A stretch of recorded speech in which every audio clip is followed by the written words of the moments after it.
Welcome to the Volusia County Council meeting. The meeting will begin in 10 minutes.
Welcome to the Volusia County Council meeting.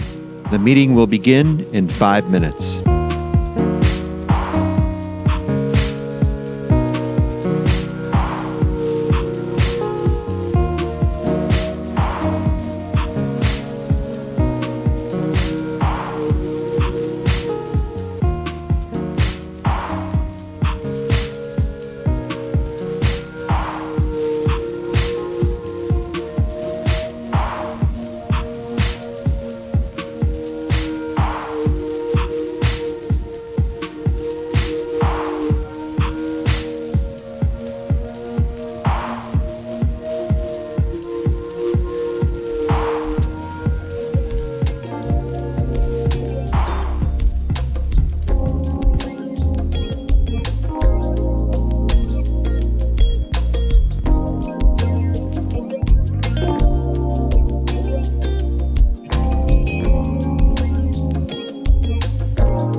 Welcome to the Volusia County Council meeting.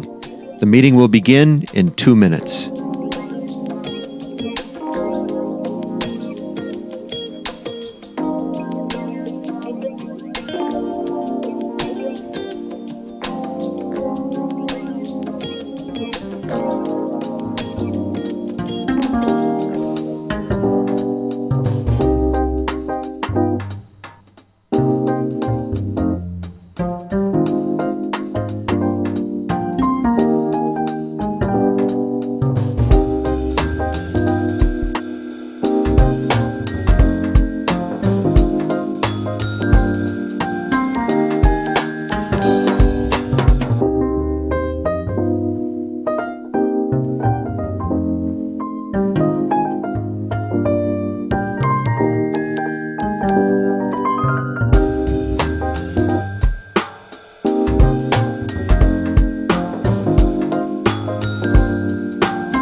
Our mic's on. There we go. Okay, good morning, everybody. Nice to see you here this beautiful morning in March. You'll notice our chairman is running a few minutes late. He will be here from what I hear. But we are going to go ahead and get this meeting started. We start out with a prayer, and today we are going to have a moment of silence. So after the moment of silence, we will have our Pledge of Allegiance. So If you would at this time, please stand.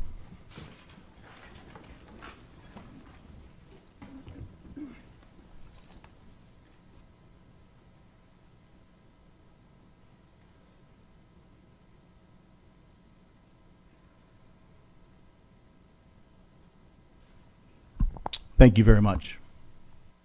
I pledge allegiance to the flag of the United States of America and to the republic for which it stands, one nation, under God, indivisible, with liberty and justice for all. Thank you very much. Please be seated.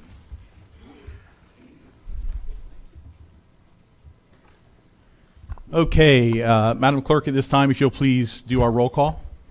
Mr. Robbins, Here. Mr. Santiago, Here. Mr. Dempsey, Here. Mr. Johansson, Here. Mr. Kent, Here. Mr. Reinhardt, Here. Mr. Brower. Okay, next we will have our public participation. And do we have any public participation this morning? I'm seeing a head shaking yes, so it's coming.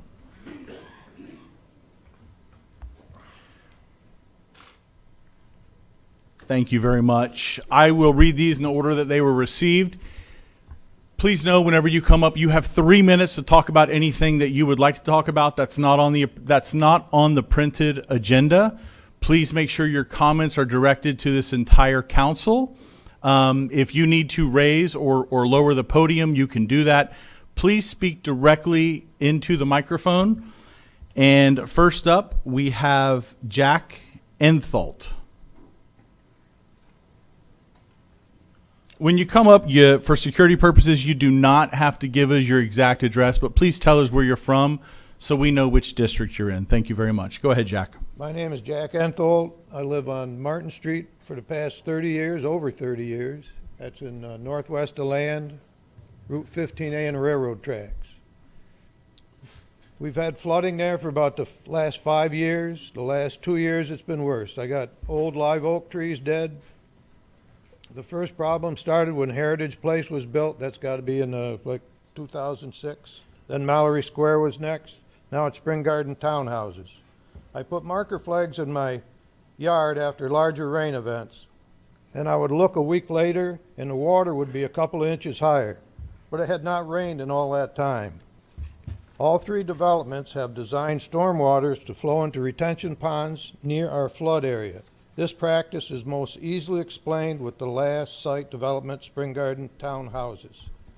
This site is 15 acres that naturally slope to the north and east. North side was built up with hundreds of truckloads of fill, now slopes from south to a dry retention near us on the south. 10 acres of the 15 is allowed to be impervious surface. That 10 acres all drains into a 1 acre retention, the one next to us. 1 inch of rain on 1 acre is 27,000 gallons, 113 tons. 10 acres 1 inch is 271,000, 1,130 tons. The average rainfall, 54 inches, 14 million gallons, 113 million pounds forced into the ground through pressure. A year's worth of rain on 1 acre is a box 200 feet by 200 feet, 54 inches tall. So about like this.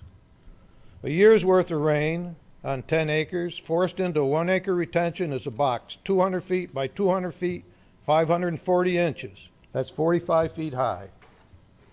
Groundwater moves down until it hits a clay layer, then can only go laterally. That 10 acres of rain, stormwater, groundwater was not given to me by nature, but by man. Designer, engineer, planer, or councilman.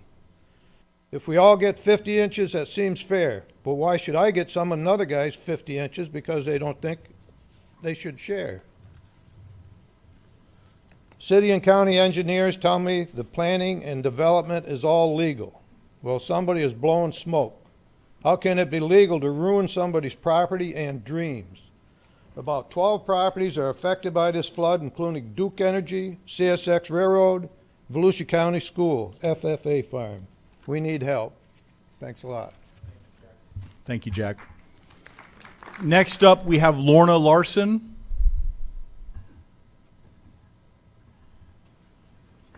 Ms. Larson, welcome. When you start talking, you'll have 3 minutes.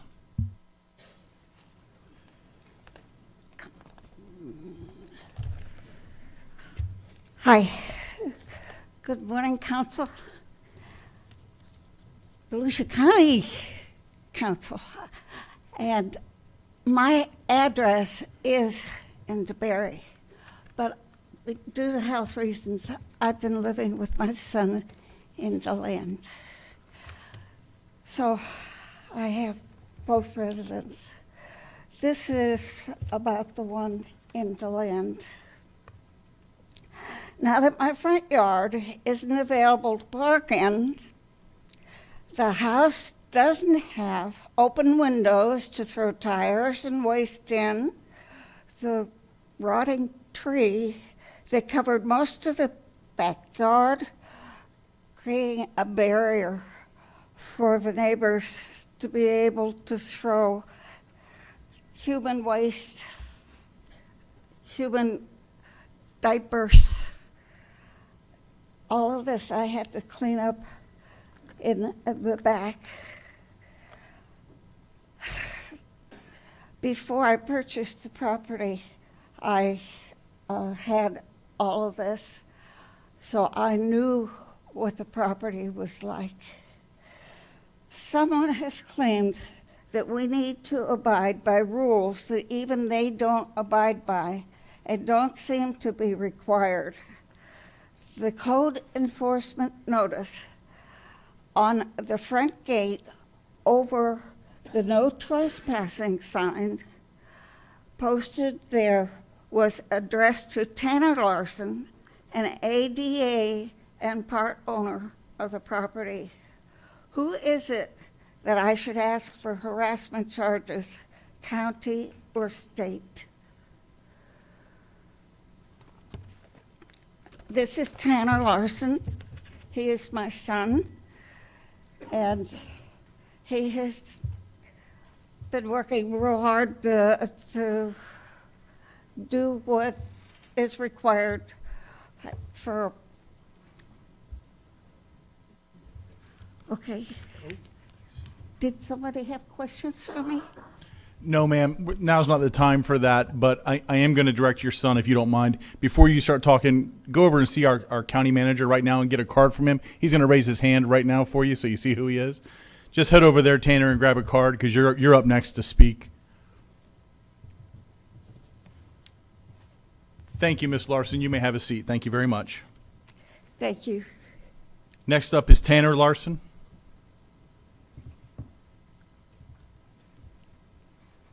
As my mom identified, I am under the ADA information. My mom has submitted her statement for reference. The actual statement is in record. She also submitted some pictures. Those pictures are identifying specifically on the left-hand side of the paper. The different pictures taken were for on the far left-hand side when they put the code enforcement notice, sticking them onto the no trespassing sign, came back later and after we complained about that and re-identified it. And all the pictures on the right-hand side are pictures of the neighboring area and different issues that are visible from the street. The code identified me directly to begin with as me being the only homeowner, which was not in record, which identified that they were not going off of record when they came out. He also identified that he had taken pictures of a code violation from somebody else's backyard. This being said, I understand that that is not according to code. There are so many other code violations constantly in the neighborhood and around town that are definitely visible from the streets. And this individual coming to my property, seeing nothing in the front yard being of code violation and then going into somebody else's backyard to identify any form of code violation, I think should be addressed. I don't know how else to say it, other than that I feel that it is a direct attack against me. Tanner, thank you for your comments, and you have Mr. Rechtenwald's card. Please give him a call later. Thank you. Yep. Okay, next up, Raymond Parker.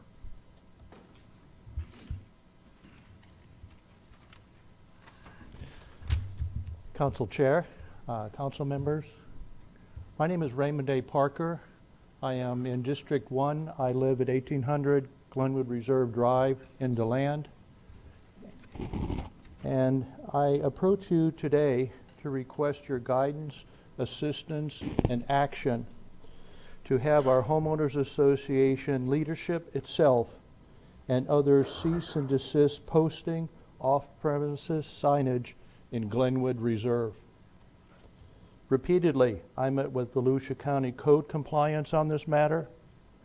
I met twice with Volusia Growth Resource Management on this matter. I filed formal complaint with the Glenwood Reserve Homeowners Association Incorporated, and I filed formal complaint with the Volusia Growth and Resource Management, but to no avail.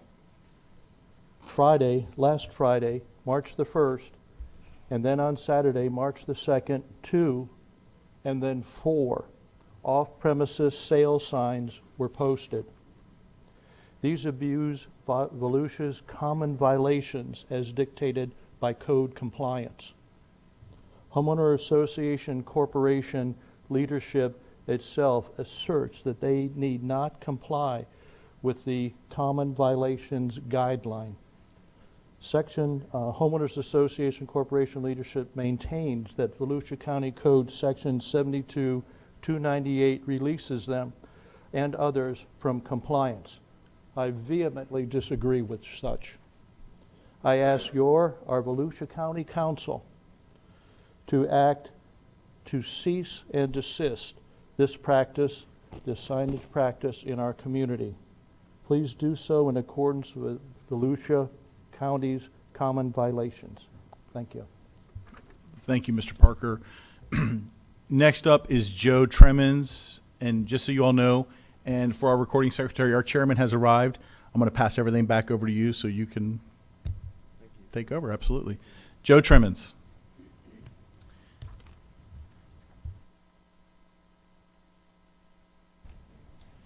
I too have a problem with code enforcement. Mr. Hutchinson has been targeting me, and when I turn in a complaint, the complaint does not get searched at all. I turned in 335 complaints of the same thing that he got my yard for because my neighbor turned me in. I turned my neighbor in, and he doesn't have to take his fence down. I had to take my fence down. To this day, 2 years later, they don't have their fence down. I asked Mr. Hutchinson, and he says, well, I didn't know. So he didn't do my complaint. Then he come on my property the first day he was there, and he states to me, the only thing you can do on this property is walk. That's not what you people are here for. You don't tell a disabled veteran he can only walk on his property. This is the United States. And then he held up my permit for my fence by 6 weeks for a gopher thing. And the lady that came out to do the gopher thing says to me, man, yours must have been stuck at the bottom of the pile for a while. I'm doing tomorrow's, and yours is 3 months old. This is what the gopher lady, that had to do with Mr. Hutchinson. Okay, that's not even it. Then Mr. Hutchinson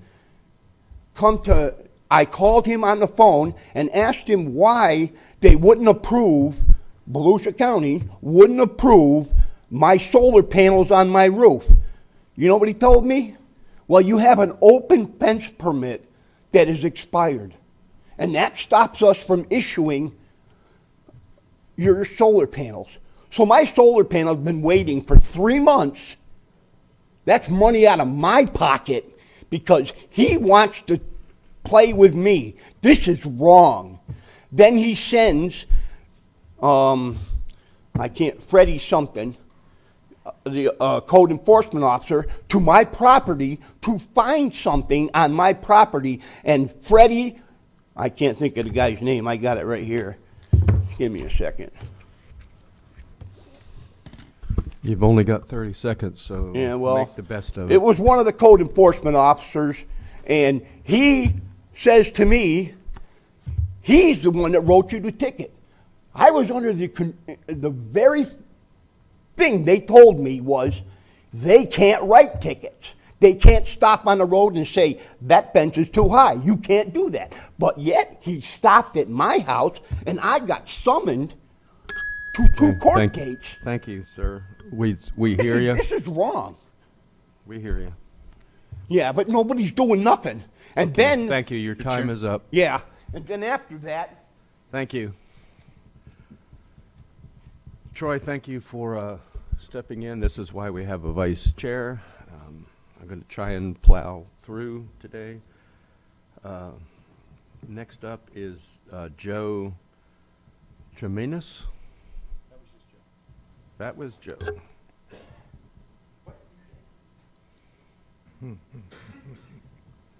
Did JC already speak? Okay, JC. I'm glad I didn't miss you.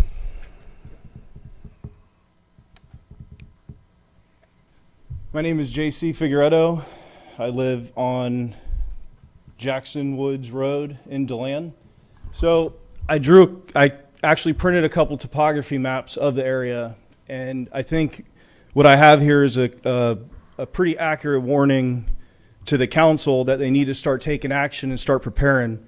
What we have here is we have Blue Lake Avenue running vertical, and then horizontal is Orange Camp. Or I'm sorry, Taylor. So the retention pond on the bottom right is that pond that you see on Taylor Road. All of the property that I colored on here is under 78-foot elevation above sea level. Right now, the current water in this retention pond and on my property, which is connected to this, averages about 76.5 feet. So what I'm showing is any type of rain event that we're going to get, this is all area that's going to be covered underwater. And it's time that you guys, not all of you, but some of you, start addressing this and taking this seriously, because it's not just me and my neighbors, it's a lot of people. So there's a couple more. This is up where you guys are doing the new development. Okay, this is 44 in Kepler. What you see colored is what's 72 feet above sea level. Okay, so now it's the opposite. Everything that's not colored is up to 10 feet below, 15 feet below where the water is at my house. So again, what is going to happen is when we get a storm, a hurricane, tropical storm, or something that drops feet of water, all of this property will be flooded. I said this before. I gave everybody a warning. This is going to happen. The crazy thing is you guys just, Winnemucca Sets developed, this just got approved with the Publix and the 100 and whatever houses. All that water is going to mound up and it's going to add. So the other thing, I have more slides, but you guys get the picture. All this is underneath the current water table that's heading that way. Is why isn't the county pursuing the city on legal charges? Why aren't you guys helping us? I have the data. I can show that the city is affecting all of us. I can show that the city's causing flooding on county property. I know you guys are being sued by a county resident for water on his property. I have the data that shows that the water is coming from the city. George, county manager, and another guy came out and seen water elevation differences flowing in from the city onto my property, which I'm in the county. Why is this not being taken more seriously and you guys paying attention to the problem? You're doing a horrible job and you're messing it up for all of us. We work hard for our money and what we have, and you guys are treating it like it's garbage. Thank you, JC. Thank you.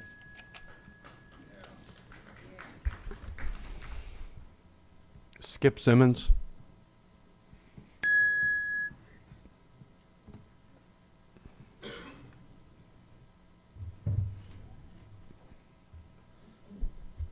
think it went up about a quarter inch. Hello, everybody. My name is Skip Simmons. I am the executive director of No Longer Fatherless. I live in Port Orange. And we founded No Longer Fatherless right here in Volusia County. So we became incorporated in 2016. We got our 501c3 in 2017. We started our first class of mentors in 2018, and I've been able to be the first employee since 2019. So our mission is to recruit, train, and match mentors with boys growing up without a father figure. Wow. And we have grown to nearly 60 mentors matched with 60 boys throughout Volusia and a few in Flagler. And the reason I'm here is just to spread awareness, to let everybody know, leaders in the community, that this resource is out there for any of you who know single parents in need or men who would make a great mentor. We're here to spread the word. The United States has the highest single parent household rate in the entire world out of any other country. So this is a massive issue throughout our nation and our area as well. I believe Volusia County has somewhere in the range of 24% single parent household rate. So we have 3 main programs that we focus on. So it's 1-to-1 weekly relational mentoring. Each mentor is matched with 1 young man. I've been mentoring not so young anymore. He actually recently turned 18, but I've been matched with a young man named Liam for 6 years. His father passed away in the military. And we also have life skill classes and group events. We have an event each month. Some of these are, we've had handyman classes, job interview skills classes, showing them anything that can get them excited, showing them new experiences that can turn into a hobby, a passion, or hopefully a career. Last weekend, we were in the Spruce Creek Fly-In. We partnered with the Young Eagles, and we had the boys actually able to fly up in these private little planes with pilots who offered their services in time. So boys who had never been in a plane before, never thought about becoming a pilot, and now they get to go for a flight, fly over the ocean, and this puts ideas in their head of what can be possible. So we are trying to do everything we can to grow. We were awarded our first grant through DCF last year, which funded another full-time employee, which has been incredible. So if you guys know single parents in need, send them our way. If you know good men, we have mentor classes 4 times a year. You can find us at nolongerfatherless.org. And we're also on social media, Facebook and Instagram. And I gave brochures over there, about 12, so everybody can grab one. Thank you. Thank you, Skip, for coming in. Yeah. Everybody's afraid to speak in public. He just made it look easy, didn't he? Ilana Kraft.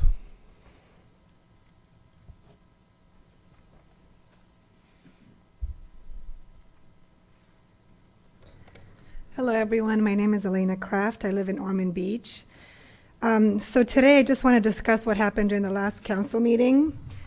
So during the last council meeting, at the 11th hour, the majority took it upon themselves to ignore the dictate of the Volusia County Charter and stripped Chairman Brower of his right to independently report to Volusia County residents. In the off-the-agenda vote, the majority will now review the chairman's speech ahead of time, censoring the content to ensure that it fits neatly into their template. As this latest time-wasting political theater progressed, the council took the opportunity to cut into Chairman Brower over his single-handed attempt to protect our environment, ensure water quality and quantity, and make our beach more accessible. Then, after spending the last year opposing and ridiculing him at every turn, they painted Mr. Brower as unprofessional. In addition, the majority also demanded that Mr. Brower stop using county letterhead to correspond with state officials and thus strategically blocked Mr. Brower's future efforts to bring attention to pending destruction of the Spruce Creek watershed, his staunch opposition to Belvedere Terminal's plan to put a 13 million gallon bulk fuel storage site in Ormond Beach, destructive flooding, and other ecological disasters in the making. The fact is, our county charter directs the chair to address both the council and Volusia County residents annually, and this cheap power move does not take away that responsibility. And it also set a very dangerous precedent of censorship, which must be corrected immediately. So most of that was taken from Barker's View, which was published last Friday, and I really hope that each one of you takes this seriously. I did email each of you, and only Mr. Johansson answered, and I expect that our staff, the county manager, also addresses this, because this was a very, very worrisome move by each one of you. So it has to be discussed, and it has to be corrected. I also want to say that, I'm not going to be here for the next agenda meeting, but I am opposed to the dissolution of all the committees that is on the agenda today. Any move away from community engagement and representation is not doing us any justice. So please go, move more in the direction of community engagement than the other way around. So thank you very much.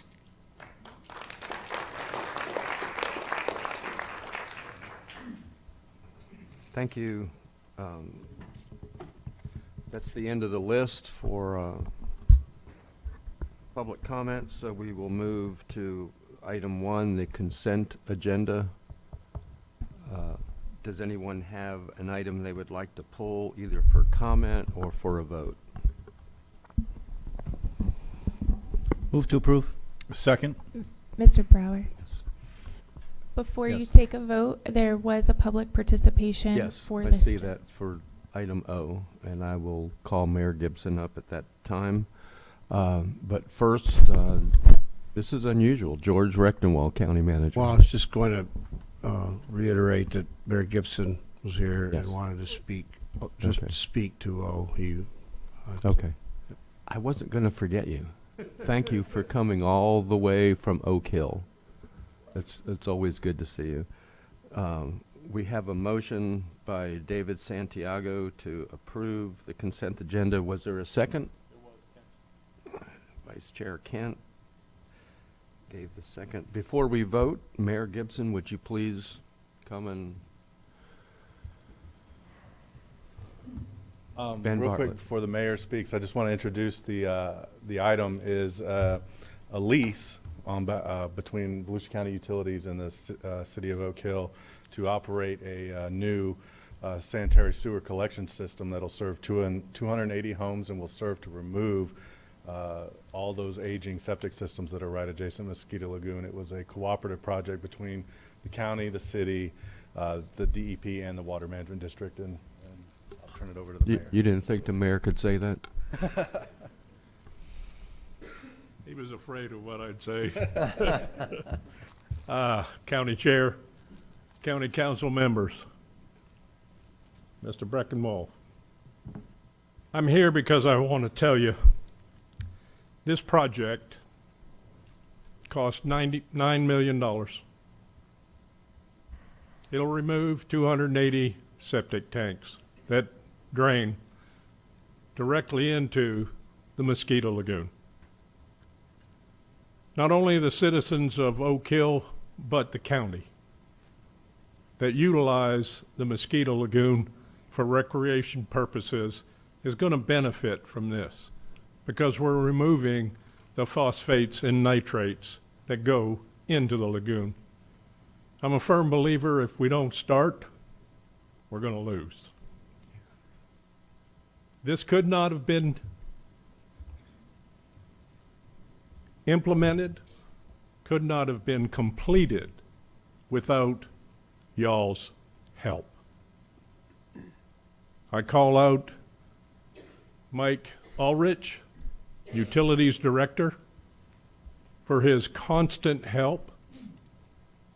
Councilmember Danny Robbins from our district for his undoubted belief that we can save the lagoon, but we have to start. Oak Hill and its citizens want to thank each and every one of you for what y'all have done. Thank you. Thank you, Mayor, for coming in and for those wise words. We have a motion and a second to approve the entire consent agenda. So let's vote and see if item O gets passed.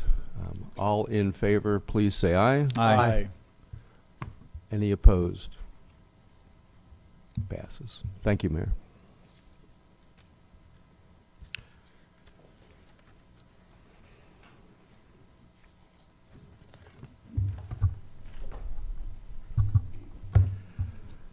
Okay, that brings us to item 2. You're ready.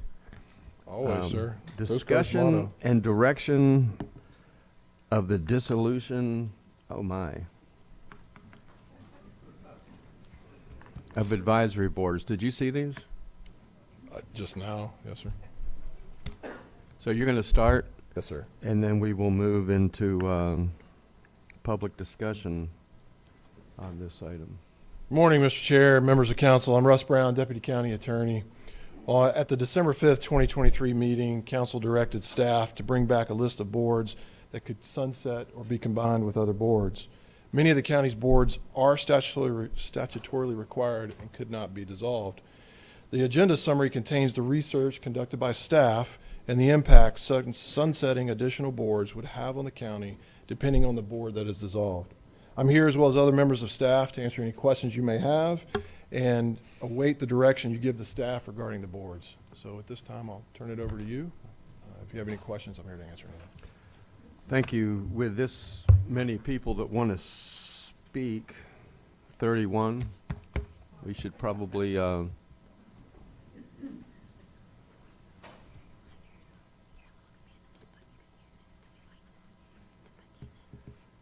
and growing. We should probably hear from the public, and then we will call you back up for questions. George Rechtenwald, County I just want to Manager. reinforce what Russ said a little. That, this was for the benefit of the audience.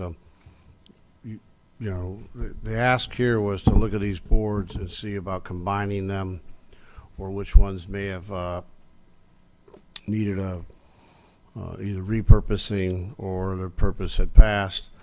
And then, there was, I think, one board on there that we might want to, we're having trouble filling that board on a constant basis. It's a big time commitment, and a special magistrate could be used. And I'm speaking of the Code Enforcement Board. So I just wanted to add that, I know there's some concern about funding, and except for the fact that maybe some of these boards, if they don't exist, we couldn't get funding. I think we have that listed in there. But today's discussion, at least as written, was not intended to get into the budget. That's something at a much later date. Today was really about these particular boards, as he said, combining or maybe repurposing or elimination if they don't serve the purpose. We certainly do support community engagement, and that may be the purpose in some of these cases. But some have other forms of community engagement. The library has the Friends of the Library groups as well. So that was really the intent today, I think, for the council to give us direction on what their thoughts were on some of those boards. Thank you. I appreciate you saying that, and I think it's also worth noting that this is not on the agenda because you or Mike Dyer decided to put it on the agenda. It's here because the council asked you to put it on there. It was our request, not yours. David Santiago. Thank you, Mr. Chairman, and thank you, George, for bringing some clarity to it. I think I've received several calls, and I'm sure many of my colleagues already have on this topic, and possibly I could say, I think I did say to someone out there this morning, and maybe not maybe I think our messaging maybe was a little off on this. Yeah, right. I agree with you, but I think the purpose. I think people understand the root cause and the intent, at least from my perspective. My colleagues can speak for themselves. was that I think programs in general in the government should always be reviewed from time to time. Right? I think it's healthy. Not that it's focused on any particular one entity within it, but the discussion is healthy not only for government operations, but it's also healthy for the organizations that operate out there that are participate in some of these programs. So I think many of you are going to, at least in my opinion, are going to be in very good shape. But the discussion, I think, is still healthy. I certainly have some thoughts that I'll probably share at the end, asking some of these boards to, if the council so agrees, to expand some of their processes and look at ways to enhance some of these programs at their individual recommendations. So just wanted to put my thoughts out there, Mr. Chairman. Matt Reinhardt. Thank you, Mr. Chair. I think Mr.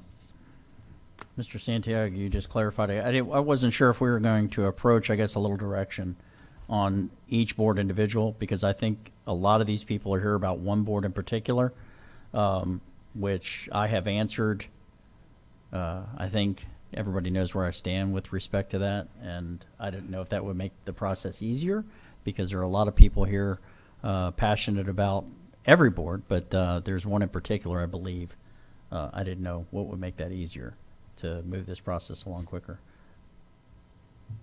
I don't know, do we want to hear from everybody and then we start piecing every board, every single board that we have out there, or?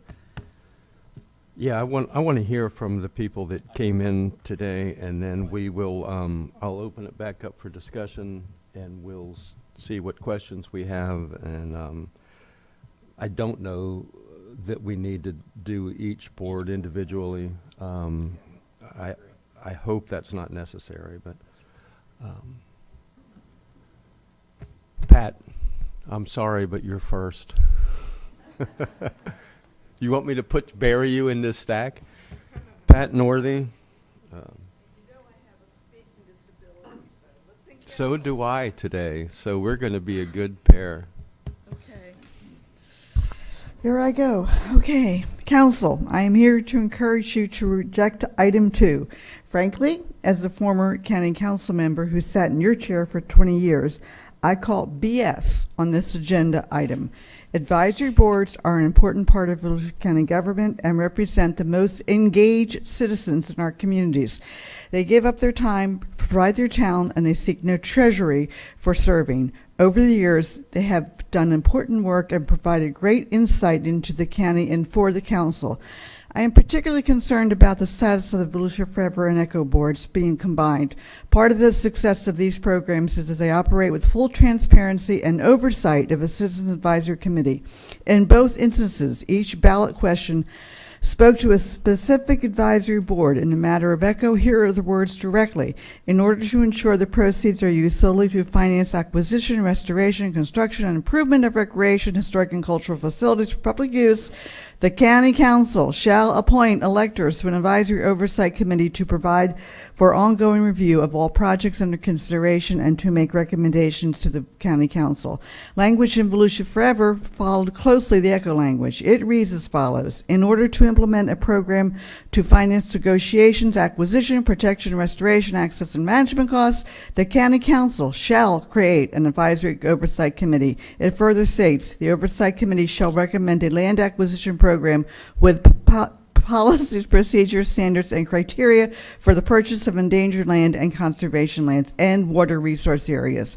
I assure you, as the former chair of the committee, the campaign committee to reauthorize the 2 programs, it was never intended that Volusia Forever and Echo would share a joint recommending committee. The ballot language in both referendums clearly reflects that.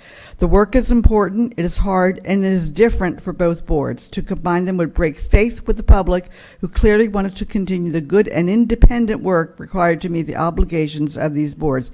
Please keep these boards separate. In addition, you have several other high-profile boards that should be saved, including the NRAC, Historic Preservation, the Cultural Council. In fact, all our boards speak to our quality of life, and whether it be CFAB, Affordable Housing, the Library Board, or any other board now on the chopping block, they work hard to advance Volusia County. Kill this agenda item. Thank you.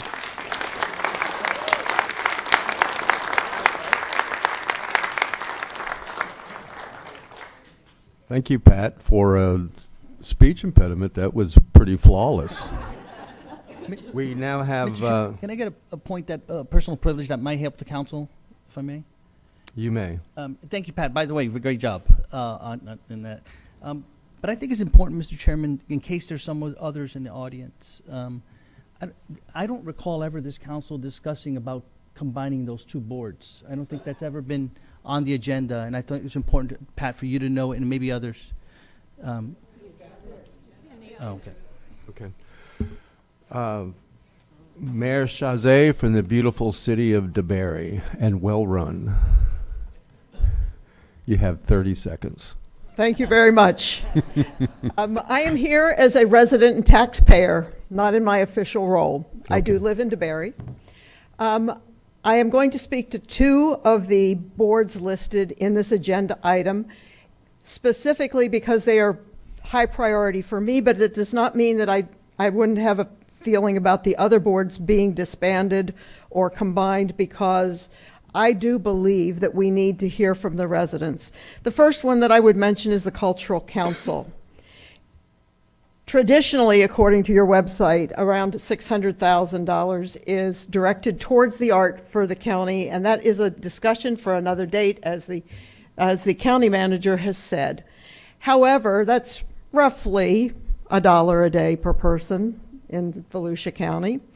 And we have supported a large number of cultural organizations that provide services throughout the county. And I looked at the board's meeting schedule. They meet 6-7 times a year, and they cover both the west side and the east side, and they provide the input that is needed to reflect the needs of the art community and our residents. And I believe that paring back that input while we have money to support the arts is not the direction to go. The direction to go is, when we have a modest amount to support things that are important to all of us, that we have citizen input. And we have volunteers who donate their time, and I think that we should not do that. In the interest of efficiency, assign that to staff to bring to council, and then have the only public input on the awarding of these funds come at the very 11th hour in a meeting where the council votes yes or no. That is my objection to the elimination of such boards. On the proposal, which is in the agenda, Mr. Santiago, to merge or combine ECHO and Volusia Forever, in addition to what my friend Pat Northey has said, we also have the situation where the skill sets, the knowledge and background for the people that you all have appointed to these boards has only a modest overlap, and trying to get people with a broad background and knowledge in these areas to be on one board, I think, is foolhardy. Forever has land acquisition, conservation, and environmental. ECHO has environmental, cultural, historic, and outdoor recreation. These are different skill sets, and combined there would be 12 meetings a year, which is impractical. And my time is up. Thank you very much. I appreciate your being interested in your fiscal responsibility to us as residents. Thank you, and I will, just so that we have a full house, obviously this is important to you. I want to let you know that what has been discussed, what David Santiago has already mentioned, apparently everybody has read the item, which is really encouraging. I'm glad that you're paying attention. We need that. I'm serious. Everything that you read in there did not originate from the council. The staff did their job and told us what could be done. And so some of the things, like combining boards, could be done, but they're not suggesting that it is done. They want us to decide that. So there's a lot of information in there that's just for all of us to consider and make a decision on. It's not because Mike Dyer or George Rechtenwald wanted those things to happen. They're doing their job and telling us decisions that we could make. So that might help you in your comments this morning. Sydney Johnson.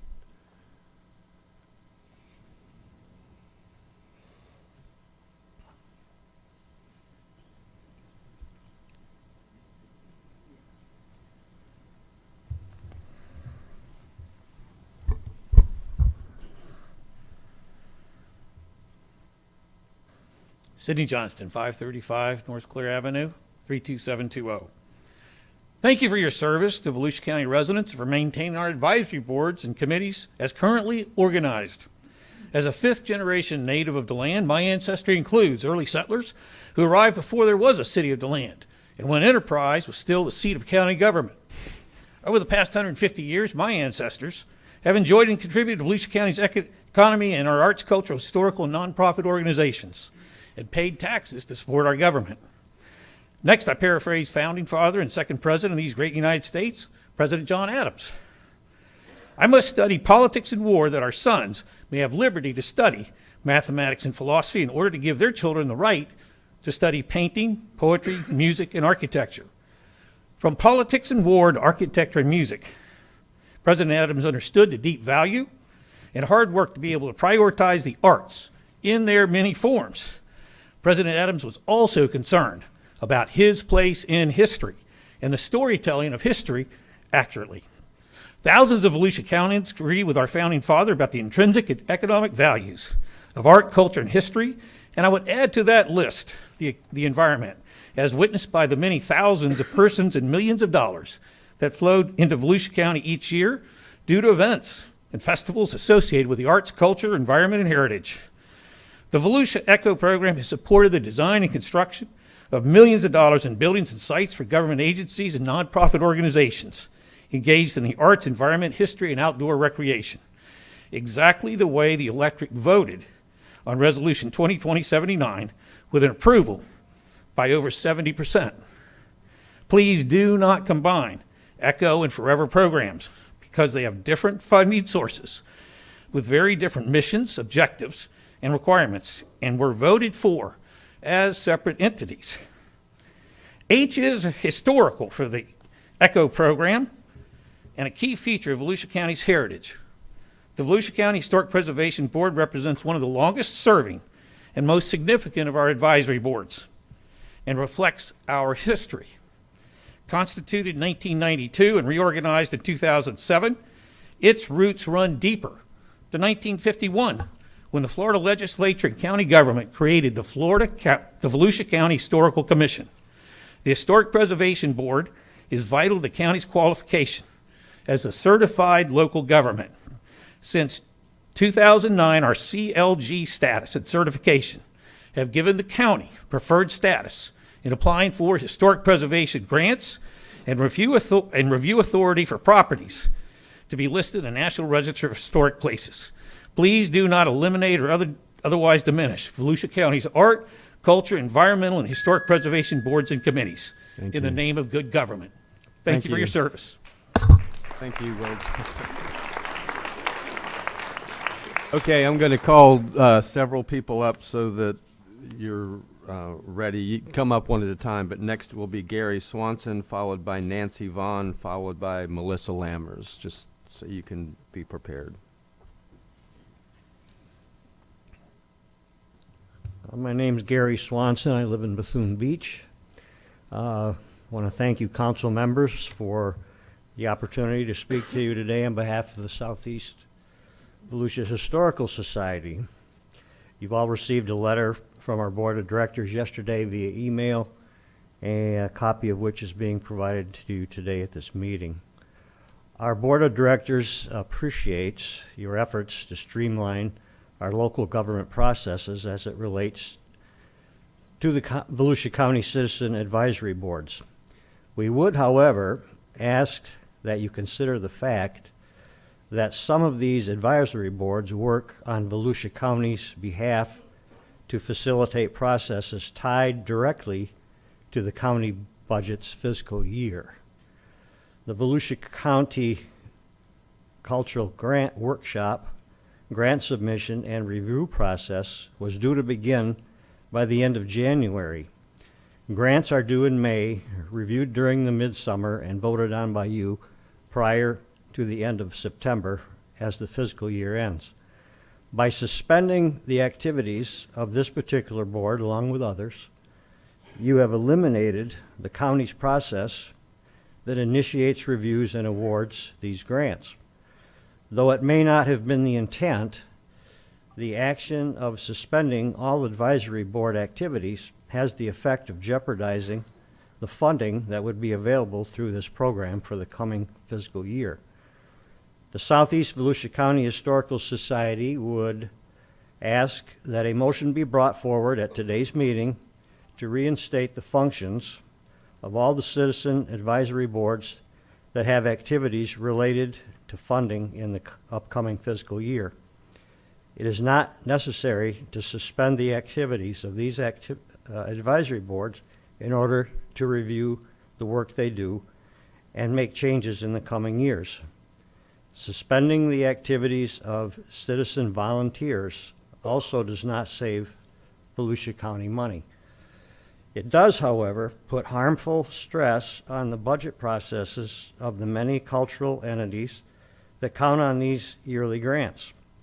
Please restore the process by which these important grants are awarded today.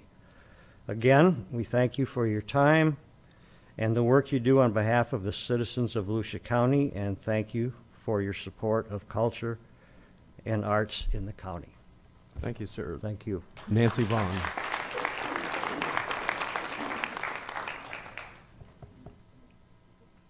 Nancy, are you speaking for the League of Women Voters? Okay. Yes, I am. Yep.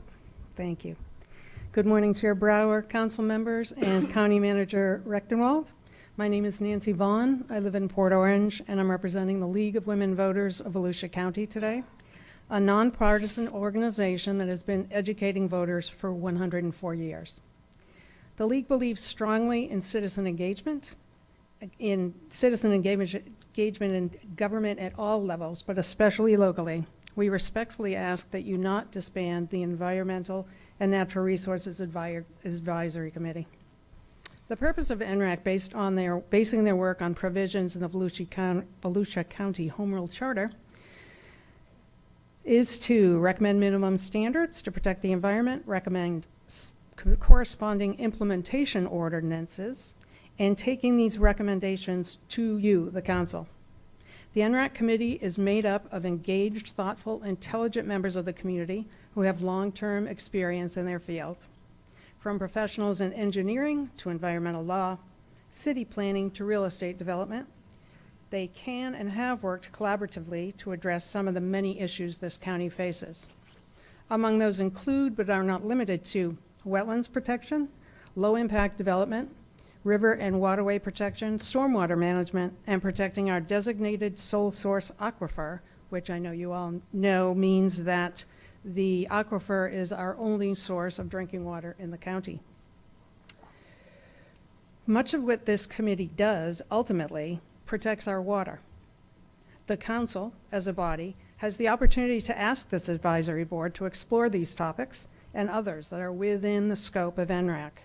This board in particular is poised to be able to work to address the sustainability and resiliency issues that your environmental management team is already doing public outreach on. Many of us attended the Volusia Forward Sustainability Workshop. It was well received. These are real issues that will continue to challenge us, working together proactively to address issues from beachside erosion to chronic flooding is the better option than reactive crisis management, although both may be necessary. In closing, advisory boards are a good tool to engage citizens in government and to provide meaningful input to elected officials that can assist in their decision-making. Can you pause 1 second Sure. and hold her time? Whoever's got their phone going, can you turn it off? It makes it hard for everybody to hear. And I don't want to rob you of your Thank you. time. Thank you. Thank you. Go ahead and Sure. continue. In closing, advisory boards are a good tool to engage citizens in government and to provide meaningful input to elected officials that can assist with their decision-making. Final decisions on any ordinance adoption still reside with the county council. We respectfully ask you not to disband NRAC. Thank you for your time. Thank you. Melissa Lammers, while you're on your way up, I just want to make a brief statement that I think we've probably all have received emails about questioning what we do up here, that if we talk to each other, look at our phones or whatever. Well, everybody just saw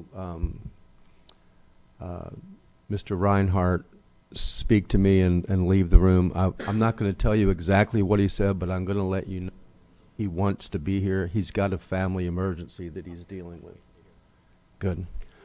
I mean, a critical family emergency. So I'm glad you're back. And if you need to go at some point, go. Melissa, thank you. Good morning, council members. Mr. Reinhardt, I hope your situation resolves happily. My name is Melissa Lammers. I live in Ormond by the Sea, District 4. I believe that a strong democracy requires citizen participation. Advisory committee members are some of the most civic-minded and engaged citizens in our community. They give their time, their talent in the form of their expertise, and their treasure. It costs money to drive to and from DeLand, all for free. It's one of the most fiscally responsible aspects of our local government and also one of the most representative. Most advisory committee members are appointed by you. They extend and increase your ability to take deep dives into matters that are important to constituents, to our community. The role of an advisory committee isn't to make decisions, that's your job, but rather to provide you with current knowledge, critical thinking, and analysis so that you can have greater confidence in your decision making. I chair the Environmental and Natural Resources Advisory Committee, or NRAC, an extension of the county's home charter requirement to have minimum standards to protect the environment. NRAC members come from very different professional backgrounds, including agriculture, commercial development, environmental science, accounting, land use law, environmental engineering, community planning, real estate, environmental NGOs, government affairs, and business consulting. What we have in common is a commitment to our work to balance the needs of development with protection of the environment by thoroughly examining the questions before us, making sure that each of us is heard. We have lengthy pre-reads ahead of our monthly 3-hour meetings, for which we have always had a quorum. NRAC's 14-member board has had just 2 replacements in almost a year and a half. I believe there are good citizens capable of keeping an open mind to do the hard work of advisory boards because I sit on a committee with a number of them. If some committees are struggling, please address those, but don't throw out the good with the bad. Finally, as vice chair of the campaign to renew Volusia Forever and ECHO, I keep a close watch on both programs, as you know. Our campaign promised accountability and transparency to the public in the form of oversight committees. Establishing oversight committees was included in each of the separate resolutions reauthorizing the programs. Merging the committees appears antithetical to their intent and definitely would make them unwieldy, less effective, and efficient. I'm sure that isn't what you want for the advisory board that's so popular.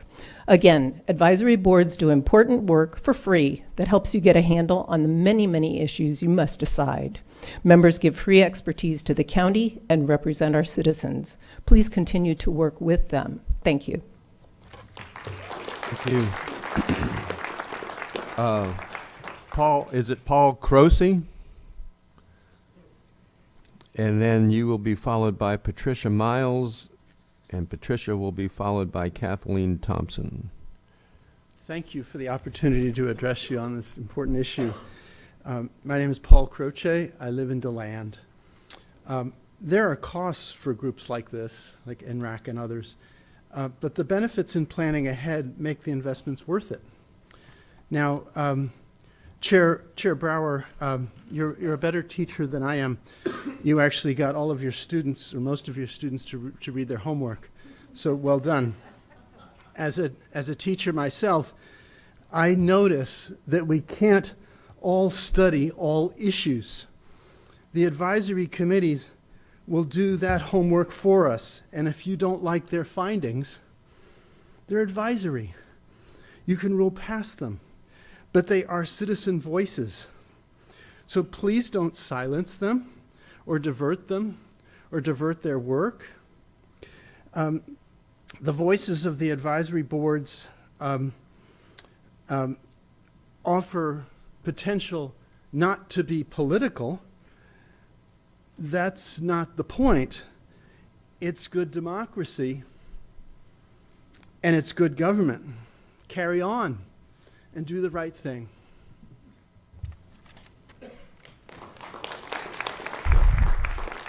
Patricia, Miles, and Paul, I don't know how you knew that, but I'll let you know that we had a rule in our house that if you didn't do the work, you didn't eat. That solved the problem. Patricia. Good morning, Chairman Brower and council members. I am a retired art teacher. I am a Volusia County resident for more than 55 years. I live on Eureka Palm Drive in Port Orange, Florida. I am going to do something I don't typically do, and I'm going to go off script because many of the things that I was going to say have already been said several times. But one of the most important things, I think, is how the Florida Arts Council came up with data that said that the major contributing industries to Florida's economy are retail, construction, arts and culture, transportation, and utilities. And so in pondering what could be happening as far as our cultural boards are concerned, I thought there's no way these guys would eliminate any help in those areas because we don't know what we don't know. You need help and input from your citizens. The arts and cultural economic activity accounted for $39 billion of Florida's economic activity. 3.1% of the Florida's GDP is the monetary value of the performing arts, museum design services, fine arts education, and educational services. As far as jobs are concerned, Florida's nonprofit arts and culture organizations and their audiences supported over 90,000 full-time equivalent jobs and paid $3.7 billion in Florida resident household incomes. That's an important factor. But here in Volusia County, audience attendees demonstrated a real appreciation for how the arts and culture impact their own lives and the well-being of our communities and our residents. Your constituents reacted this way. 92% said, "This venue or facility is an important pillar for me within my own community." 95.5% said, "I would feel a great sense of loss if this venue were no longer available." 95.5% said, "This activity or venue inspires a sense of pride in my community or my neighborhood." And 92.9% said, do I have to stop? Yeah. All right. 3 minutes goes by so quick. Yes, it does, Well sir. done, though. Thank you for coming in. Are you Kathleen? Kathleen? Yes. Okay, and you will be followed by Steve Wonderly and Tara Kisling. Good morning, council and council staff.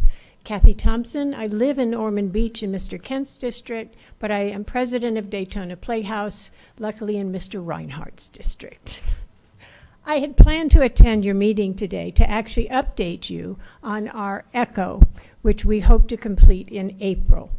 That has been an incredible project for us, and I do want to take the time today to say thank you to every citizen of Volusia County who voted to continue the ECHO program. We could never have done this renovation without that.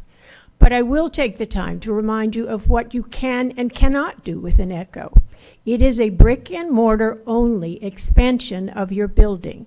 You cannot replace your 50-year-old roof. You cannot redo your parking lot. You can't use Echo money to get an air conditioning system that's now working or not working, or a heating system.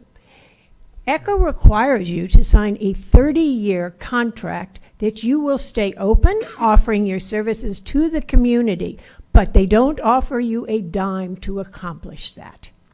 The vast majority of grants across this country only fund something new. They want a new program, a new event that serves some new part of your constituency, and they only fund you for 1 year. If you want to continue that program, you have to find the money to do that. That is why the Volusia County grant is so important to the arts and culture organizations who work very hard to obtain the limited grant dollars we are eligible for. It is one of the very few grants that actually allows money to be used to support the expensive programs we put on for our community. Royalties have increased, as just one example, gone up 40%. That's the fees we pay to even put a show on. The Volusia County grant has primarily been used at Daytona Playhouse for the children's musical production in the summer. And that has allowed us to keep ticket prices to the Volusia County camps, including from your area, Mr. Santiago, and Deltona Lakes Elementary School as well, that we have served faithfully for 12 years every summer, and we charge $6.50 per child, and the counselors attend for free. If we do not get the grant, we can't afford to do that. We will have to raise our ticket prices across the board. The Cultural Advisory Board serves this county so well. They are all passionate and knowledgeable about the arts. They may have their own personal preference for a particular art, but they never let that override their decision of how they support all of us. They are not politicians, and they are dedicated. Thank you. Just pass a resolution Well to done. get our grant. Steve Wonderly, followed by Tara Kisling, followed by Samantha Stern. Good morning, Chairman Brower, Council, and staff. My name is Steve Wonderly. I live in Daytona Beach, and I'm here to speak in support of advisory boards in general. Government works better when citizens are engaged, and that's exactly what you have with advisory boards. Smart people, volunteers, who support your efforts by dedicating themselves doing research and other work that wouldn't get done otherwise. They provide you with knowledge you wouldn't have otherwise. Knowledge is power, and advisory boards give you more power to do your job well. Making government more efficient is a laudable goal, but dissolving functioning advisory boards would do the opposite. It would result in your making less informed, poorer decisions that would make government less efficient. To dissolve functioning advisory boards would simply be to make it clear that you prefer not to use all the tools available to you, that you choose to make your decisions on less information, and that you don't value the contributions of engaged citizens. The rest of us, the people who are affected by your decisions and who rely on you to make wise decisions, deserve better than that. Thank you all. Thank you. Tara Kisling, followed by Samantha Stern, followed by Jason and Summer follow. I'm Tara. I'm up now, though, right? Yes, ma'am, you are. Well, good morning, everybody. Thank you for having me here. My name is Tara Kisling, and I live on Nash Lane for the last 30 years in Port Orange with my husband. We're both veterans, but I'm very invested in, I'm going to talk fast because I don't know how this all goes. So I'm very invested in all of Volusia County. I love Volusia County. I dispatched for 13 years with Orman. My last job was 8 years at the airport right here in Volusia County. So I am invested in Volusia County. When I retired, I immediately went to the Daytona Playhouse and threw myself into volunteerism. I have a passion for it. And these advisory boards that are made up of volunteers that are not only the experts that you're all talking about, but they have the passion. They not only have the knowledge, but they have the passion. So please don't think of combining them. This is too important. Let me tell you my favorite part. I have time. Let me tell you my favorite part of volunteering, okay? Just let me tell you, because it is interacting with our citizens, with our community, with your constituents. That's my favorite part. And I have heard not only, oh, they enjoyed the show. No, they're part of us. We are part of their community. So when the good times and the bad times, when we had the storms and they had, I know I talk with my hands. We had the storms and we had damage at the Daytona Playhouse. They wanted to hear about that. I wanted to hear about the problems that they had with. I mean, we are part of that through our health issues and coming back, the joy of coming back, talking to people who are newly. I still have time. Talking to people who are newly widowed or people who are just moved into the area. They used to be here part-time, and now they are so thrilled with what Volusia County does for them. So please do not think it is a small thing. These advisory boards, it's not going to streamline it. What it's going to do is take away from that individual, that expertise and that passion. It is extremely important that you hear from people from my angle also. So that's really all I have, but I thank all of you. It was nice to meet you finally, Mr. Robbins, and I sent out an email to everyone, but I did hear back. Thank you, Mr. Brower. Thank you, Mr. Reinhardt. I did hear back from both of you, so thank you and have a wonderful day. Thanks for having me. Wow.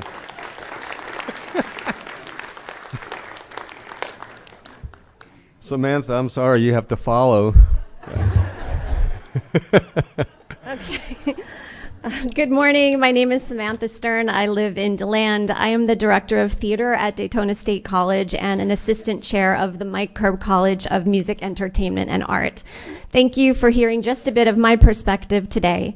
As an arts educator in Volusia County, I get to work together with local theaters, artists, audiences, and especially students in a tight-knit community that brings invaluable enrichment to this area. There is some amazing talent in Volusia, as many of you know, and let me tell you, many students who have grown up in our local community theaters have received scholarships to our college because of the opportunities and experiences they have received right here in DeLand. Our graduates go on to work in New York City, on cruise ships, in regional theaters, theme parks, national tours, and as arts educators themselves. I am not only an educator and a performer, but also the parent of 2 children, Leo and Stella, who take classes and perform at the wonderful Athens Theater here and participate in a plethora of cultural experiences through their school at Ivy Haunt Charter School for the Arts.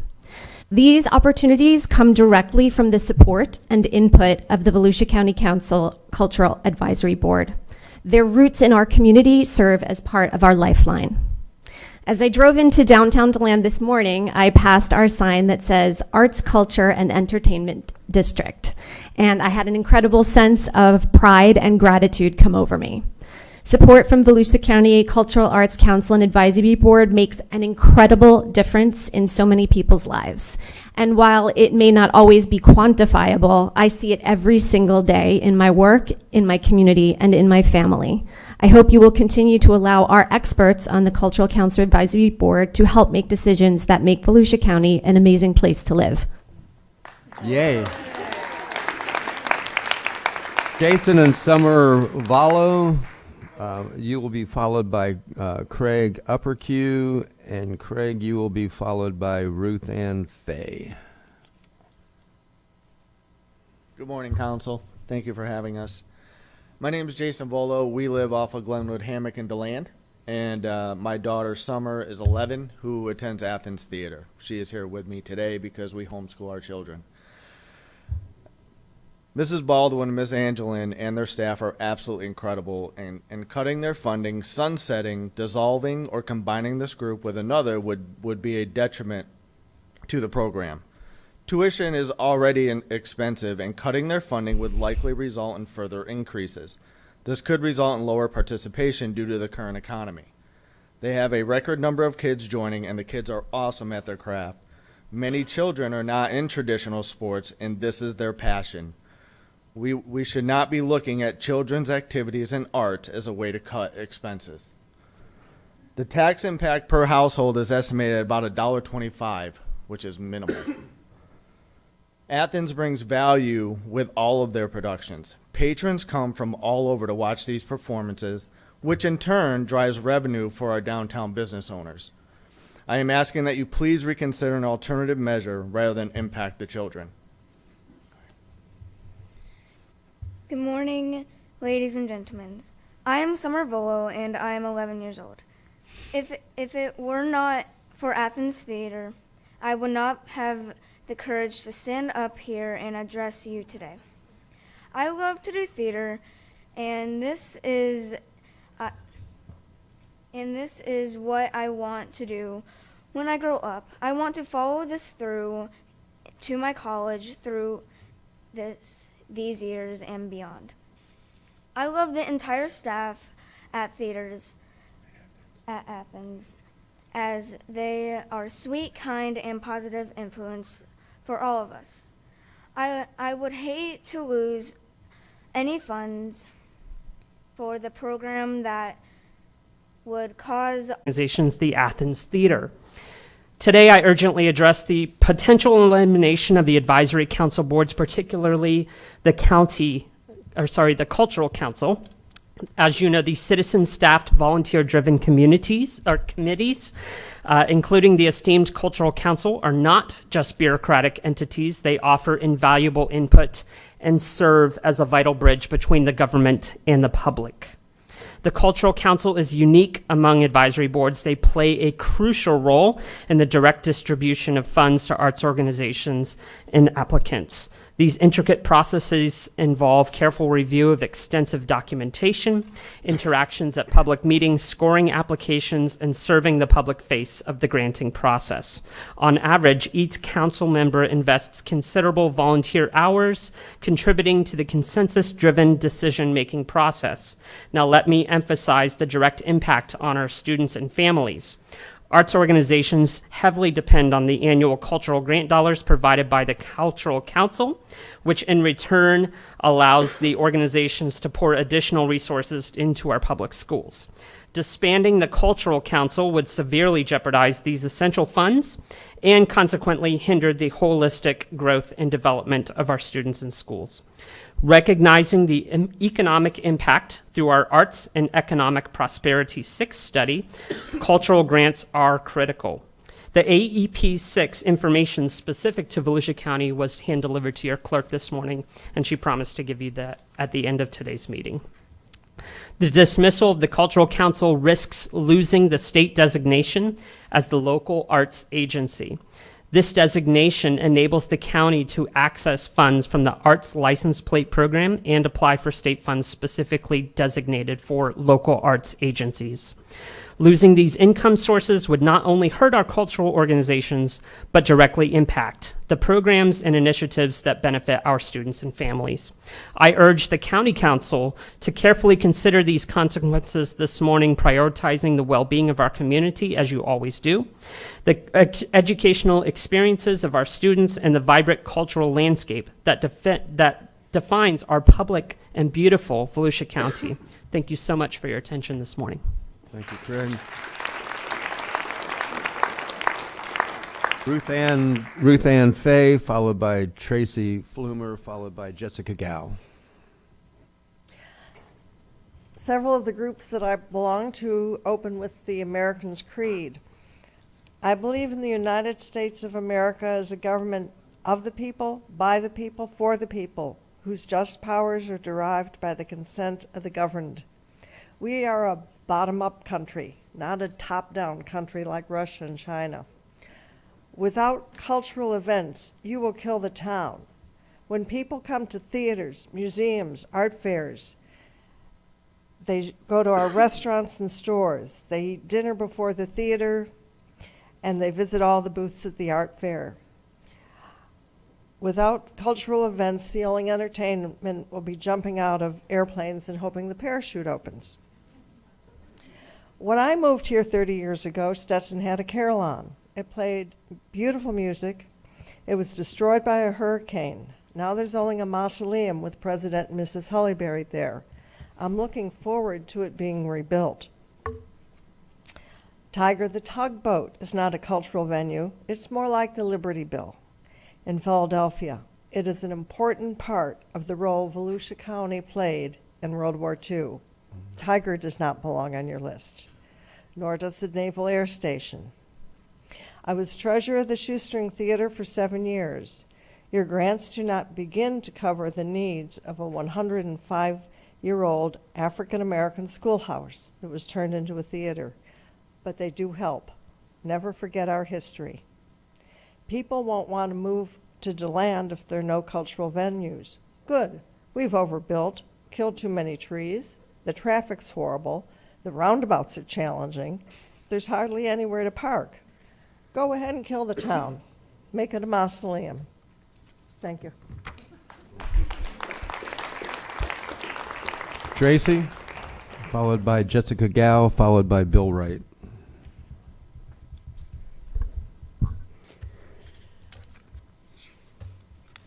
Good morning, members of the County Council. My name is Tracy Flumer, Executive Director of Volusia Community Arts, located here in DeLand. I stand before you today, along with others who are part of the arts and cultural community, to ask each of you to allow the advisory boards, the Cultural Council, and the grant to stay in place. But before I go further, I would like to share just one quote that spoke to me, and I hope it does to you as well. Arts and culture are not just frills, but crucial elements of human life. We stand here today asking you to reconsider your potential decision on eliminating a program that brings a huge return of investment into the county and helps to enrich and benefit the community. The money received from the program is not what we exist on. It is no more than 20% of our expenditures. But it helps us to enrich the lives of those who are behind a paywall and turned away from experiencing any number of programs. It allows them the opportunity to be a part of a program that gives them a sense of ambition. If a tax rate of 25 cents per household per year is something that this board feels is not a worthy amount, then engage with us. Come to our establishments and events to see what we use these funds for. I know I myself have invited you in the past to see firsthand what it is that we do. We look forward to a day that you do come. And the rest of the arts community filling this room today would probably do the same. We ask that you not cut the program until you are truly aware of what we all do. By allowing us to continue to enrich the tourism that Volusia County is well known for, the return of investment continues to help in the growth of this community. It educates those who travel here about who we are and how the arts and culture are an integral part of the community. This grant does more than you realize, and those who acquire it are grateful for the use of it, as well as those in the community that get to benefit from it. As you may or may not know, there are no longer state funds available. I'm going to end with another quote, which is one that VCA currently uses. The idea is not to live forever. It is to create something that will, by Andy Warhol. Today, this is what we are all doing here in this room, and with your cooperation, we can continue to accomplish amazing things. Thank you. Thank you. Jessica Gow, followed by Bill Wright, followed by Ellen Wintermuth. Good morning, everyone. Jessica Gow, Port Orange, Florida. This morning, no official address. In the famous last words of a lawyer, I will be brief. I have the honor of serving as a vice chair on Volusia Forever and NRAC. And I just want to say, I did tell Nika, I went to the bathroom, I said, if I'm not back, get up there and just say, you guys get the vibe. You're picking it up.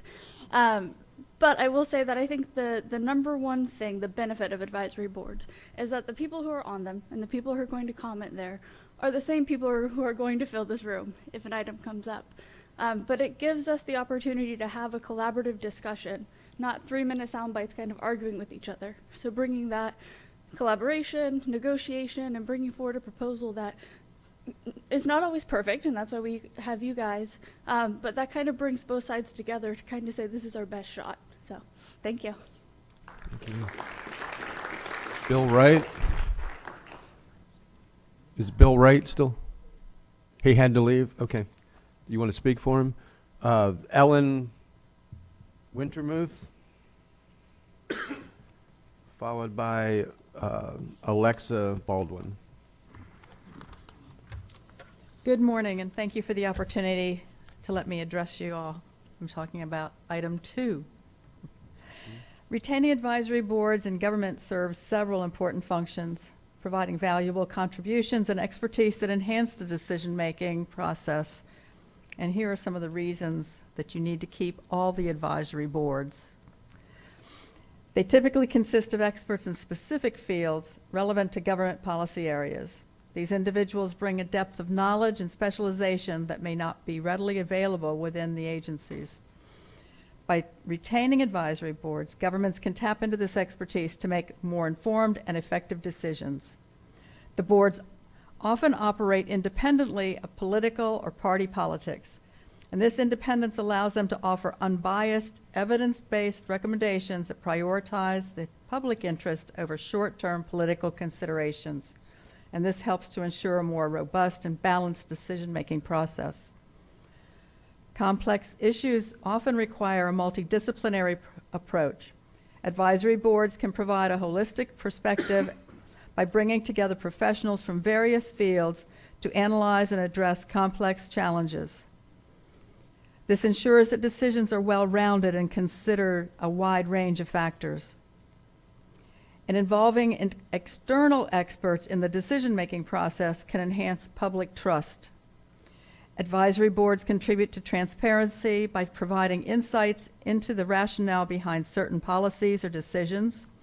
This openness can foster a greater sense of accountability and trust between government and public.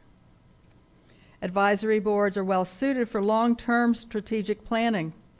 These bodies can conduct in-depth research, analyze trends, anticipate further challenges, and helping governments develop proactive policies that address emerging issues. The boards can streamline decision-making processes by conducting thorough research and analysis, and this can save government officials such as yourselves time, resources, and allowing you to focus on policy implementation rather than spending extensive resources on research and fact-finding. The advisory boards can adapt quickly to changes in technology process and ultimately serve the needs and interests of your citizens. Thank you. Thank you. Alexa Baldwin, followed by Stephen Dornsiff, followed by Jack Surratt.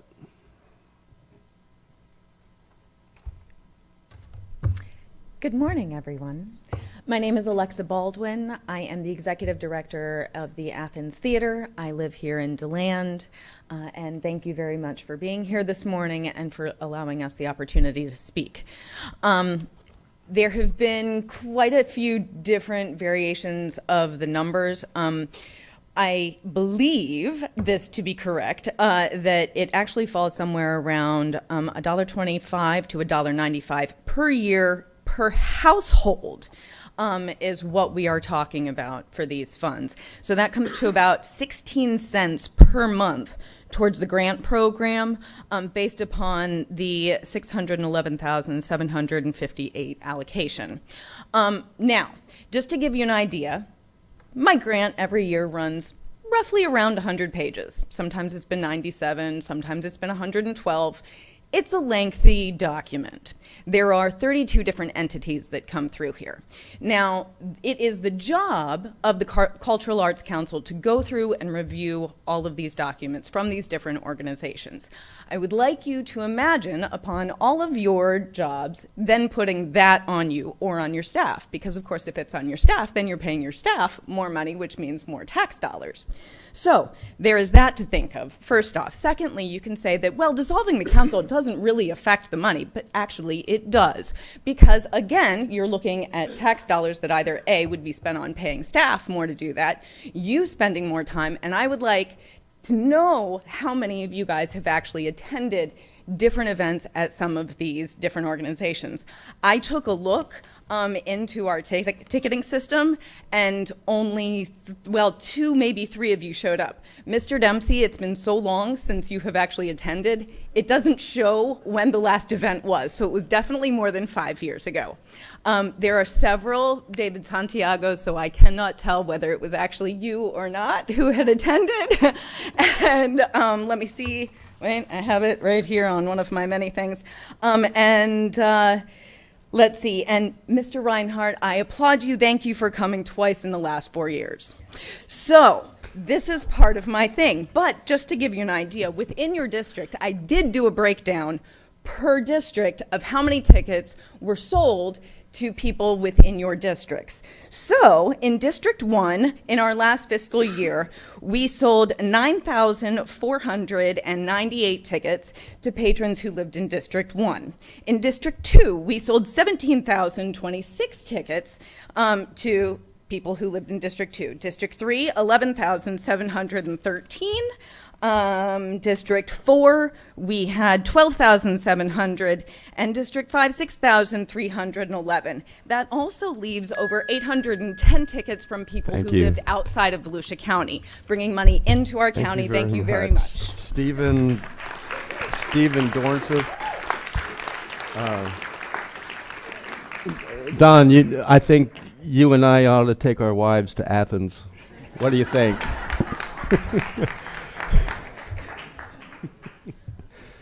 Hello, Council. Thanks for the opportunity to speak. Stephen Dornsife, I live in DeLand. Unlike some of the folks that have been up here before, who've lived here for years, decades, generations, I'm here to represent the folks that have lived here for 1 year or less. So we came down for an art show January of 2023 and discovered DeLand. We never left, and we could choose to live anywhere. We chose to live here. So it was due to the rich, vibrant art community here. If there's anything that puts that into jeopardy, I think folks like me would choose to live somewhere else. And so I think that's really all I wanted to say. Thanks for your time. Please do not dissolve the committees. Thanks. Thank you. Jack Surratt. Mr. Chairman, since we've got a lot of emails regarding people coming and going, I'd like to excuse myself to use the restroom. TMI. Hi, my name's Jack Surratt, and I've lived in Ormond Beach, and I've lived there for 60 years, and I've proudly served on the ECHO Advisory Board, and for 5 years also the Volusia Growth Management Commission. I'm currently a member of NRAC, but my involvement over those years was for one real reason, and that is to improve the quality of life in Volusia County, either maintain it or make it better. And so I'm here today to just talk about NRAC and its importance to the county. I, like many residents, are deeply concerned about the development, especially when they take a minimum interest in the county's natural resources. This is a serious issue and probably one of the biggest issues we'll confront in the course of the next 5 years. And NRAC's an important part of that. NRAC involves everything from storm water, runoff to flooding, wetlands, and tree preservation. There's a lot to be done, and it's hard work. Many of these ordinances have not been addressed in decades. The county has changed. We need to adjust to that. NRAC makes no rules or regulations. We simply evaluate and suggest what we believe makes sense. You, the county council, you decide on whether our recommendations are reasonable or ecologically beneficial. So in effect, NRAC is important to help you maintain Volusia County's quality of life.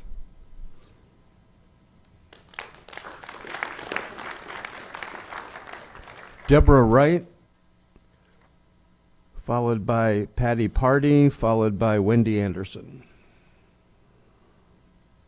I think there's seats down in the front if anybody wants to come fill them in. Good morning, council, councilmen, and citizens of Volusia County. I am proud to say that I have always been aware of the diversity of Volusia County, but never have I been more impressed with the participation of that diversity. We all have unique ideas, opinions, and needs, and that is why we need every one of our advisory boards. You need every one of our advisory boards. Your staff, while remarkable, cannot do the total job. You need the citizens' advice. Good government is you guys doing your job. Great government is working with the citizens, and the citizens working with you. So we do a fabulous job for Volusia County. We can only benefit from our cooperative collaboration. We are your resource. We are the voice of Volusia County. Please hear us, and thank you.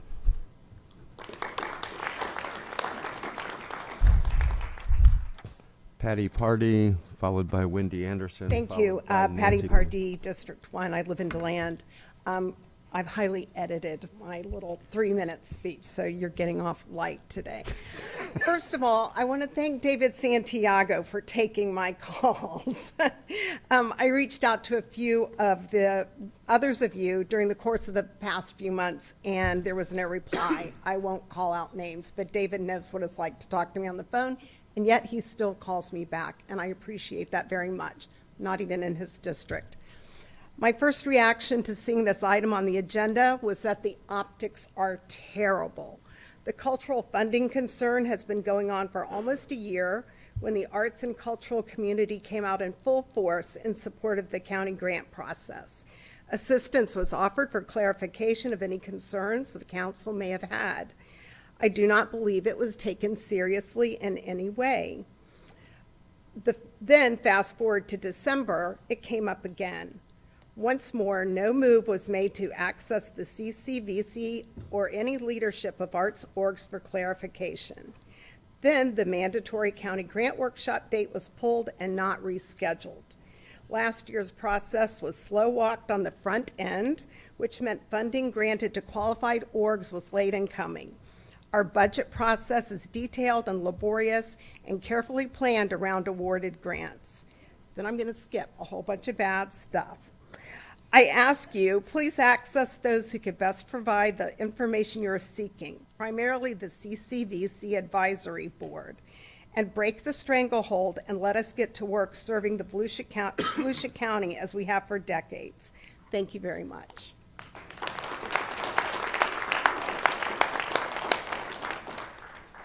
Wendy Anderson, followed by Nancy Norman, followed by Cameron. Good morning, and thank you. I do feel like several other speakers have already spoken about the importance of citizen engagement for our democracy, so I too am going to go off script, although I do want to share with you my first paragraph, which is that I was listening to Jason Kelsey's retirement speech yesterday, and really noted him quoting several other important people, and I want to requote him now, that no man is an island. We draw strength from each other. We all rely on each other, respect each other, even our differences, because we know we are stronger together. And we all are part of a team here, all of us who serve on these citizen advisory committees. You have heard from Melissa Lammers, Jessica Gao, Jack Surratt, who all serve on NRAC with me. I have been honored to serve on this committee for a year and a half. And we do take our work on this committee seriously. We show up. These are long meetings. They are intense. I do wear a particular hat on this committee and do find myself sometimes bringing a more extreme perspective to the committee just to play that role. I don't play that role everywhere I go. But what I have found in the 18 months that we have been meeting is that we have all grown to respect each other, to actually create friendships where, wow, that's a person I didn't start out liking, and now I think he's pretty cool. We have learned from each other. We have grown as individuals and as a committee, and we are doing important work for you. We are doing the work that simplifies and streamlines our ordinances to make it easier, not harder, for our developers, for our homeowners, for our landowners to actually get work done and protect the environment in the process. We are looking at some of the changing trends in in development, like low impact development. We are looking at the current trends in climate to see how the county needs to respond to that. This is hard stuff. It's really hard stuff, but we are doing this work and we appreciate the support that you've given so far. We work for free. We have no budget as a committee. We appreciate the staff time that is invested in supporting our work, and I would really appreciate your continued support in it so we can help you make good decisions. Thank you.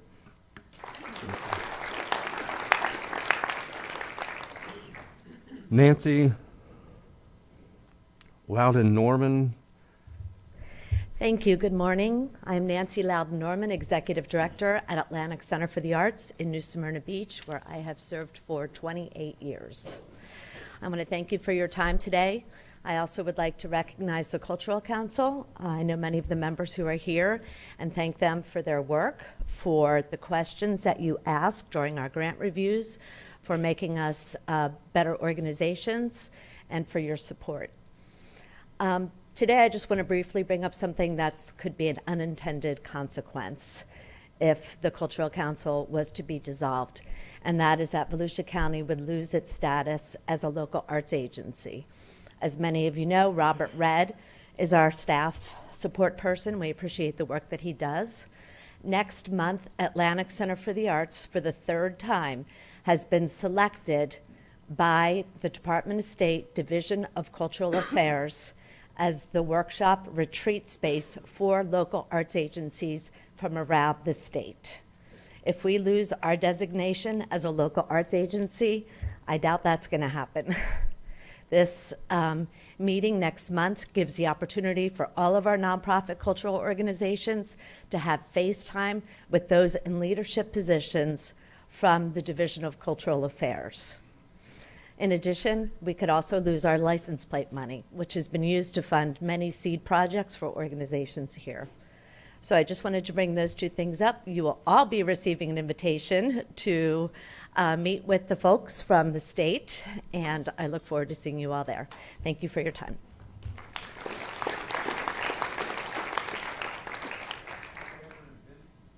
Cameron Vinson, followed by Julie Trulio, followed by Lloyd. I didn't think you were here today. Lloyd Bowers.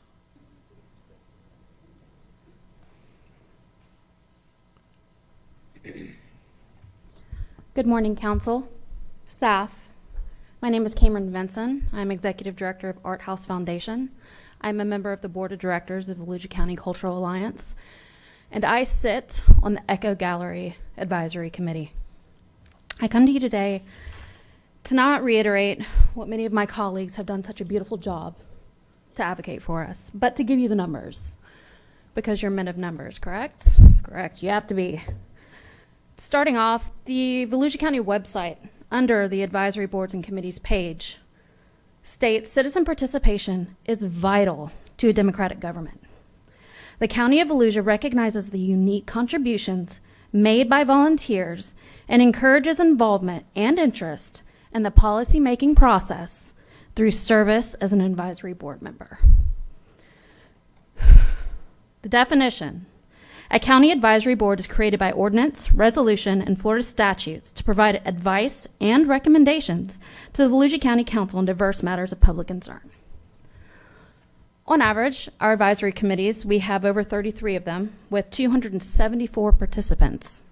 On average, about 40 hours a year. That breaks, if we just do half of that, that breaks down to about 3,400 hours a year. That's 500 hours a year for you to dredge up from your busy schedule to try to create that personal connection with our community and their voice. I would like to remind you, these advisory committees are volunteers with expertise in their fields. I'm going to pull an example from the Cultural Council, which is an advisory committee. You've heard a lot about it today, but I'm going to give you the numbers. 2022, the Volusia County Cultural Grant, roughly 80 to 90 pages, was able to quantitatively bring up figures so that we could give you a return on investment infograph. 0.2% of the general budget, 0.2% of the general budget was utilized on the cultural grant. It's an important number. the money invested into the cultural programs in this county that apply for that grant turned out a return on investment of 160.68%. That is unheard of. For those of you who need it, that's an investment gain of $978,000 for less than $2 a year per household. 48% of all adults, not children, just adults of Volusia County attended cultural events in 2022. I took all of this information generated from that extensive grant that the Cultural Council puts together to deem whether we are worthy of that county's money. This is just one example. 33 advisory committees that you have working for you to benefit you. Thank you. Thank you.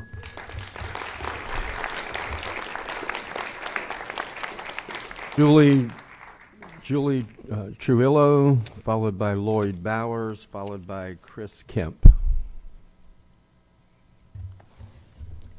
Good morning, gentlemen. I will be brief, as most of my colleagues have covered a lot of these points, but I am Julia Trillo. I am a native of Daytona Beach, Florida, born and raised. I am also a former member of the Cultural Council, so I know what kind of work is involved. I'm currently the vice president of the Volusia County Cultural Alliance, which, as you know, is a nonprofit on its own feet that advocates for arts and culture in the county. The Cultural Council is just one of these very valuable assets that you have.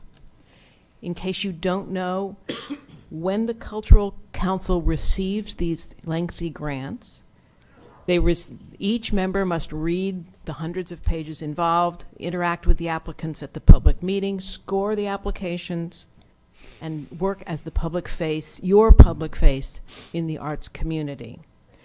That requires somewhere between 40 and 60 hours per member just for the grant reading process. Highest and lowest scores are removed, the grants are averaged, and that way the funds are allocated by staff and approved by you. So there's no grandstanding, there's no favorites. They fill in the forms. What they do is ranked, scored, and averaged. So I just want to make that clear because I think there's a feeling that some people get better treatment than others in this process. They don't.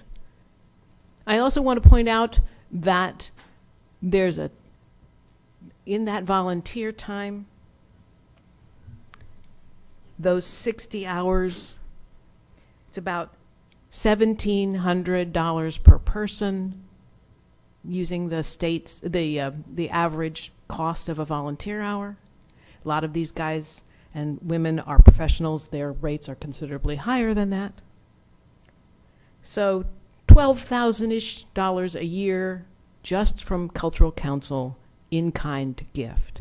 Multiply that by the number of boards, you have a lot of value coming to the county from those volunteers. In closing, I just want to say, like the other speakers, I hope you will retain all of the advisory boards. Please take the time to make them better. I hope you will. But don't throw the baby out with the bathwater. Thank you.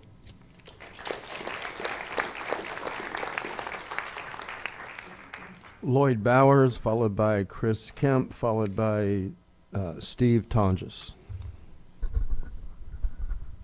Chairman Brower, members of the council, I appreciate this time. I am not going to go through what everyone else has already said because obviously you've heard a lot from us last year. I have been on the council, Cultural Council, for over 12 years, first appointed by Josh Wagner, which shows you how long that goes, and currently I serve at Councilman Reinhardt's pleasure on this. Following last year when we were here and had this great discussion, I had the opportunity to meet with Chairman Brower. And we talked about many things and many conceptions and misconceptions about the grant process itself. And I recommended to him at that time that we have a workshop, the Cultural Council and this council, so that we can address all of your questions, your concerns, see if improvements need to be made, see if changing needs to be made, and go from there. That is in the process. The Cultural Council at their last special meeting adopted a resolution setting up that workshop. I spoke with Chairman Brower yesterday, and he confirmed that he was aware of that. So we are going to be talking with you to see if there are ways we can improve that in a public forum.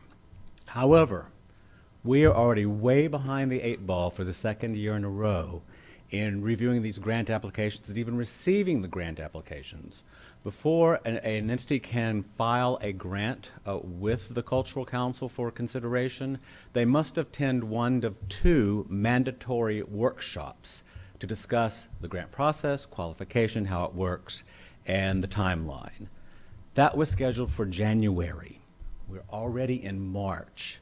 If we're going to meet the work that we do, we need you to give us some guidance today that we're okay for this year. And that's the main thing I need to know from you, and that the other people need to know from you. And I noticed that George Pappas came in. He's the current council chair. I'm sure he's going to have something to say as well. But that's my primary concern. We want to do the work for you. Julia Turillo was right. It takes us about 40 to 60 hours. And I will defer to Councilman Dempsey to understand what a lawyer charges and how much that 40 to 60 hours that takes of my time and of George Pappas's time every year to do that. But we enjoy doing that because we see the need, we see the support of the community, and we see the effect, the positive effect it has on this community. So please give us some guidance today that we're okay to go forward this year. Thank you.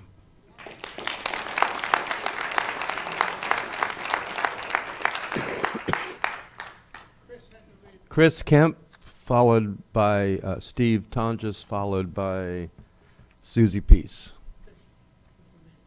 Pardon me? Okay. Steve? Did Steve have to leave? Steve is here.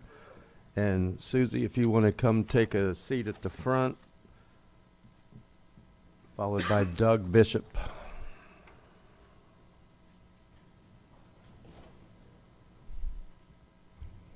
Sorry, I had to take a temporary leave. My name is Steve Tonjes. I live in DeLand in Mr. Dempsey's district. I am speaking today for the Flooding Committee of Faith. And I brought some words of profound wisdom, but there's really nothing I need to add to what's been said already. So I'll just point out that I walk funny because my toes aren't getting signals from my brain. Excuse me. The means of communication, the nerves, have been damaged. Advisory boards are like those nerves, and irreplaceable means of communication and coordination between the citizens and the council. We need to keep them, otherwise we're going to walk funny.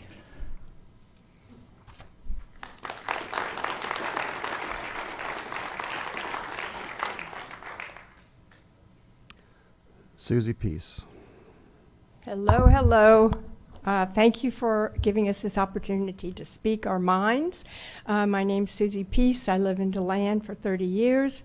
And this is, I feel like a deja vu. I feel like we have to defend ourselves for arts and environment on a regular basis here. And I don't really understand why. As all these people have said today, there's no reason to do away with these boards. To examine them is fine. Why don't you visit them and visit the theater and visit an NRAC meeting and see what's going on. As Pat says, I don't want to see you break the faith with your constituents, with your citizens. The definition of constituent is being part of a whole. I think you should trust us. We got you elected. We're voters. I wanted to end with one quote from Clay Henderson when he heard about this reaction again, the doubt that you're having with citizens advisory boards. He said, I hate watching these people with no institutional memory trying to dismantle good projects we developed over time, which continue to have broad public support. Thank you.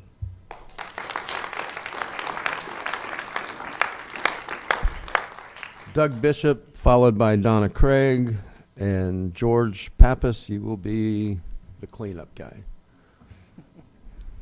Hi, my name is Doug Bishop, and I'm representing myself and my wife, Kelly Grounds, who happens to be out of state. We live in Orange City.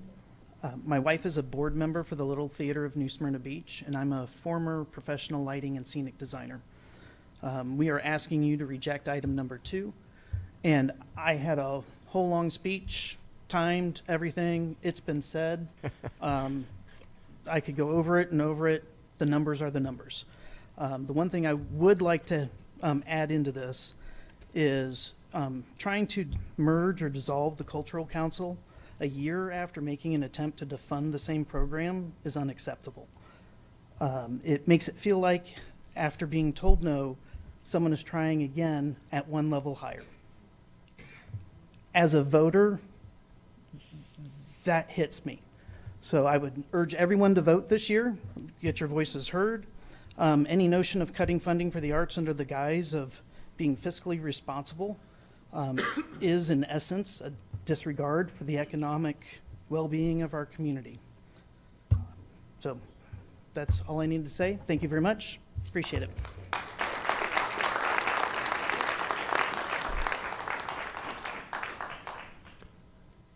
Donna Craig, and then the last speaker will be George Pappas. Good morning. My name is Donna Craig. I live in Ormond by the Sea. Although I'm a member of the PLDRC, I'm here speaking as a private citizen. And I'm encouraged to see the number of people who have been standing up to speak on these issues today.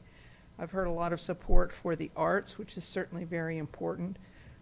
It's one of the sexiest things that you people can work on. And I think that a lot of people feel like that makes it all the more important. One of my guiding principles in my life has come from an old boss of mine who I resented at the time when he said, just because we can do something doesn't mean we should. I learned in the years that I worked for him how important that was. Just because we can do something doesn't mean that we should. The staff has made some recommendations, and my experience with the staff is that they're a hardworking group of people who are even-handed in their presentations and in their considerations for the different issues. I respect what they have to say.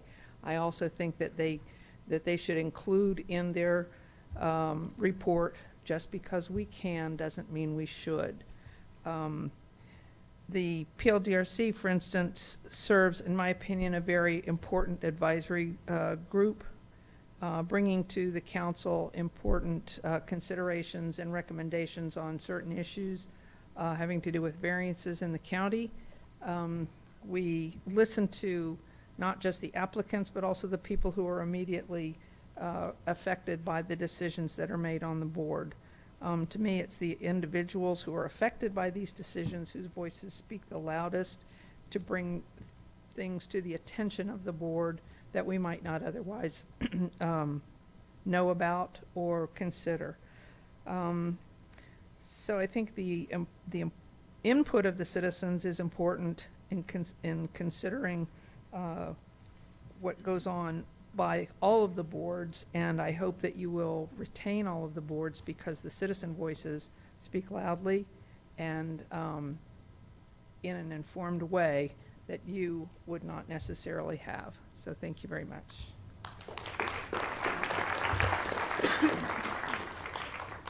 George Pappas.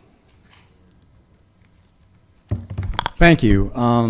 George Pappas. I'm chair of the Cultural Council of Volusia County today as we speak.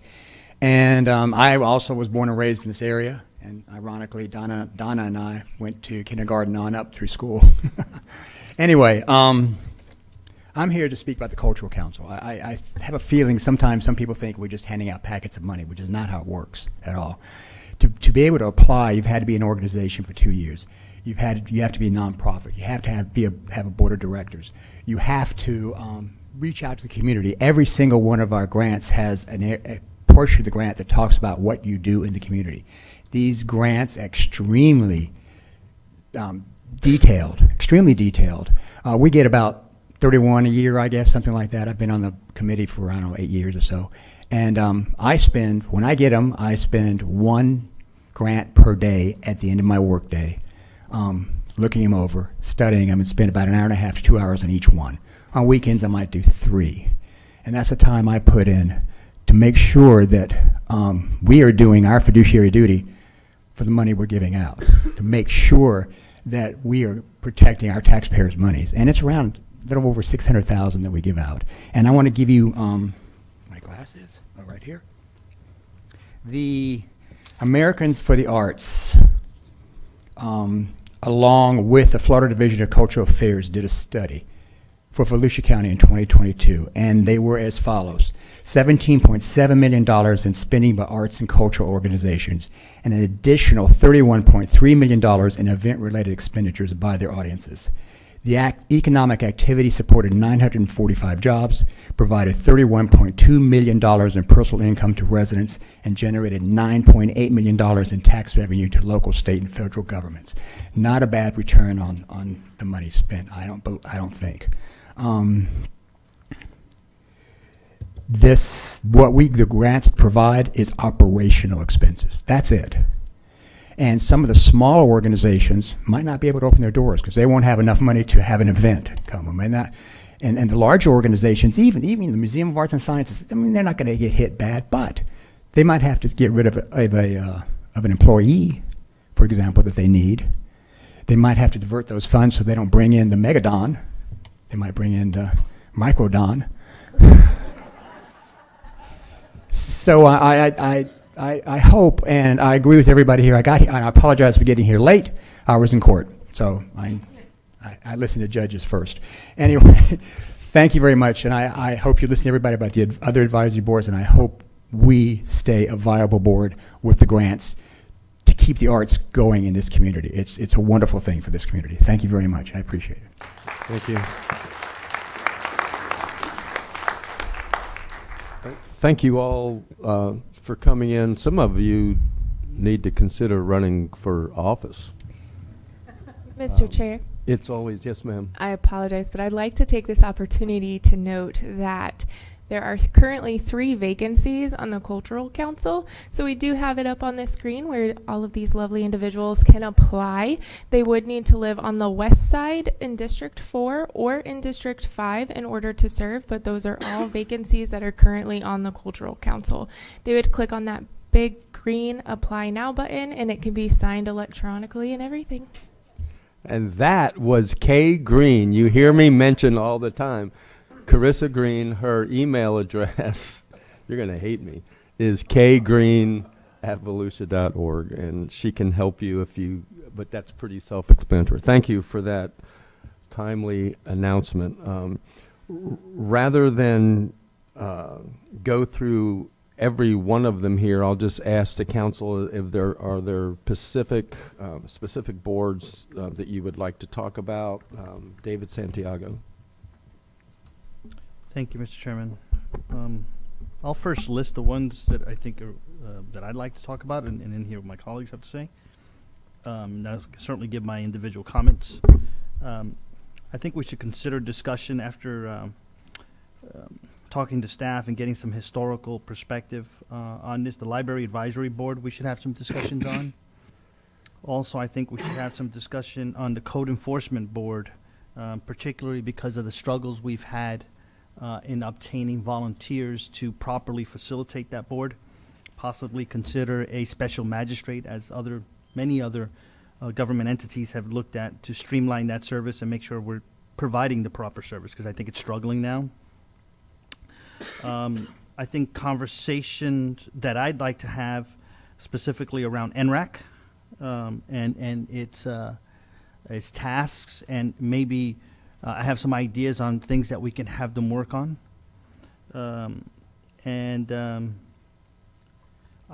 If I may, Mr. Chairman, I want to make some comments of my involvement on the Cultural Arts Council. And my journey regarding arts and a few other things, but particularly the Arts Council and the impact it has in our community has evolved over the last year or so.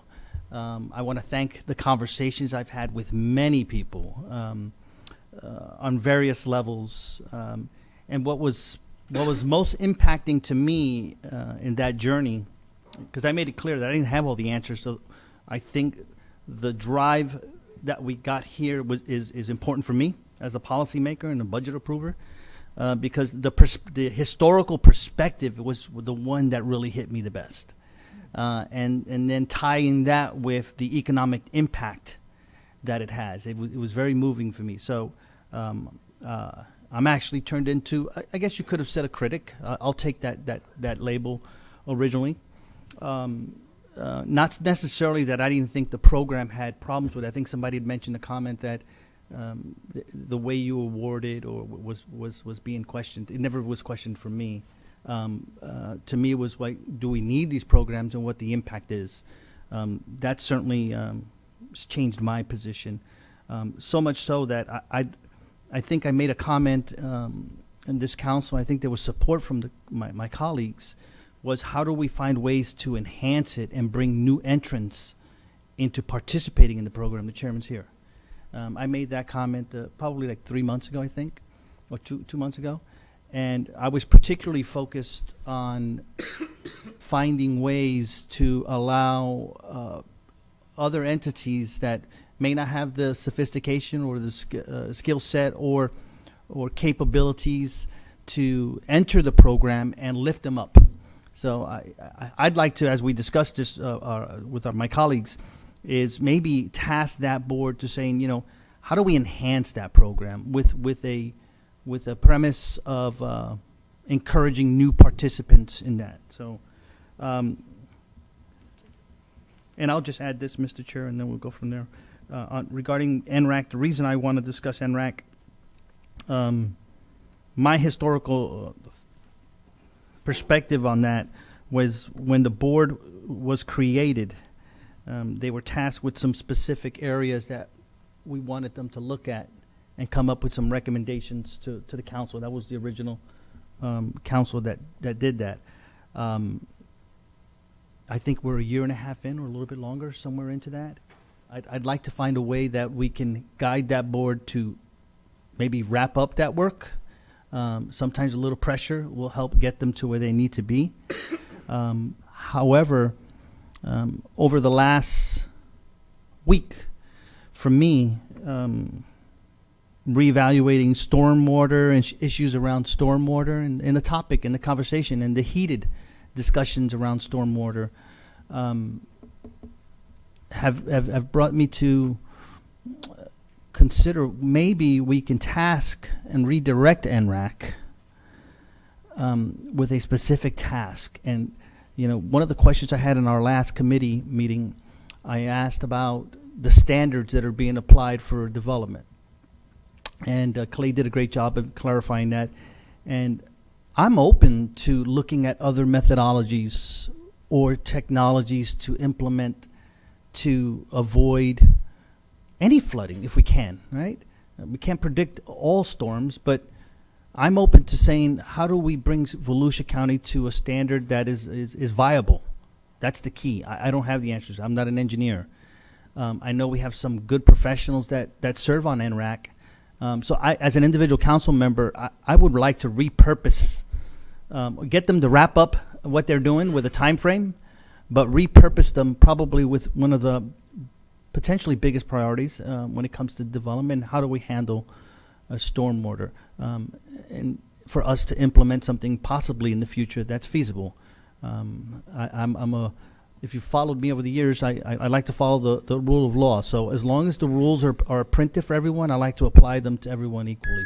We should look at them and possibly re-enhance them. Thank you, Mr. Chair. Matt Reinhardt. Thank you, Mr. Chair. I would have hit mine first, but David beat me to it. So I'm going to make mine very brief. I appreciate the fact that I may have to leave. I have an emergency situation with my daughter, so I may have to leave. She's at Halifax right now. What I did want to bring up with respect to the Cultural Council, I think I've answered numerous emails with where I feel about this particular topic. Was in support wholeheartedly last time, continue to be support, and will continue to be in support of this. I shared a story last year in my former career. I won't even mention it. I think you guys know where is that, right? I'm not sure. Anyways, we had an inmate that we discovered had a talent that was untapped into, and we used that inmate to decorate a wall. And that was my first experience with seeing what capabilities people have out there that are untapped. And with what the Cultural Council has out there, more involvement needs to be had.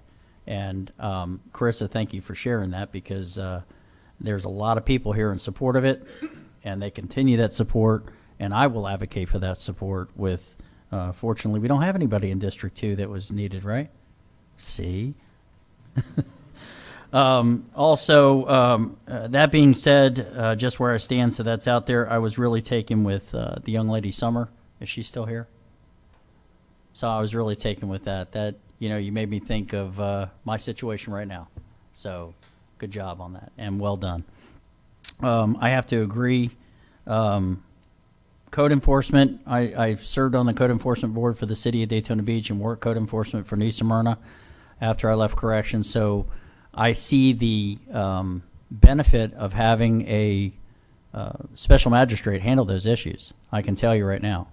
And I know that some of the colleagues that I had on the code enforcement board in the city of Daytona, they do a very great job. They do. And it works there. It really does. They don't have an issue, from my understanding, with finding individuals to fill that. So I commend them for that. I was very eager to do that. We didn't have an issue in New Smyrna. So I commend your area, Mr. Robbins, because they're very active in that. But I will tell you that the majority of the cases got forwarded on to the special magistrate. So if we're having that issue, that warrants a discussion. I think so, that we need to talk about that. The NRAC, I'm in support of that as well. I mean, we're just getting started. But I agree with what you said, Mr. Santiago, with respect. I like updates. I like that. I like knowing where they're at. Can we redirect them to focus on an issue that's currently at hand right now with respect to flooding? Because that is an issue. We're on the backside of two very powerful storms that hit us, and it's not if it's going to hit us again, it's when it's going to hit us again. And so we need to pay special attention to that, because that's going to be an issue, and it is an issue every time. So I'd like more discussion about that. Library advisory, I'd like to hear more about that. I agree. That was on my list of things to discuss as well. I do have an individual that's in my district that I appointed that board that's very passionate about that. I noticed one gentleman is not here right now that's very passionate about that. So I'd like to hear about that more before we make that decision. So with respect to that. So other than that, I'm in with you. I'd like to talk about code enforcement, library advisory, and to see what can be done with respect to what we can hear on an update basis with about NRAC. So I have to agree. Thank you, Mr. Chair. Jake Johansson. Thank you, Chairman. I have a few comments, but first I'll tell you the ones that I think need to be looked at. I, too, believe the library board, code enforcement, going to special magistrate. I'd like to look at the housing finance board, see if there's any slop there that can be adjusted. The firefighter, volunteer firefighter pension board, whatever we call that. Animal control and the business incubator advisory board, if we can adjust that at all. If you look, most of those folks are kind of staff, and maybe we can work on that. A couple of general comments. You've heard me many times, and I know a staff member is going to kick me in the shins about this, but I'm a less government kind of guy, and I find advisory boards to be an extension of government and therefore very bureaucratically hard to manage. Advisory boards, by and large, shouldn't be talking about issues that they talk about in the board, outside the board. So let me take, for instance, because I had a lot of conversations, the NRAC board. Dr. Wendy Anderson, who works at Stanford Stetson, and Ms. Lammers, who's the board chair, technically can't get together for a cup of coffee and have a very good, strong conversation about the way ahead for flooding. That is off limits. What size trees we ought to keep, what size trees we can cut. They can't have a cup of coffee and talk about that. They can't talk about sea level rise. They can't talk about climate change. They can't talk about anything that may come up for a vote in the future. That severely restricts two of the many smart individual people on that board from collaborating, not to mention the rest of the folks. That's just two. So do I want the NREC? Yes. Do I have problems with advisory councils being restricted on what they can do and how flexible they can be? I do. I want to share with you one thing. We have obviously a contentious issue up in Ormond with a fuel distribution place. There is no fuel distribution or I-2 advisory board to tell us what to do. Yet those people came out in force and shared with us their thoughts outside of an advisory board. They went and had coffee together. They got their act together. They got a lot of information and they presented it to us. So there's a case where no advisory board was very instrumental, very influential in getting our attention.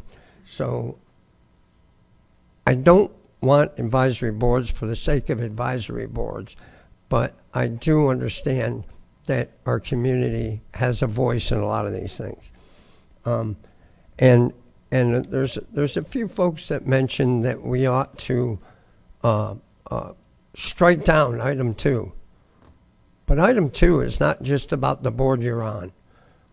Item 2 is about a list of about 20 boards, some of which do need to be changed. So realize item 2, although all-encompassing, there are some good points in there that need to be addressed and identified and maybe made a little more flexible and a little more actionable. I know the NRAC gives us an annual report. I'd like to hear from those people more often too, and it sounds like I'm going to hear from now on, now that I've established some lines of communication that I'll take part in. So I appreciate everybody's comments. I think you'll find that I'm a man that works more on reason than passion, but there was a lot of reason in the passion that you shared today, and I'll be taking that all into account. Thank you very much. Don Dempsey. Yeah, let me start off by saying that I'm in favor of retaining these advisory boards. I think I agree with the majority of the people that spoke today. They basically said that these are citizen volunteers. And I think it's good to have these boards because if you want to get involved in your community on a certain subject matter, I think it's good to have a board that maybe addresses your concerns and you could go to that board, give your input, and I think make a collective advice or advisories to give us. I just think the more sources of information we could get on a subject matter is great. I understand what you're saying, Jake, but I mean, just having 800 people here on one issue, it might be better to have them go through an advisory board of some sort and give a collective, some sort of collective bit of advice as opposed to just everybody coming in not knowing where to channel their concerns and their information except directly to us. So I'm in favor of keeping all these boards. And just to, I guess there's a lot of fear in the room about getting rid of cultural arts funding. I mean, it is deja vu, to quote Lloyd. But just want to remind you, and the young lady from Athens, I ran a comedy club here for 6 years, okay? It was a replica of the Gotham Comedy Club. Now, I believe we all agreed last time we were here that stand-up comedy is a form of the arts. In fact, I think George's son, as he was trying to get into stand-up comedy, performed there on a few times. So I have a huge interest in the cultural arts, especially stand-up comedy. We had the Improv does the funniest comic in Florida competition. They have all the improvs that they judge these contestants on. And one other club that they chose was my club in DeLand. This was back from 2009 to 2015. Then I had kids. I had to close down because I didn't have time, like Lloyd says. I have very limited time, so I couldn't be there at the club 2 nights a week. But I just want you to know that I'm not some evil guy that doesn't like the arts, because I put my money where my mouth was and my time. I lost thousands and thousands and thousands of dollars on that club only because I like stand-up comedy and I wanted to bring something to the community. So to sit here and say that I don't have an appreciation for it, I mean, is misguided. And to quote Pat Northey, she quoted, "No man is an island," but to quote a comic that came through our club, "No man is an island, but I'm a peninsula." And I lost money, probably over $100,000 I lost in the 6-7 years because I liked stand-up comedy so much. But I never once thought to even ask these guys to help kick in, or I never thought of taxpayers having to kick in to support my passion. I'm learning that it's a part of the community, and I understand that these things can't all be run without government assistance. So I am sympathetic to the need, kind of like David. I have grown to appreciate the arts. I understand that DeLand is a mecca for the cultural arts, and I'd like to keep it going. So I just don't want to be checked off as somebody who's unappreciative of what you guys do. I think cultural arts is a critical part of our community, and I'm in support of it. Okay, so that's all. Thanks, guys. Troy Kent. Thank you, Chairman. Just a few brief comments. First of all, to Carissa Green, I love that the chairman gave you the latitude for the commercial you did. The timing was perfect, and I just wanted you to know I thought it was great. That being said, Councilman Dempsey, not that you need anybody to stand up for you, and I love what you just shared. I really do. Because, and I'll get to those comments that I have in just a moment, but our advisory boards do hard work to help us make the best educated decision that we can. And I cherish the hard work and volunteerism and spirit that all of those individuals and the boards collectively put into to help our community. That being said, Councilman Santiago and Reinhardt and Johansson, I think it's totally appropriate to have a healthy discussion and look at these boards that you gentlemen mentioned and talk about them and see if things can be made better. That's not a bad thing. It's a healthy exercise, and I'm glad that we're doing it. I wasn't put on blast, and I don't mind sharing this. Unfortunately, I've never been to the New Smyrna Playhouse. I hope to get there one day soon. The Daytona Playhouse, I just want to tell you all in the 3.5 minutes that I have left. A few years back, I took my wife and son to a show right before Halloween. It was a radio show, and it mentioned in there that it was preferred if you would dress up. I had my son and wife where they wore masks of their choosing, and I had actual makeup paint on my face. I was Count Dracula during this radio show. Where's the pictures? Well, I have pictures.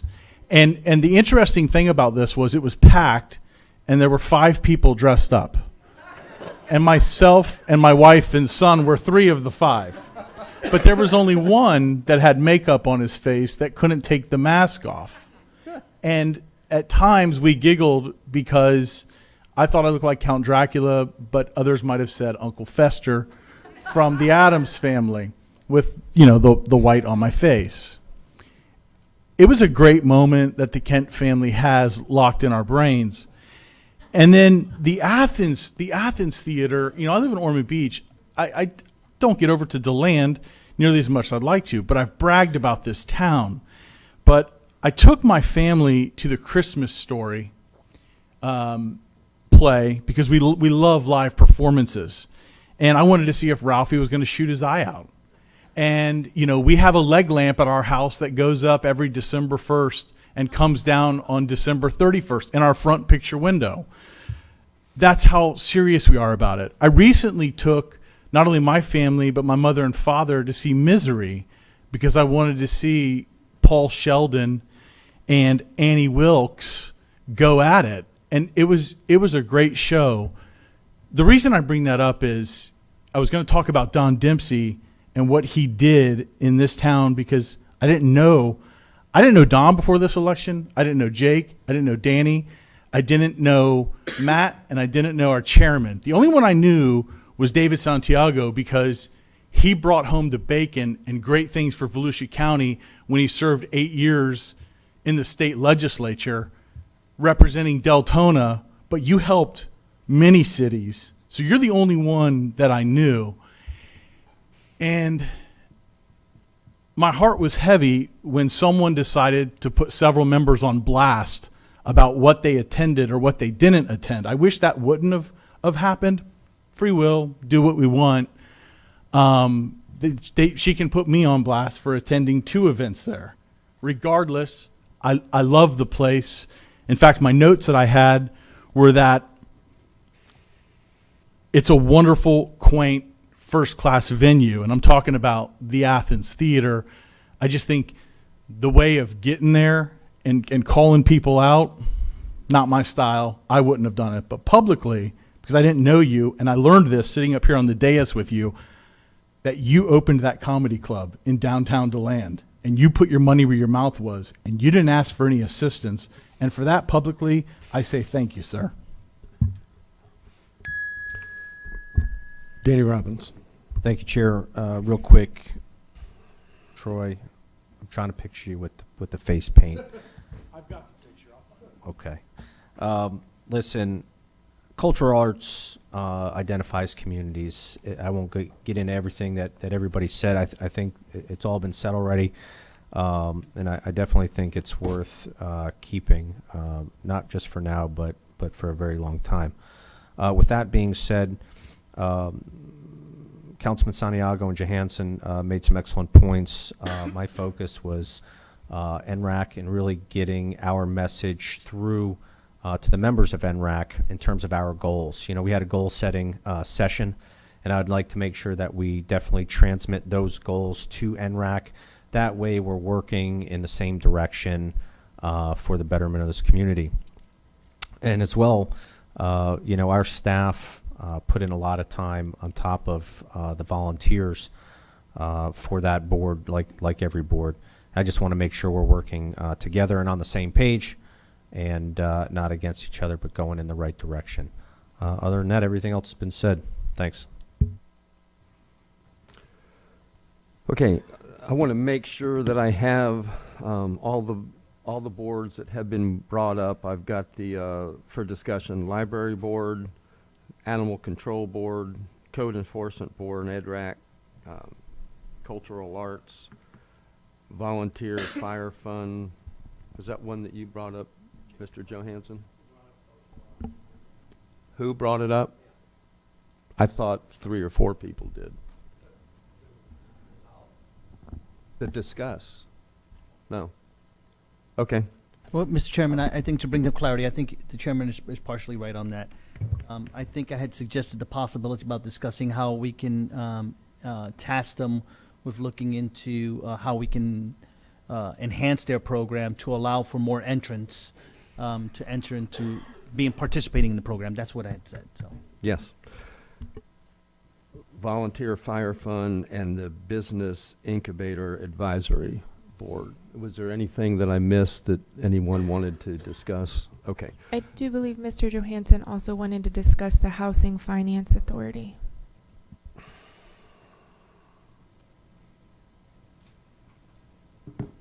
Okay. Then we'll take each one of those, and I'll reserve my comments for when we get to the particular boards David Santiago. Thank you, Mr. Chairman. I'm going to try to take a jab at it for time purposes and maybe take on the easier ones first. I think many of us have heard regarding the Code Enforcement Board, the struggles that they're having there with getting people to participate and apply our code accordingly. Staff had talked about the possibilities of bringing a special magistrate to facilitate that. I'll start with a motion, Mr. Chair. I move that we direct staff to come back to the council with the necessary resolution or ordinances or whatever they need to implement a special magistrate in place of the current process. Second, Johansson. Okay, we have a motion by David Santiago to move to a special magistrate, seconded by Jake Johansson.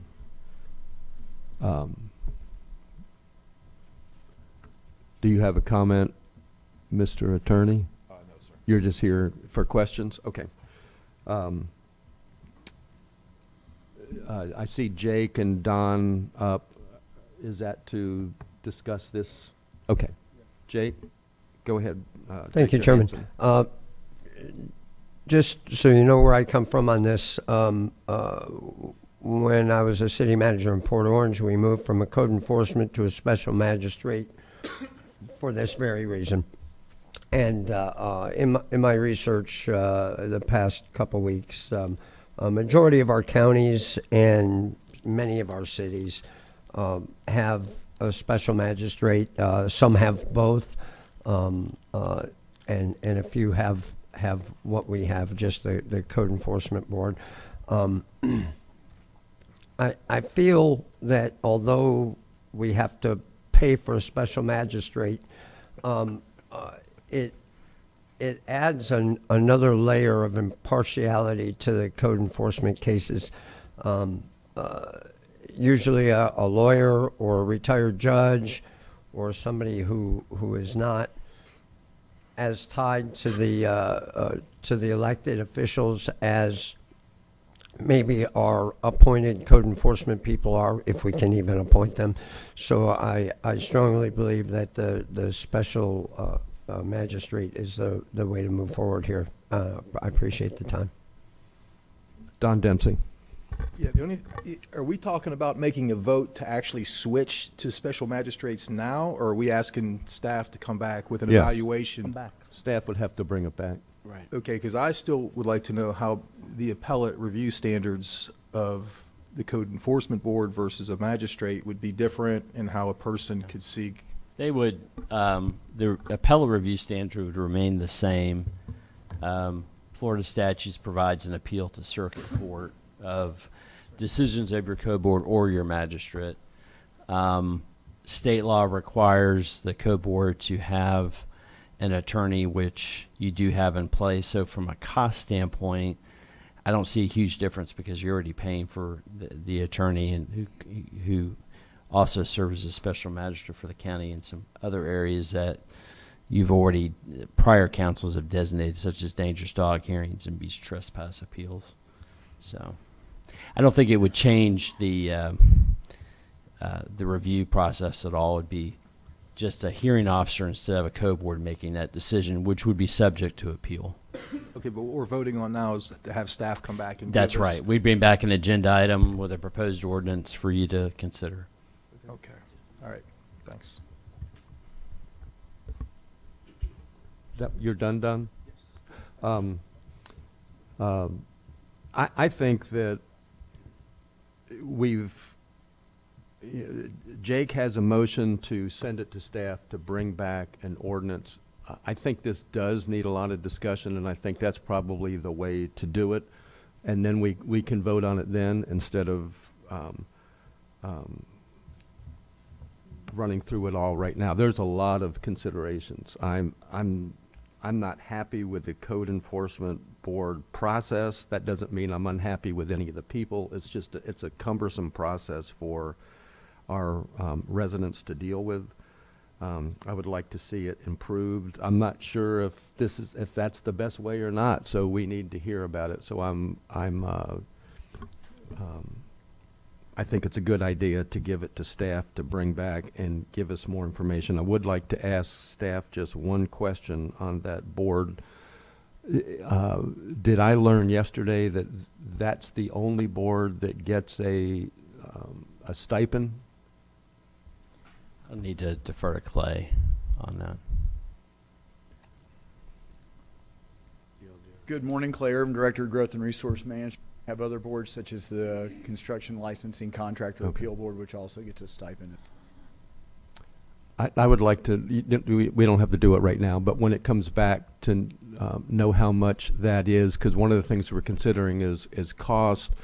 We'll have to pay a special magistrate. They're not cheap, but we do have expenses now in staff time, attorney's time, and this stipend, because it's a very active board and it takes a lot of time for people. So I think putting a stipend aside, I think, it's probably a wash in the sense that you're paying an attorney now to sit there. Yeah. You have the attorney be your hearing officer. So from a cost standpoint, aside from the stipend, which is a valid point, I don't expect much of a change there. Okay. Well, we'll discuss it when it comes back. If I don't see it, David. Afterwards, no. Okay. Let's take a vote on this. If you want to send this to a staff to come back with an ordinance language to switch from the board to a special magistrate, all in favor say aye. Aye. Any opposed? And that carries 7-0. And David Santiago for another motion. Thank you, Mr. Chair. Yeah, and I'm going to take this one on next. I think it'd probably be easier because I know that maybe a lot of people sitting in the audience and might want to go to lunch instead. So regarding the Cultural Arts Council, I think it's been said that the council is supportive of it, including myself. However, I just wanted to, I move that we instruct staff to get with that board and task them, along with all their additional stuff that they do, and thank you, to come up with recommendations for the council to consider on potentially ways that we can enhance the program, which would include a focus on how we can potentially bring new entrants. Second, Johansson. Okay. The motion is made by David Santiago, second by Jake Johansson, to instruct staff to communicate with the board. And I have a question about that. That's already in process, isn't it? That you're communicating with that board and you're setting up a workshop? Yes, we had we've already had a meeting, several meetings. Actually, I had one specifically with Mr. Pappas and his folks, and we went over some of these very desires you're talking about, and I believe they're working on that very thing, how to increase people that will be eligible. You guys had talked about maybe a system of some coming on and some coming off. So that is being worked on today. I do have a question because that is a little bit of a process. Would it be the council's desire to, under the current method, go ahead and distribute the way they normally do with their applications while we work this out, and the goal being for the next cycle? Because I'm getting concerned for some of them that need the money, and you have occurred today that they're on thin margins, so they need to get that cycle going. Yeah, Mr. Chair, if I could, I think I would probably even just withdraw the motion because it's not necessary. If you're already working on it, I don't want to create a motion. So I'll withdraw the motion, and as far as I'm concerned, business as usual for the board. Okay. I would agree with that. Jake, you made Withdraw the the second. Okay. Anybody opposed to continuing to process this cycle? No. Okay. I think that's good. It's already in motion with staff and the board, and so you all can go and do business as usual, and we'll look forward to meeting with you. Thanks for coming in. I didn't think you were coming today. You got out of court. Okay. And I just have one of my last ones, Mr. Chair. All right, go ahead. Thank you, Mr. Chair. I think I had mentioned NRAC and maybe one or two other colleagues. I'd like for us to consider through staff guiding the NRAC board to work with staff and kind of maybe sum up some of the work that they've been working on for a year and a half. And I get it; they're very difficult topics. They're handling probably a lot more than could be done in the time frame, but more so instruct those individuals to focus on stormwater and how the county can enhance its stormwater development requirements in a smart way. So I'll just say this, Mr. Chair. I just wanted to make the statement. I move to instruct staff to get with the NRAC board to redirect the NRAC committee to focus on stormwater enhancements, suggestions for the county council. Okay, we have a motion by David Santiago to direct the NRAC committee to include discussions on stormwater.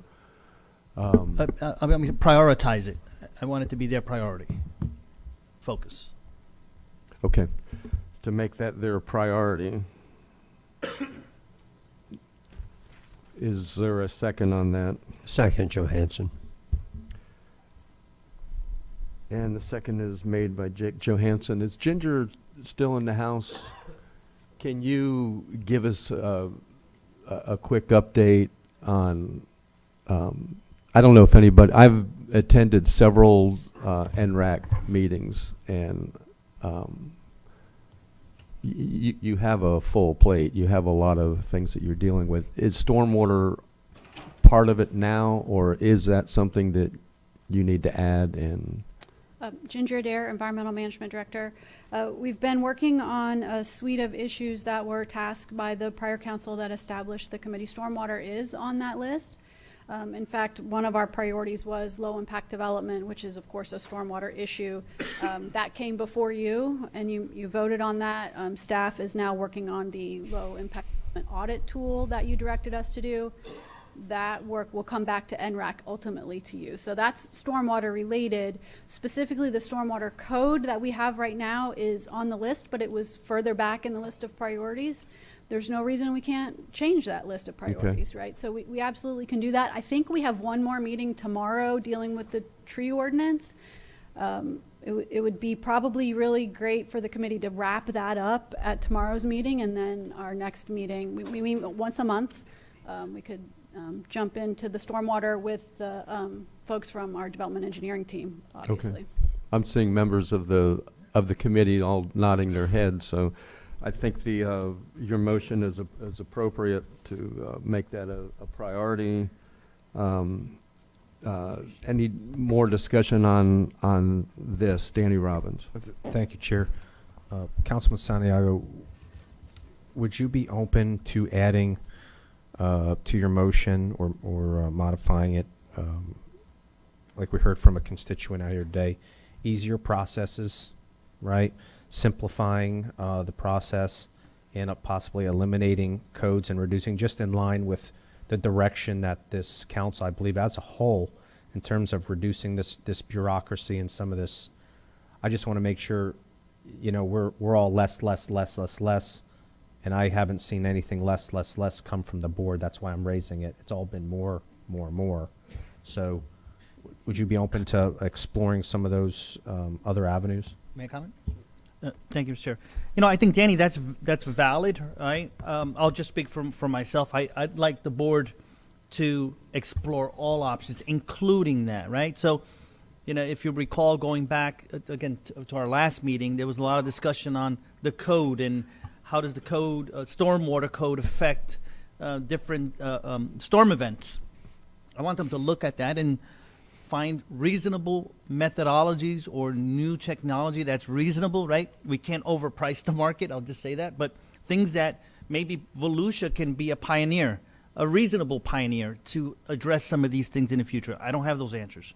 Some of those, I understand that this board has a very well-balanced approach, and I hope that individuals from all of those approaches are reasonable and come forward with some suggestions. At the end of the day, we decide, right, what we want to implement. But I don't want to leave that issue untouched because of the sensitivity and the urgency. That's why I made this suggestion. So, yes, I'm open to it. You're right, and I agree with everything you said. I just, if we don't include it, then Yep. You know, I think I can make a separate motion, which would be pointless. I think the message is there. I think we can include it. We have a motion to reset priorities, to make stormwater management a priority, and if the committee would look at not only adding regulations, is there something that we can, are there regulations that we can do without? I think that's also that's going to be a key factor for me in the code enforcement board discussion. What regulations that we've laid on people that that we could, one of our goals, I think, as a council is to bring more business into Volusia County, and sometimes they feel like they're being run off by the amount of regulations that we put down them. So that's going to go for me on code enforcement board as well. Can I add one thing, Mr. Chair? You can. And I think the important piece here is I've talked to people on several sides of this, including development industry, that oftentimes has to absorb regulations that we implement. I think we'll find, more interestingly, if we include them or invite them, even if they're not a board member, to participate, you will probably find a lot more consensus in the development industry if you include them in the discussions. Just because they're not a board member, they shouldn't be. So we have to have dialogue that's reasonable, and suggestions that are reasonable, and implement those and apply those to everyone equally. That's kind of my theme. Thank you, Mr. And David, just so you know, I'm not laughing at you. I'm smiling at the attorneys in the room who are all nodding when you said that. Jake Johansson.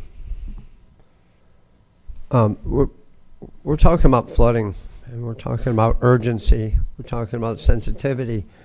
Every council meeting, we have somebody come up and tell us about their property flooding, and we're going to make it a priority for the NRAC, who meets monthly, and we've invited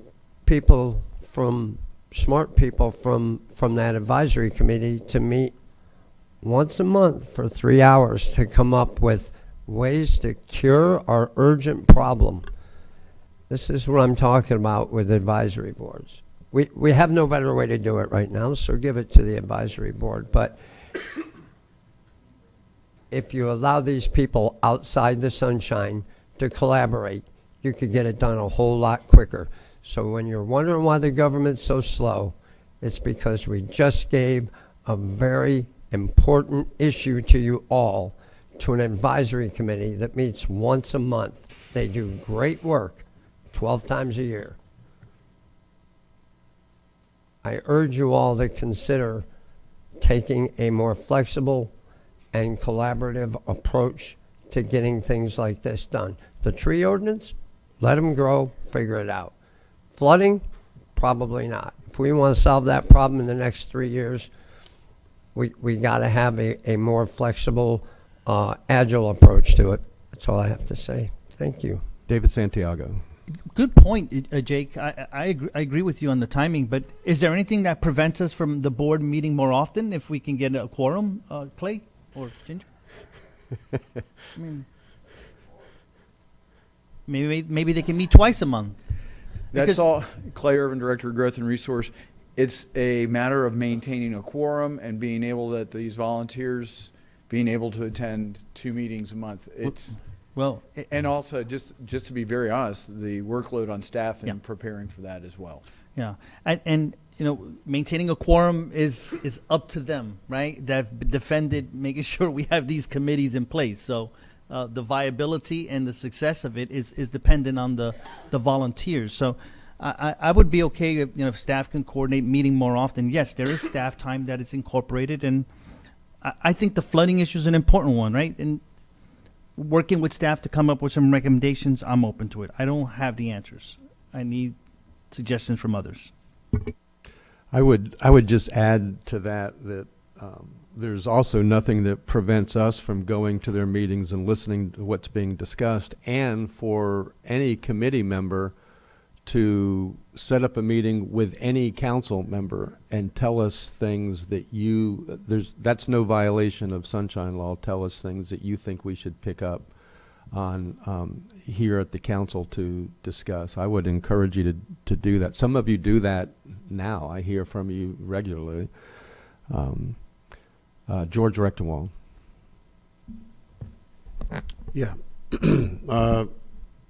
In response to Mr. Johansson, I think that you got a long-term issue and where you would go with NRAC and that you're talking about, in a lot of cases, future development and regulations you would put on that. The people that came in today that were complaining about flooding, the water's in their yard today. It's not in their house, by the way. It's in their yard. So I want to clarify that. But I already have a meeting set up with City of DeLand. There's some jurisdictional issues, but we always say stormwater doesn't know what jurisdiction it's in. I think we'll work together for some solutions, because some of these cases, the toothpaste is out of the tube, and we're going to have to look at some solutions to deal with issues that are in older neighborhoods or neighborhoods that where new development meets older development, and that may require a different set of solutions than the other side is trying to have new things, not add to the problem or maybe solve the problem.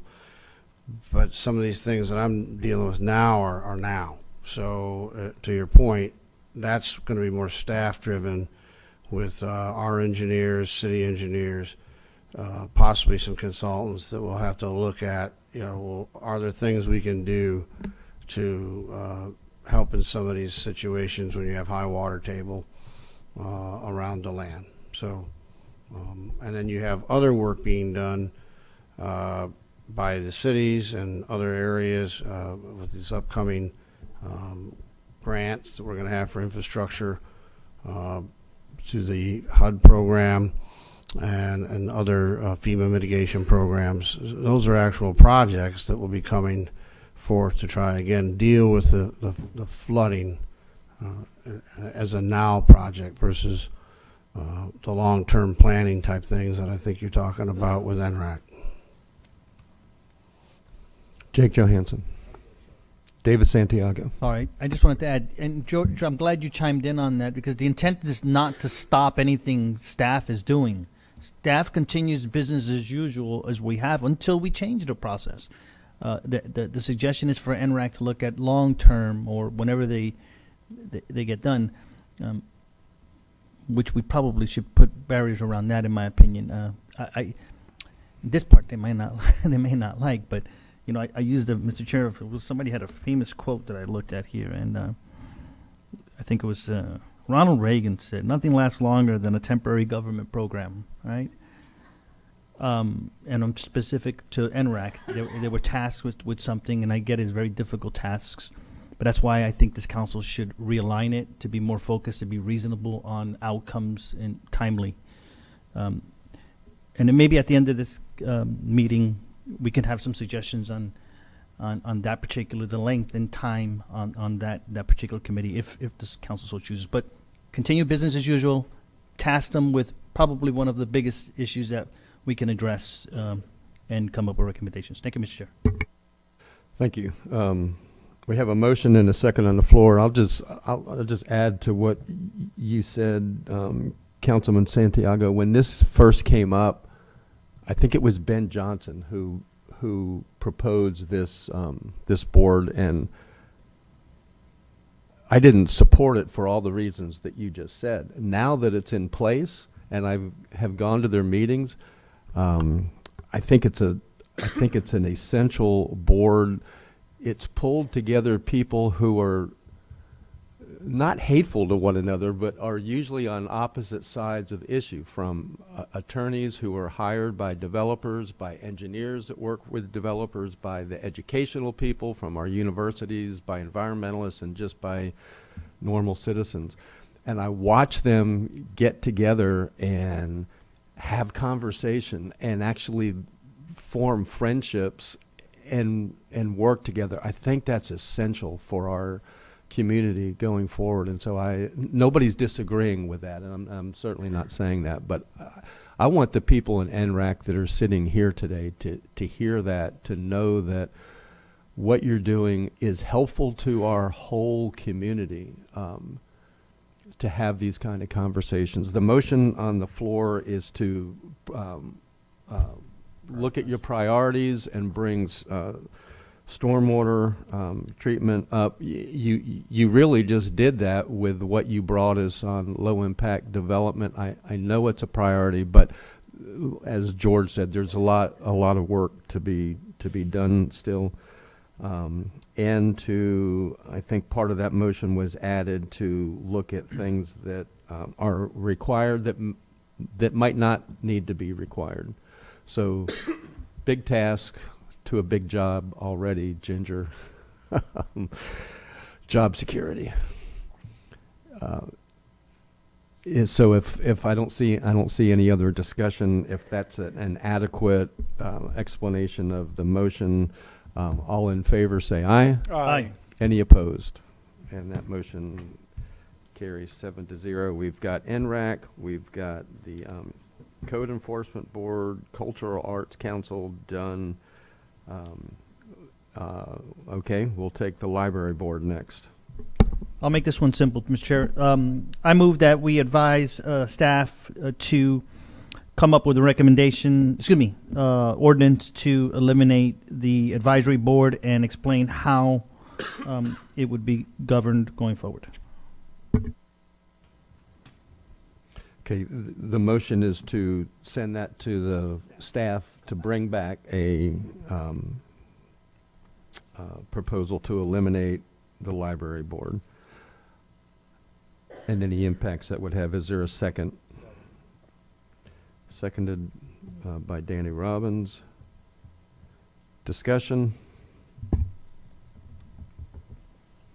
Troy Kent. Yeah, just briefly. So I may be in favor of that, but just the way it was worded, it sounds like have staff come back with basically we're going to get rid of this board. And I don't know that I'm there yet. I don't have enough information. I need more information from staff. I may be there after I get that, but I think that the way that was worded, it puts out a message that we're ready to get this one chopped off the block, and I don't know that I'm there yet. Thank you, Mr. Chairman. Good point, Troy. I talked about messaging earlier, right? And that's probably not the best way to message that. So if I can, Mr. Chair, I'll amend my motion to direct staff to come up with recommendations on the library board and potential ordinances for us to consider. Second still stand? I think that's, Thank you. I think that's better. Any other discussion on that? All in favor say aye. Aye. Any opposed? Library board will come back for discussion. We're gonna put a lot on you this morning. He says with a smile. Okay, Jake Johansson, you wanted to discuss the Animal Control Board. Yes, sir. As I understand it, the Animal Control Board advises staff, and we have a special magistrate that does some adjudicating as well there, Mr. Dyer? Yes, so your Animal Control Board used to give recommendations on changes to your ordinance, which they still do. They used to also sit in a quasi-judicial capacity on dangerous dog hearings. Many years ago, council changed that to have a hearing officer decide that. So now they're purely advisory as to possible changes on your ordinance. Can they, as citizens not part of an advisory board, since they're all professionals, have input on that to Yes. our staff on a daily basis? Yes. I therefore would like to then make a motion to instruct staff to bring up options for using what used to be or what could be the Animal Control Board to advise staff on ordinance changes outside of an advisory board. Okay.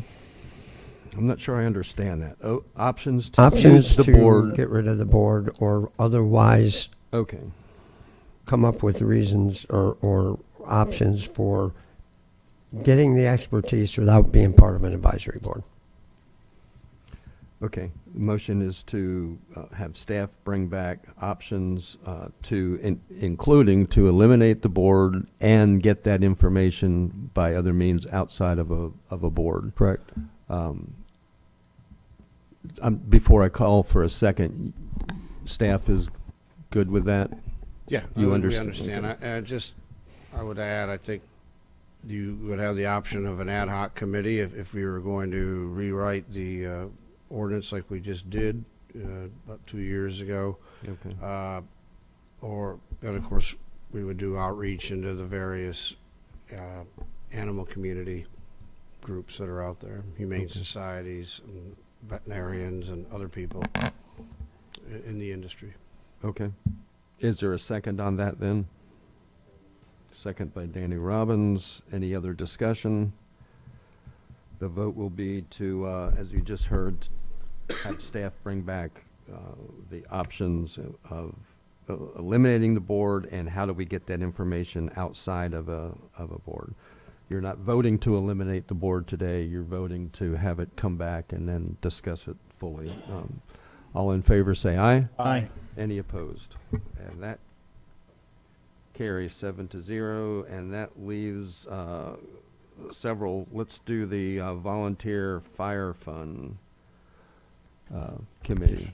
I think that's. If I could, I just could speak to that. That is one that you've recently restored because your staff is working on how to wind down that pension fund and what our legal options are. So its existence, in our mind, was temporary because it's focused purely on that wind down effort. So that's not going to be, a long-standing board. They have a special purpose at this point. Mr. Chairman, I'll remove that. Okay. Yeah, I think it's on its way out. Mr. Ryan, you don't. Okay. You did it right. When he stands up, it gets everybody's attention. Okay, that one's taking care of itself. The Business Incubator Advisory Board, Jake Johansson. Yes, sir. If you look on, if you care to, page 9 of the advisory boards, the information associated with it is very slim. And if you go to their minutes, they talk a lot about a lot of things that are happening, but they don't happen, in my opinion, because of the advisory board. They're just advisory board members reporting to other advisory board members on things that are going on. And it looks like something that possibly Cyrus and his group can do with this group outside of an advisory board. Again, making them more flexible, a little more responsive, and able to communicate outside the advisory board. So if it's legally able to do so, I think they can all get together and do the same thing without being in the sunshine and having to wait till a meeting for all these creative people to get together and discuss things. I believe that board, Russ, was created by virtue of the agreement that we have with the University of Central Florida. That could be changed, but Yes, I I believe it could. We'd have to look think, at it, but- I think that was the genesis of it, and UCF also appoints, I believe, 2 representatives on that board. But if that's something council wants us to look at and bring back options like the other boards, we can do that. I would like to clearly understand UCF's position on this too. I don't want to stomp on them. They're a valuable asset to the county, but I would like to. entertain a motion to bring back options for dissolving the Business Incubator Advisory Board, not to interfere with the current relationships we have with all the stakeholders. Second. Okay, so the motion is to have the staff bring back options for dissolving the board without interfering with current relationships that we have with UCF or anyone else. Is there anybody here from the airport or economic development? Cyrus was here earlier. I think he had an appointment he had to go to, Okay. but I'll be certain okay. to relay this discussion with him. If it comes back, if the board approves this, that we can discuss it further there. I'm really hesitant on this, but I would like to have the discussion. So I'll vote for it to bring it back for the purpose of discussion, and I think that's what the motion is. All in favor say aye. Aye. Any opposed? Mr. Chair, can you clarify who was the second? Was it? You raised your hand? Okay. Yeah. Matt Reinhardt. Jake Johansson motion, Matt Reinhardt second. That leaves the housing finance, and I don't know who brought that up. I didn't write the name down. Did somebody? That is something you could consider, but we would be absorbing their debts. Yeah, so. it's me, and I cancel that one too. All right. We're done with item 2 then, as far as I can tell. And it's 12:11. Does the council want to take a break now? Why don't we come back at 1 o'clock? That'll give all of you time to walk somewhere through the, it's not raining, I don't think, to get something to eat. Matt Reinhardt will probably not be back, and for good reason. And Matt, you're in our thoughts and prayers for your daughter. I hope everything goes well. So we are adjourned until 1 p.m.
Welcome to the Volusia County Council meeting.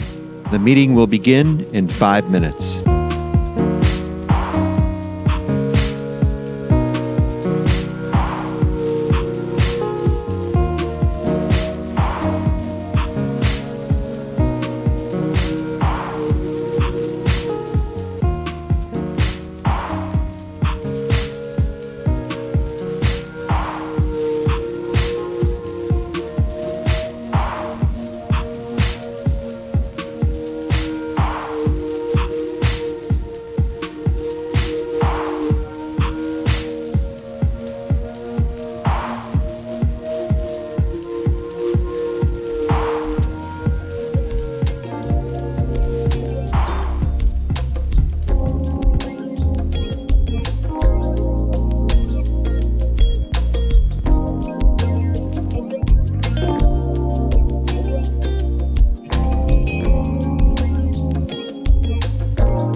Welcome to the Volusia County Council meeting. The meeting will begin in 2 minutes.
Okay, it is 1 o'clock. We will resume the meeting, and before we move on to item 3, if it pleases the council, I think we can handle item 6 quickly. You want to come and talk to us about that? And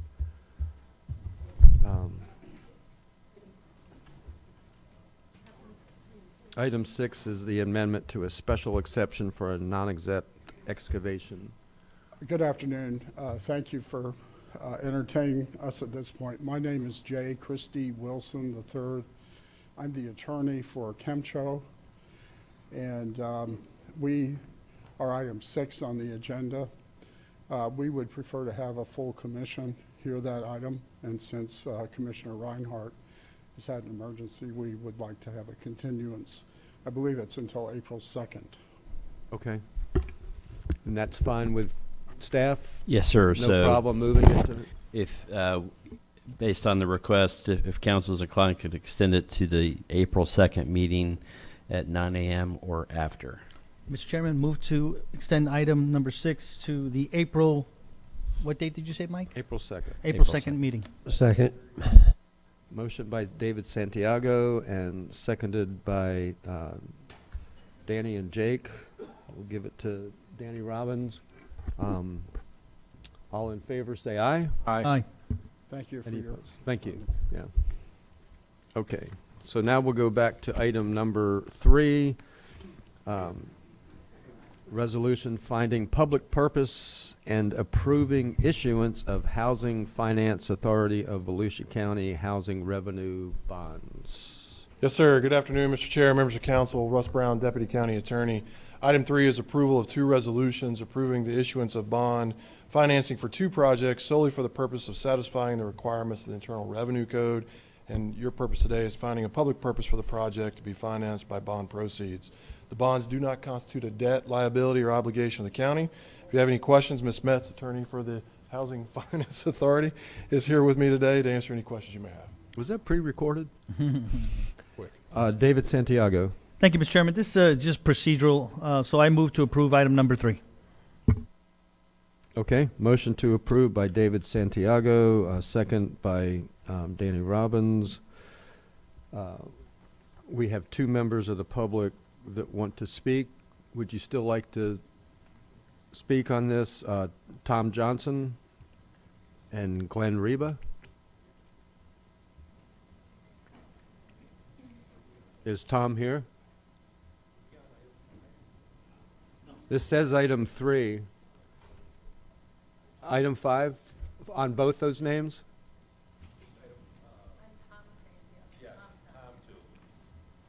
Okay. All right. We got it. No. It's okay. Okay. Any questions for staff? All in favor? I just want to... Yes. Can I ask you something, Russ? Let me just get this straight. This is for a project for Lake County and Seminole County? Yes, sir. That's correct. And we're posting the bond for those projects out of county? Sarah Metz here on behalf of the Housing Finance Authority of Volusia County. We received area of operation authority from those 2 counties who do not have housing finance authorities to issue bonds for those areas. We also have the developer here, Scott Colt, to speak about those as well. But essentially, this is not a debt or an obligation of the county. This is going towards affordable housing in those areas as well where they do not have housing finance authorities. The allocation of the bond financing comes from the state allocations, and so the short answer is yes, these are out of county, given authority to Volusia to operate in those areas.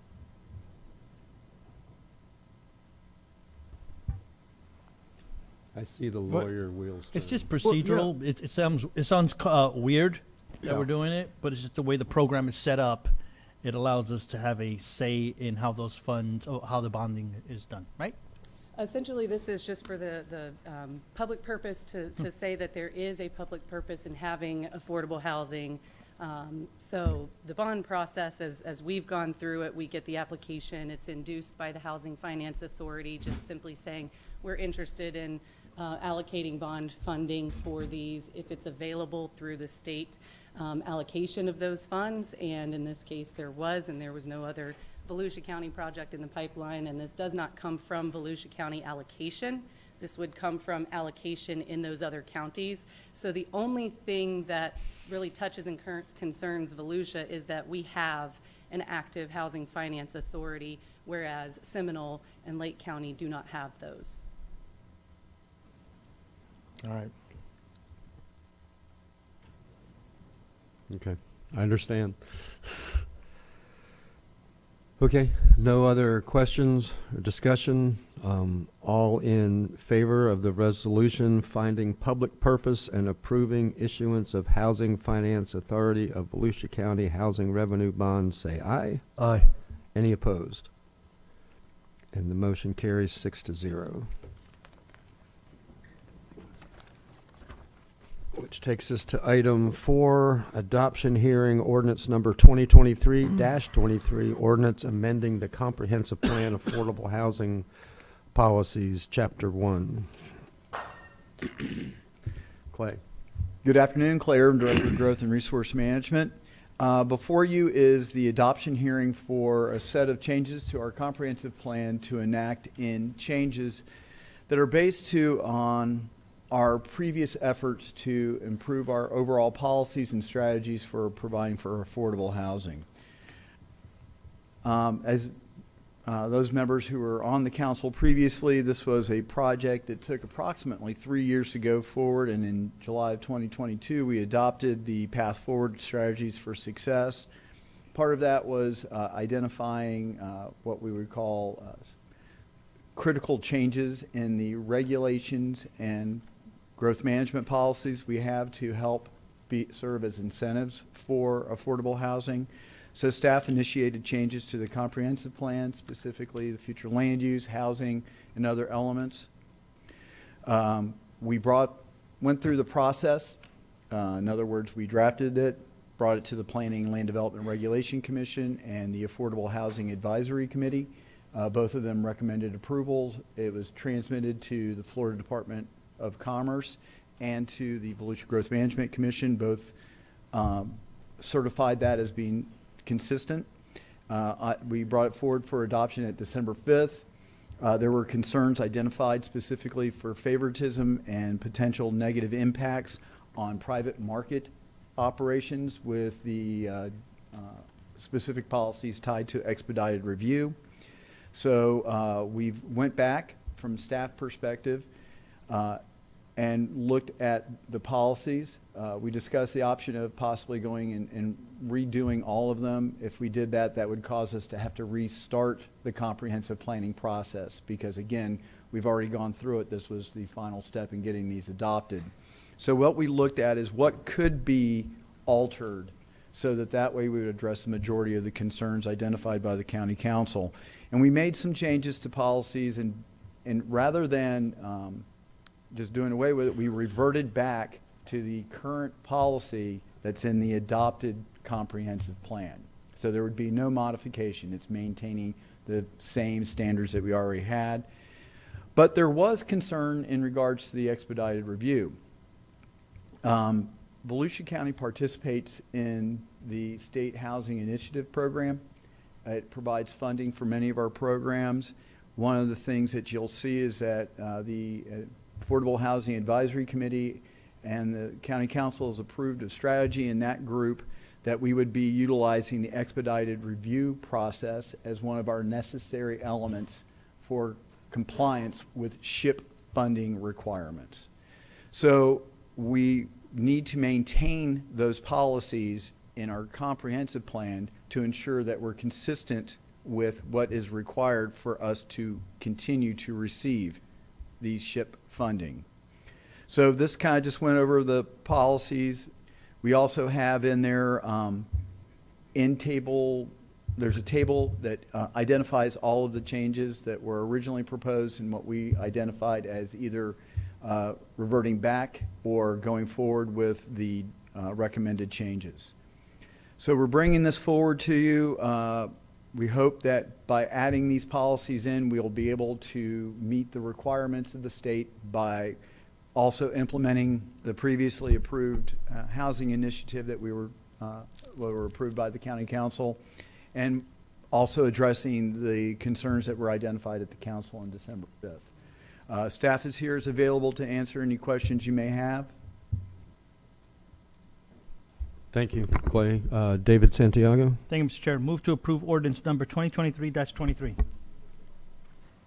We have a motion to approve. Is there a Second. second by Jake Johansson?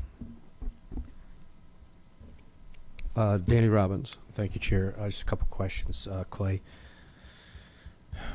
I saw developmental standard reductions. What reductions? I think it was on page 30. Yes, sir. That was a recommendation that came out of the groups that were subsequent to the initial large workshop that we had for affordable housing. And what came out of it is there was a recommendation that perhaps the Development Review Committee would be able to waive up to 40% of dimensional standards that would be applicable to these projects if they were designated as affordable for a set period of time and identified a specific population, so that we knew we would be hitting our affordable housing goals. And if so, then we would entertain the ability, like a setback, a building height, those types of things, so that way there could be flexibility in the development standards that would help initiate that affordable housing. We were originally going with 40%. What you're seeing is 10%, because we heard that there was concern about differentiation between affordable and market rate. So we felt it was necessary to do this. The 10% is consistent with what y'all have approved as far as administrative variances. Thank you, Clay. And you had mentioned that you guys did make some in-house policy changes. What policies did you change? Not in-house. All we did is if there was a policy that was identified that we could change without jeopardizing our SHIP funding, we simply just reverted back to the original language in the comprehensive plan. For the SHIP funds, we went over this in the staff meeting, where obviously I think everybody should get equal treatment for this. What are our options if we do we have to have the expedited permitting? Yes, it's been identified in our, one of the things that in order to participate in that program, you have to have a mandatory set of programs in place to be eligible. And one of them that we've identified is the expedited review. This was something that was identified through your staff to the Affordable Housing Advisory Committee. They agreed with it. They basically have made it as part of our process, and it's been adopted formally by the county council. And I'll try to wrap things up. Is there any other options that we can take, or any other pots of money or any other grants that don't have that stipulation where we would have to show favoritism to a group or a class of people? I think we're past that in history. I find it odd that we're willing to do that for one group and not the other. So I'm trying to find another avenue. Is there other grants that wouldn't have that sort of requirement? I'll have to defer to our community assistance staff. Carmen Hall would be able to give you a better idea. But we as a county utilize multiple pots of money from both the federal and state to try and get into and provide for affordable housing. SHIP provides one of those funding sources. And the reason why they're looking at expedited review is because many times it's involving private property that's trying to be utilized for affordable housing, and so they're understanding that further delays through the permitting process would cause greater costs to the developer of the affordable housing. So it's an effort to reduce, from a government perspective, the cost that's just simply then transferred on to the end user. Thank you, Clay. Carmen Hall, Community Assistance Director. So currently we receive home funds, which can also be used towards affordable housing. We already received those funds, so it wouldn't be in addition to our current allocation for affordable housing. Thank you, Carmen. I'm just trying to establish because that's kind of a deal breaker for me. When it comes to this, I want equal treatment, and just within our process, we're expediting permits when we have permits in the queue, and then we have a waive up to 40% in developmental standards. Are we giving that same equal treatment? And that's just so my colleagues know where my head's at. But thank you. You've answered everything. Thanks. Don Dempsey? Yeah, I was just curious, Clay, what will happen if we voted no for this? I'm sorry, what? What would happen if we voted against this? The existing policies would remain in place. We would have to look at what we've got. I know that there is still an existing policy in the comprehensive plan about expedited review. It's just these are more up to date and consistent with recent language. But if you denied this, the existing comprehensive plan would remain in place, and we would just continue on with going forward. We would have to go back and work through the Affordable Housing Advisory Committee and Planning and Land Development Regulation Commission to again address some of these issues. It would basically restart the entire process again. So there's on page 7, actually, it depends on how you're numbering it, 4 of 14 or page 7, policy 51.6.8. It just says in there, let me see if I can find it here. Yeah, here it is. You see it? I'm getting there. Paragraph 15 on page 7, otherwise known as page 4 of 14. Okay. Post ergo Proctor Hoctor. I don't know. Just What's the policy number? 15. Oh, I'm sorry, 5.1.6.8. 0.8, okay. Yeah. I'm sorry. What page again? I'm sorry. Page 7 on the bottom center. Right. Or page, yeah. Yeah, Table. I'm sorry, it's the table. Yes. Yes, sir. Okay. It says to encourage infill, increase affordable housing stock in the county, the development of non-conforming lots for principal structures and accessory dwelling units may be approved administratively by the Planning and Development Services Director. How does all that happen now? Does it have to go to the PLDRC or? No, we're deleting that. As you can see to the right, it says delete so that all developers are treated equally. So Okay. anything pertaining. And so if you have a non-conforming lot, you can't develop it. But this would allow non-conforming lots to be developed then? Yes, sir. Yeah. And this also encourages the use of infill for Yes. non-conforming lots so that we're going to have more dense population?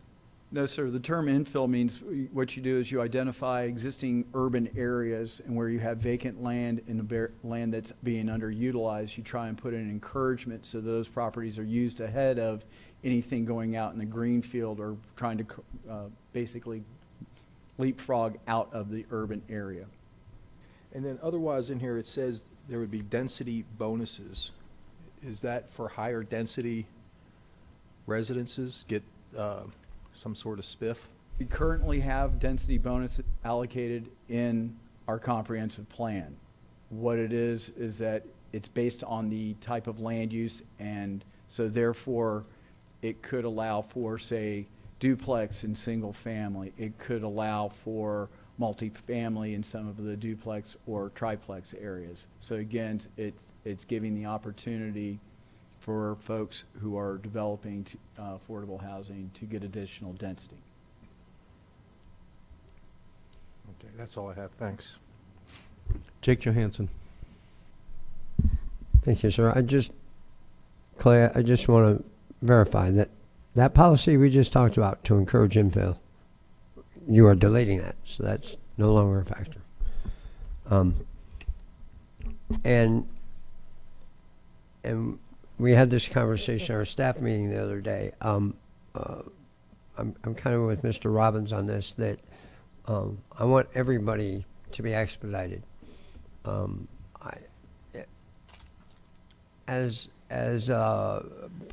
want to put a developer hat on. and develop a non-affordable housing area, and I want to develop a affordable housing area. I'm the same guy doing the same stuff, 2 different areas, and this one's going to be expedited and finish a lot quicker than this one.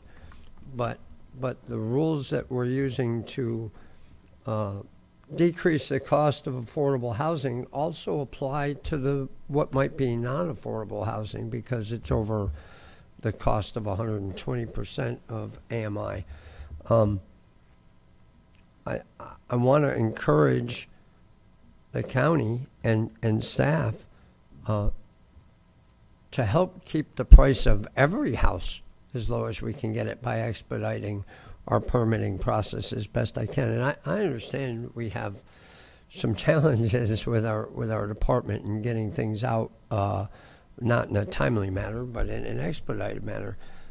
So I would encourage to look at ways to make it the same across the board. And we talked a little bit about options there. And for my colleagues, I get the sense, I might be wrong, I get the sense that we consider SHIP to be something bad. But I want you to keep in mind that SHIP is a great program for people we work with every day: police, firefighters, nurses, teachers. It's not. Don't stereotype who uses SHIP for housing. I think it's very important, and for all affordable housing. 120% AMI puts this into a lot of our friends and relatives. So keep that in mind. Thank you.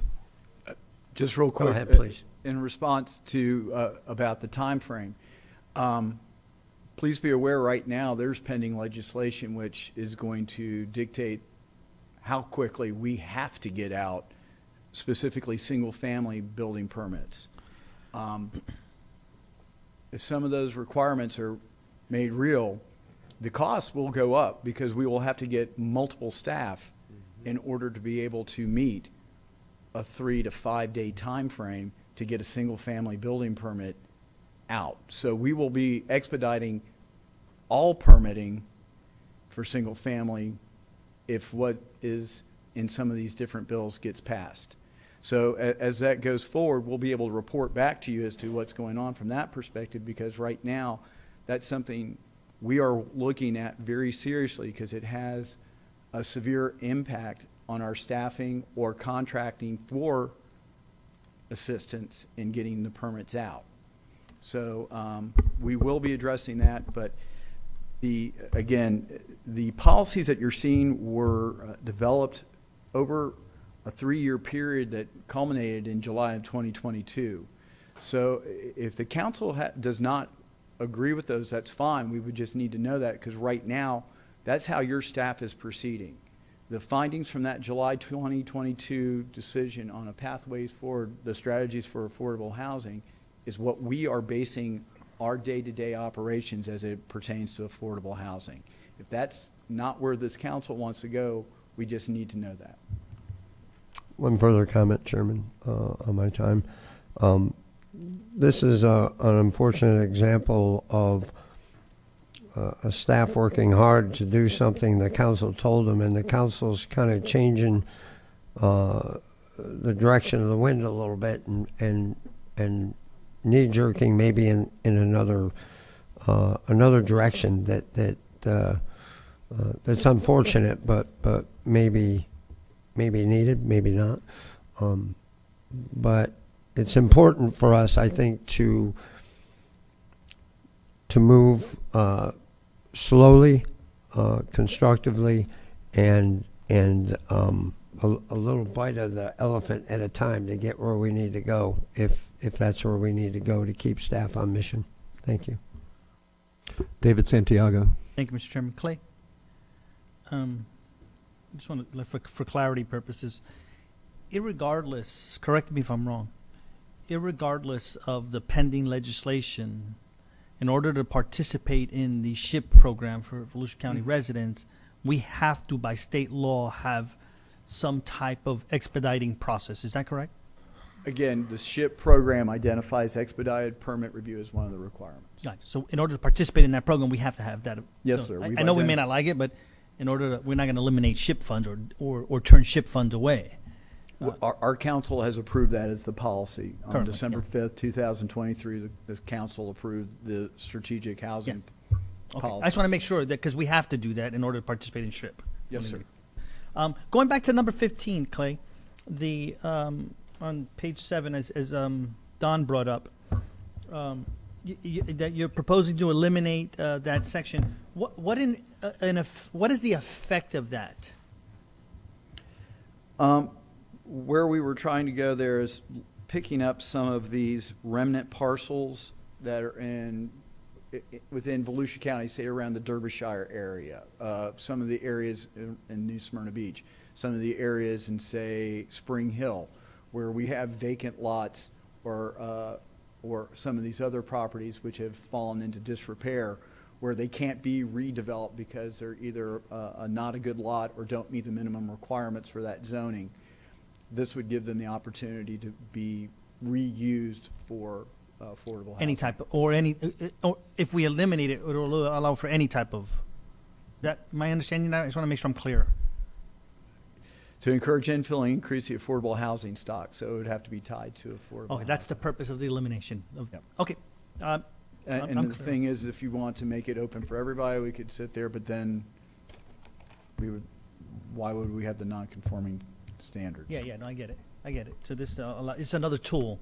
Yes, sir. And Mr. Chairman, I think we're still in questions. I don't know if you want to pivot to debate or not. I don't know if there's still questions. Debate. I think we. Okay, everybody's got questions answered? All right, go ahead, David Santiago. Guys, I get the exception, right, for this speedy thing, but we're kind of in a box here, right? I think to eliminate any exceptions to, not exceptions, sorry, the speed up process could jeopardize SHIP funds that many of our citizens participate in. Remember, SHIP, you should know, SHIP is derived of dock stamps, I believe is what it is. Dock stamps that people in our county pay into that fund to be utilized for these purposes. So our residents are paying this tax for that purpose. So I would hate to do anything to jeopardize that. And then the other part is that, I think, Jake, you said it well, staff did what council had asked them to do. I don't see any of these policies that are being proposed as detrimental to the county. So I think there comes a time we got to stand behind our staff, right, and support the efforts that they did, because nothing stands out to me as bad, that we shouldn't do it.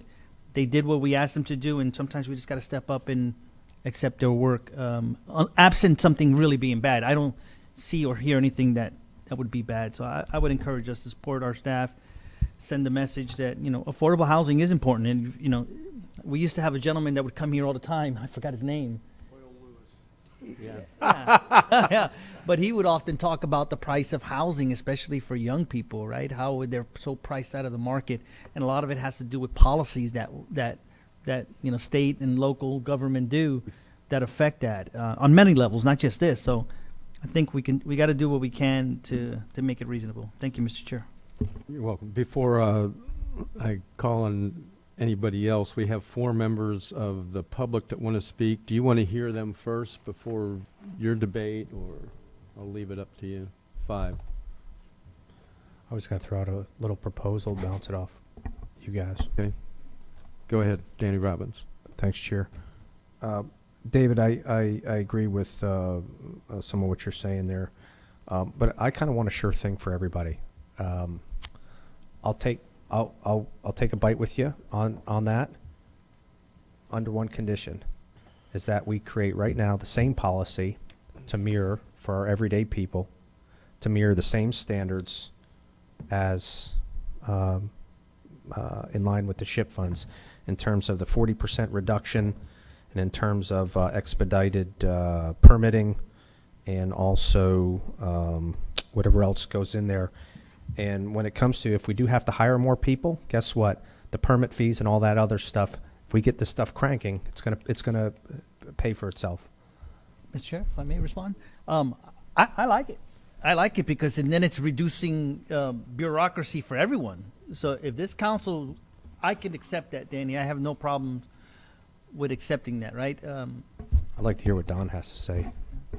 Well, there's a first. Don Dempsey. No, I guys, I get it. This is money we don't really want to walk away from, and I get that anytime we can take federal funds or state funds, we should grab it. But I mean, Volusia County, I think, is in a unique situation. Just last meeting, we had to hear about poor Troy's interior of his car and what it has to endure when he drives into town with all the traffic problems. I mean, I think a lot of us campaigned on responsible growth, and the last thing I want to do is incentivize more growth, faster, quicker, more people, more density, bonuses for density. I mean, the traffic in the Kepler area, the traffic is really bad, and I don't think the roundabouts are going to be the answer. And if we're going to incentivize more growth, more density, more potential flooding, if that's your belief that that's what's causing a lot of our flooding issues is overdevelopment, well, this is exactly what we're doing, is adding to more development. And so I think we should just say thanks, but no thanks. We have a lot of people already. The developments are going up everywhere. We've got about 4,000 houses that are permitted to be built and haven't got their COs yet. So there's a lot of growth going on just in this little section of the land. Yeah, by Kepler and 44. Thank you. But I'm just saying, the last thing I want to do is see infill development and non-conforming.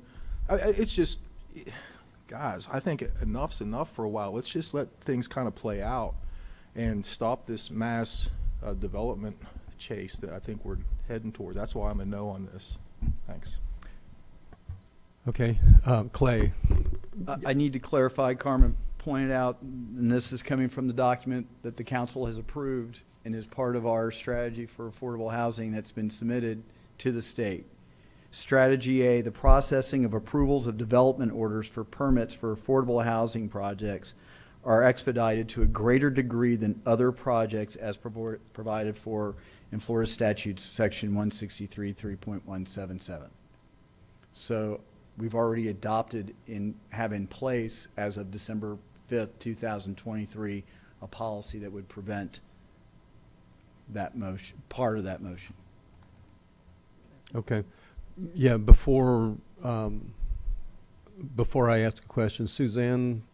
Yeah, just two things. The council may recall, because we've had a number of speakers come in and ask you to allocate resources to affordable housing, that part of our strategy is to take advantage of those monies that come to us from the state and federal designated funds such as SHIP, as opposed to our general fund dollars here in the county. So we've been very careful to try to not use our local taxpayer dollars and take advantage of those due to us through SHIP, the Sadowski Fund, et cetera, much of which doesn't go to new development, but to homebuyer assistance and other programs that help our firefighters and workers achieve their housing needs.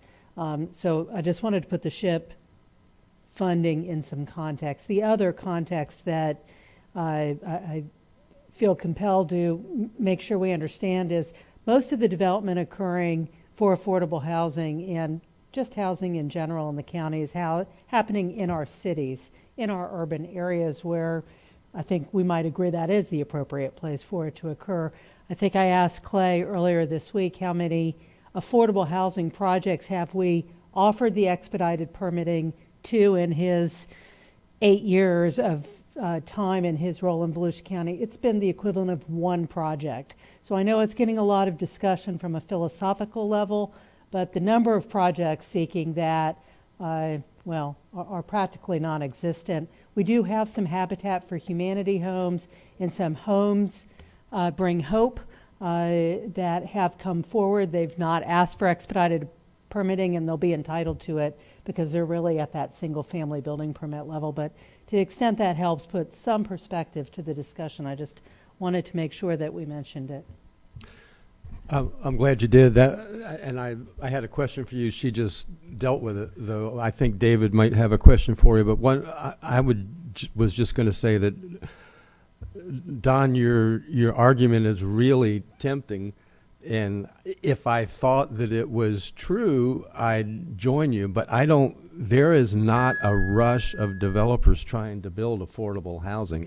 Infill is using lots that are available in the urban areas where there's already infrastructure. So we're using infrastructure that's already in place instead of having to run new infrastructure. But like the deputy county manager just said, this is a trickle of people. These are reasonable incentives, I think, for people to build affordable housing in places that we have available. But Clay. Just a clarification, staff had recommended reduction of that 40% to 10%. If that, just whatever the final decision is going to be, just clarify that in the motion so we know whether or not it's the 10% or 40% and if it's applicable to everybody or just to affordable housing. As I said, we currently have an administrative variance that this council approved for all projects that can utilize up to 10% of the setbacks that they're applying for. So that's already on the books there, but what we were looking at is reducing it down to 10% for affordable housing as well. Okay. David Santiago. So Clay, going back to Danny's request, where he wanted to have it more of a standardized for everyone, so we could amend, well, as he suggested, 10% for everyone, just that specific one. I know the shot clock, I'll just use that. Yes. We may have a challenge with that based on our submittal to the state. Am I understanding that correct? We will have a challenge. I mean, right now we are facing issues in regards to getting single-family permits out in a timely manner. All permits out in a timely manner. When we see, and we believe that one form of the bill or not will make it through, we have to look at what we're going to be doing in regards. First of all, we're going to have to, I'd say, hire contract staff to try and catch up and hire permanent staff to keep. Let me clarify my question, because I think I got you there. Danny suggested possibly amending this particular portion to apply to everyone on those standards, including the timing and the other parameters that were in there, right? Correct? Yeah, I can go for it. What I was saying is I can go for it. I want everybody to be equal. Yeah, and that's where I'm going. So it will equalize, if the state law comes through, it will equalize everyone's. On the shot clock, mainly. On the shot clock, yes, sir. Okay. Regardless of whether it's affordable or market rate, it would still be subject to, and please pardon me, I can't remember, last time I heard it was 3 days for us to intake, review, and issue a RAI for additional information or issue a permit within 3 days. And if we were to amend it that way, as Danny suggested, and the legislature passes that bill, then is it safe to assume that we're not in any jeopardy for the SHIP program funds? I don't know. I don't know how that would be interpreted there, because as the strategy says, it has to. So does that mean for a single family where I have to do it in 3 days, I have to get it in and out that within an hour? Yeah. Thank you, Clay, for that clarification. And Don, I wanted to respond on when it comes to the SHIP funds, the Sadowski Fund. It's not necessarily some Tallahassee money. I guess you could call it that because they're the ones that collect it, right?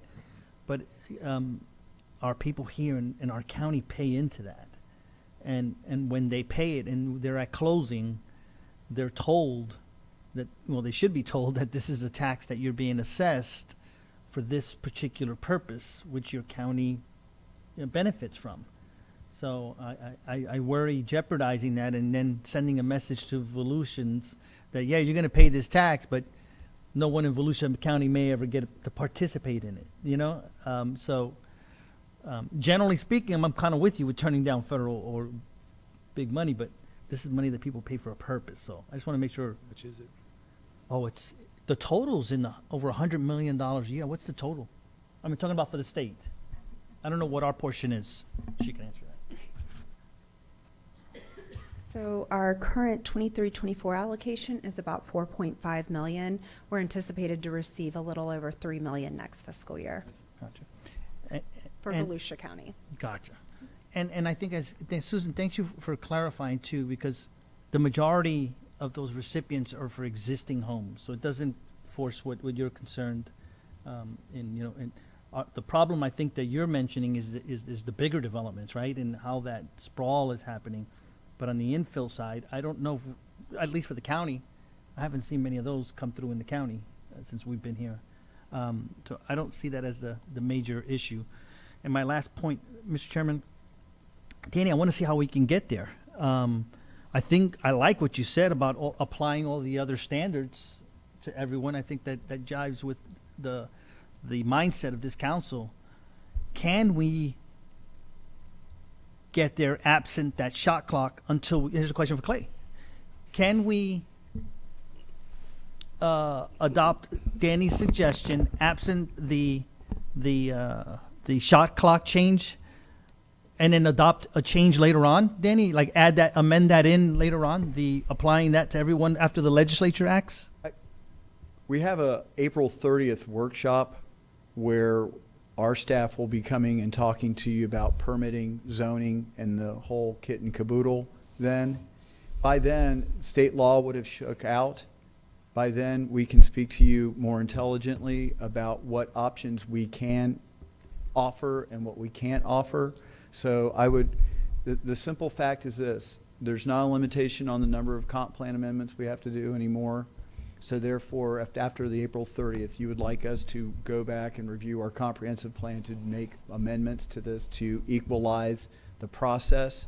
We can do that. The reason why I'm bringing this up is we are facing a deadline on this. Oh. Because remember, we were at adoption back in December 5th because of what's going on. We have till March 31st to complete it and basically get it to Tallahassee. And otherwise, it will be considered withdrawn. So my last question, so last. If we were to adopt this, if I understood you correct, if we were to adopt this today with almost all of Danny's recommendations applicable to everyone, except the shot clock, what I'm calling the shot clock, you're saying that in April, when we get your update and get the legislative update, what the law changed, at that time, if we so choose, we can send a comp plan amendment to modify that to comply. Is that correct? I think that's what you said. Yes, I think you said what I said. Okay, I just want to make sure we're on the same place so that the council understands. So we can move forward, meet our commitment on this, and amend it in 2 months. Yes, sir. Amend the comp. I support that. So, just to clarify before everybody else speaks, your motion was to accept this according to the staff's recommendations. It was, and I think Danny suggested a amendment that has not been adopted yet. Okay, well, we'll need to deal with the amendment before we vote on the main motion. So I'll let Jake Johansson. Yes, sir. Clay, just to verify. Item 4 is just affordable housing policies right now, right? Yes, sir. And if I'm clear, we're kind of asking you to make affordable housing policies kind of everybody's policies, right? Yes? That's Which right. is separate. So let's remain on task. If we like what the affordable housing policies are so much that we want to include everybody, let's approve the affordable housing policies today, and we'll talk at the workshop, where that might just be a staff policy, and it doesn't have to be a comp plan amendment, or maybe it could be. I don't know, but I think it's a great idea. I'm all for it, but let's get through this and work through it.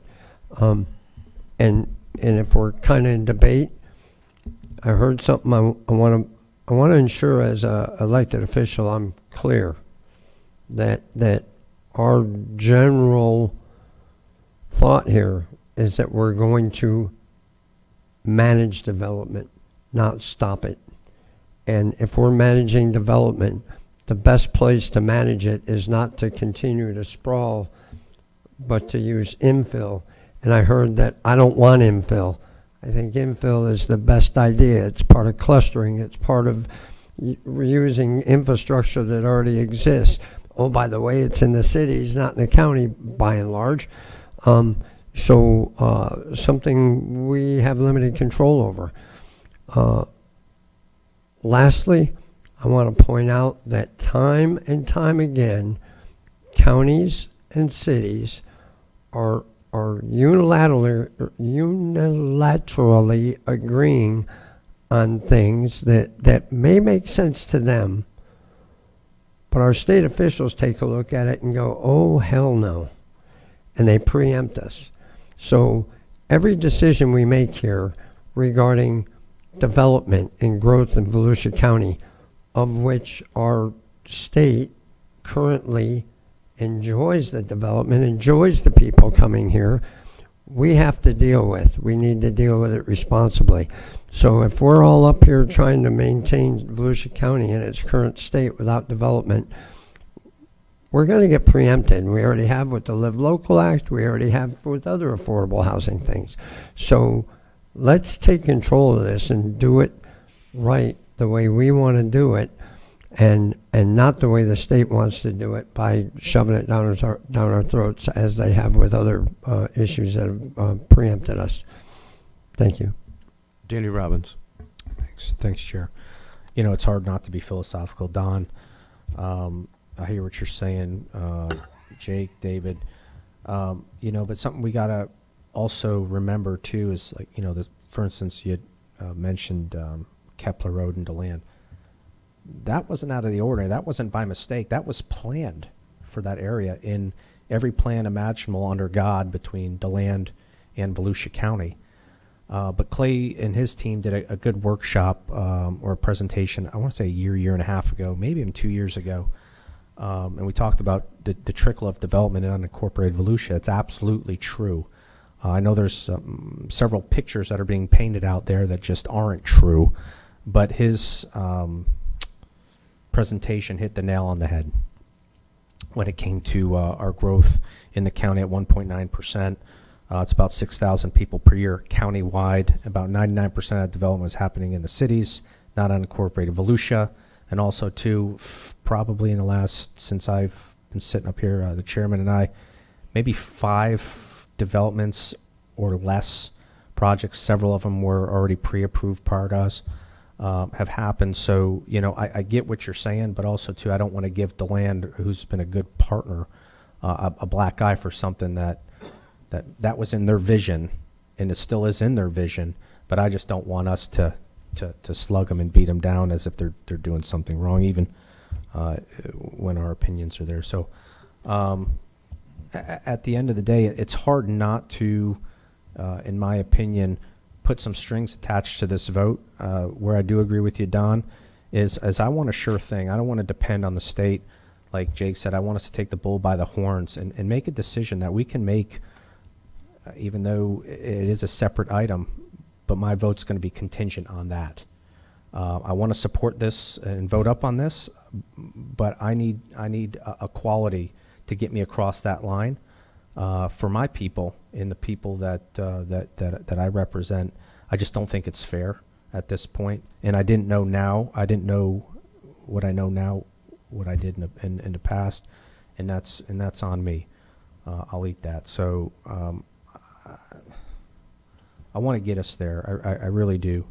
But I want this not to be conditional on the state. I think we need to strike the iron while it's hot, and that's how you'll get my vote. Thanks. Don Dempsey.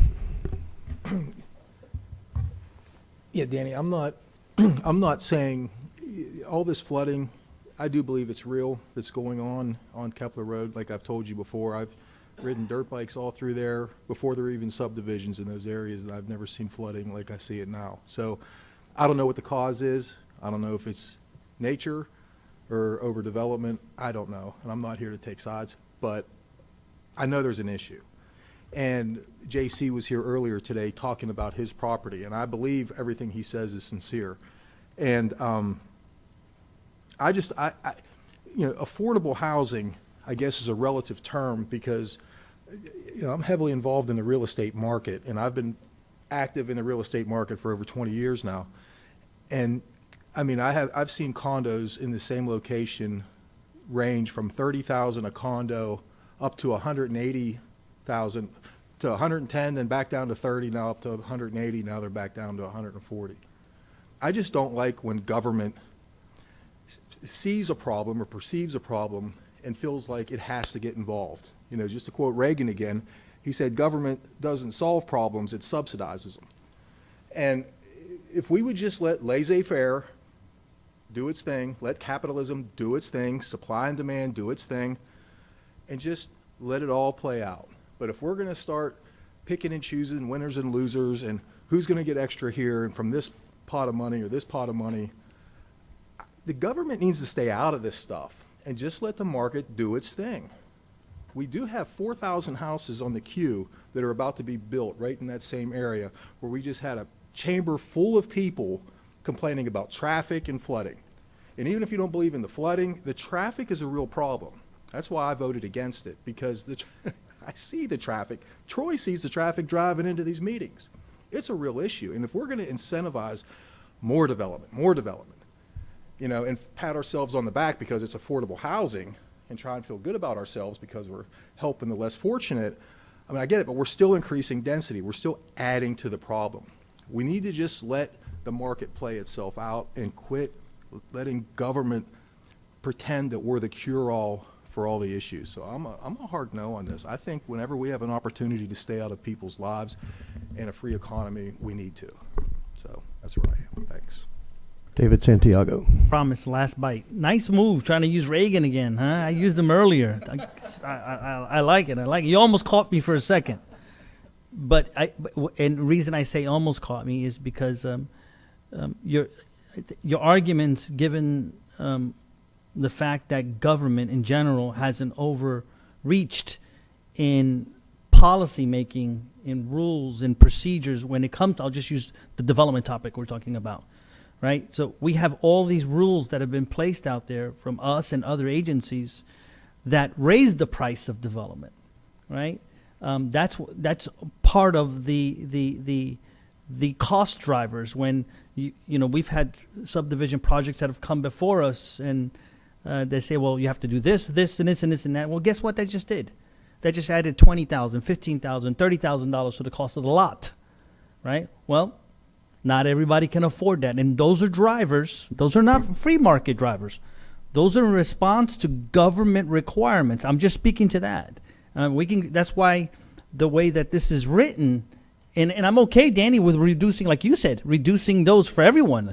It's those entry barriers or obstacles that raise the cost of homes that what this by itself gives some relief to. And so it's not necessarily a free market thing, which, again, now if we do what Danny says in the next wave after our April meeting, then yeah, we're doing it for everybody. I'm okay with that. But this particular policy and before us, I don't think is necessarily getting in the way from that perspective. But and I lost my original chain of thought. You threw me off with Reagan. I wasn't even going to go there.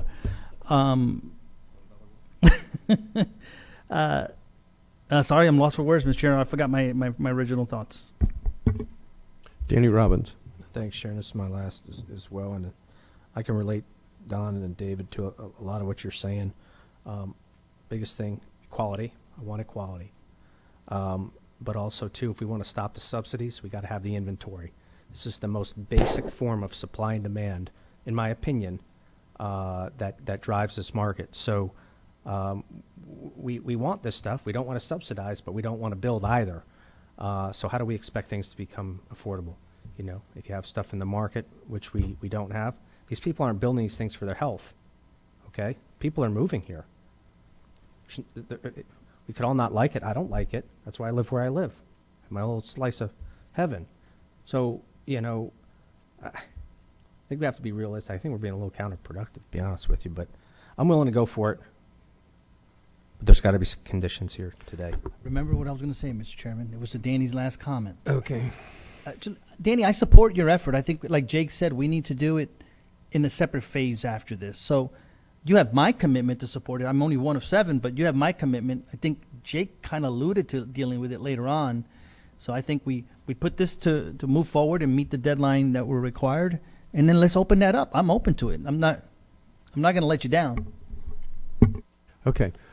Let's hear from the public before we deal with the motion and any potential amendment, because we've got an interesting group. I'm looking forward to hearing their various opinions. We'll start with Melissa Lammers, and then Jessica Gow, you will be next. And Good afternoon. Melissa Lammers, Ormond by the Sea, District 4. Surprise. Have you ever had to decide between buying groceries or meeting your rent? I have. I'm sure that my friends are shocked by that. They know me as someone who's really buttoned up when it comes to planning and budgeting, and they're absolutely right. But in spite of being careful with my money and making good decisions, I faced that difficulty simply because money I was owed didn't arrive in time. It had a cascading effect on my finances and meant I couldn't buy food. The situation didn't last for long, and it was back when I was working my way through UF. But I recall very well, as a human, how it felt to have done everything right and by the book, yet still find myself having to make that tough choice. That's the reality facing many working people, retirees, and students in our community today. Before I moved back here, I lived in large metropolitan areas where people had to pay upwards of 50% of their incomes for housing, whether renting or buying. I never thought I'd see that happen here, but we've become known as one of the last affordable places for folks to retire or buy a second home near a beach. Market forces have driven up real estate, pricing local workers out. In Florida, housing is considered affordable if it costs no more than 30% of a household's gross annual income. How many in our community have to pay out more than that to have a roof over their heads? What must they do without? When I was Chief Marketing Officer of United Way of Miami-Dade, I learned about a wonderful tool to understand the economic reality of people in a specific community, the Alice Report. Using local data, it shows how much money is needed for families, retirees, and singles just to get by, even precariously, like with my example, and how much it takes to achieve financial stability. People in Alice earn more than poverty wages, but not enough to consistently meet their financial needs. In Volusia County, there are about 28% of households, and that's in addition to the 14% who are officially in poverty. This is largely driven by the cost of housing, the cost of having a roof over your head for you and your family. Any Volusia family whose combined wages are less than $33.95 an hour will fall into Alice. The median wage for Deltona, Ormond, Daytona area is $17.35. I could share all kinds of statistics with you, but I'm talking about human lives. So please, I urge you to bring a balanced approach to housing by adopting the revisions proposed by the Land Development Review Affinity Group that were originally presented to this council in August of 2023. Thank you. thank you, Jessica Gow. And Nika Husseini, if you want to come sit on the front row with Farouk. Is she still here? Farouk? And then you'll be next. Good afternoon, Jessica Gow, Port Orange, Florida. I'm going to start today with what is called the Boots theory of socioeconomic unfairness. It's a political theory that says a man who can afford $50 had a pair of boots that would keep his feet dry for 10 years, while a poor man who could only afford cheap boots would have spent $100 on boots in the same time, and he would still have wet feet. This is not a situation where the downtrodden in our community must pull themselves up by their bootstraps. I wish it was. To put it simply, their bootstraps would break. The 2022 AMI is listed in the county backup as $36,088 a year. That's $3,000 a month for rent at 30%, $3,000 a month. At the 30% allowance for housing, that's $900 a month toward housing costs. Who has $900 rent? The median sales price in Volusia County is $361,667. Assuming a 30-year mortgage, 15% down payment of $54,000, which people don't have, that is $2,166 a month. That doesn't include insurance, utilities, or other necessary items. They have $834 a month, or $200 a week, to provide food, transportation, insurance, utilities, gas, and medical expenses. According to the Bureau of Labor Statistics, the average spending on food at home is $438 a month, and utilities averages $300 a month. It's a lot of math, but you can see there's not much left at the end. We can understand why so many households in our community are cost burdened. Affordable housing has been identified as a community service and type of infrastructure in many jurisdictions, acknowledging that this housing need must be treated separately from typical housing stock. While property values and costs continue to rise, the AMI in our community has not adjusted to combat these costs. 45% of Volusia households don't earn enough to consistently cover their basic living expenses, according to the ALICE report. 60% of Volusia and Flagler families are ALICE or below. That's 92,781 children who live in asset-limited, income-constrained homes, even though their parents are employed and contributing to our community. It's 19,000 veterans, of which 82% are owner cost burdened. The original proposal that was brought before you is the culmination of years of planning among public, private, and the NGO sector to bring you a balanced approach to affordable housing for our community. We're requesting that the council fully adopt the revisions proposed by the Land Development Review Affinity Group, which were originally presented to this council in August and December of 2023. Thank you. Nika. Good afternoon, everybody. Mr. Chairman, for the record, Nika Hosseini, 231 North Woodland Boulevard in DeLand. And bear with me, I'm a little frustrated right now. I'm a development attorney, but this has nothing to do with development. I'm a daughter of immigrants who came here for a better life. And like a lot of people that live in our community, that were raised in our community, they want to come back and live here and help work for the community and do better. Our nurses, our doctors, our firefighters, our policemen, even young lawyers, all kinds of individuals that want to live in this community, that were raised here. And how do we do that? The nurse that helps you at the hospital, where is she or he supposed to live when they're just getting started? To say that this is about development or that the market will simply handle itself is frankly pretty appalling in my opinion. We are supposed to be a community of individuals that help each other. I'm not saying give a handout. That's not what I'm saying. I'm saying help each other. This is about infill development. Mr. Chairman, you said it perfectly.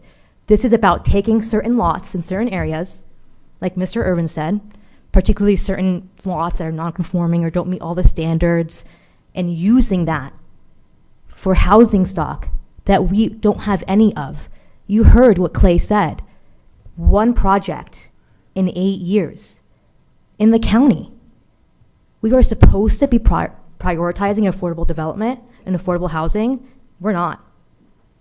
We're not. You're hearing development attorneys talk about this because it's really close and near and dear to our hearts. And look, we're on the other side of various topics. There's some things that we don't agree on. But this is for the betterment of our community. This is for infill housing, almost always. And to get those individuals that we all claim we want in our community, the people that make lives better here and make it a joy to live here, come back so that they can live here, so that they're not going somewhere else, another city or county where they have adopted these comprehensive plan policies to make it easier for nonprofits to partner together and to have these houses built. So respectfully request that you take the hard work of the affinity groups, of your staff, of Mr. One of One, Clay Irvin, who is one of the absolutely best individuals we've had the pleasure of having and working with. Take what they're saying, what they've worked on, what you had told them to do. It is a big deal. This will make a big difference. This is not about development. This is about human lives and making our community better. Please take the original proposal and accept that. Thank you for your time. Farouk Hosseini. Are there any more Hosseinis in the back? Be hiding the rest, one at a time. Good afternoon. Farouk Husseini, Ormond Beach. Thank you so very much for allowing me to speak. I appreciate everyone's time. Part of ICI Homes, and I've been working for over 40 years to make our community better. Some of you know that I started Food Brings Hope because there were hungry kids when Nina and Nico were in 4th grade, and that's how I learned that we have homeless children in our community. Never knew. And so I started Food Brings Home and then expanded as needed when we are in schools and see what happens. And then later on, we realized that, I realized that the only way that I can help stabilize certain families is by making sure that they have a house to live in, that they're not stressed, that they have to move day to day, house to house because the rents go up. So I completely agree with what Nika and Jessica said, both of whom, by the way, work for Food Brings Hope for free. I really appreciate the fact that you have put this on your agenda. It's very, very important for our community. It's a priority for the legislature. It's our Kathleen Pasademo's priority, affordable housing. And this is for infill housing. I take, as part of Home Spring Hope, I take lots that are just sitting there forever.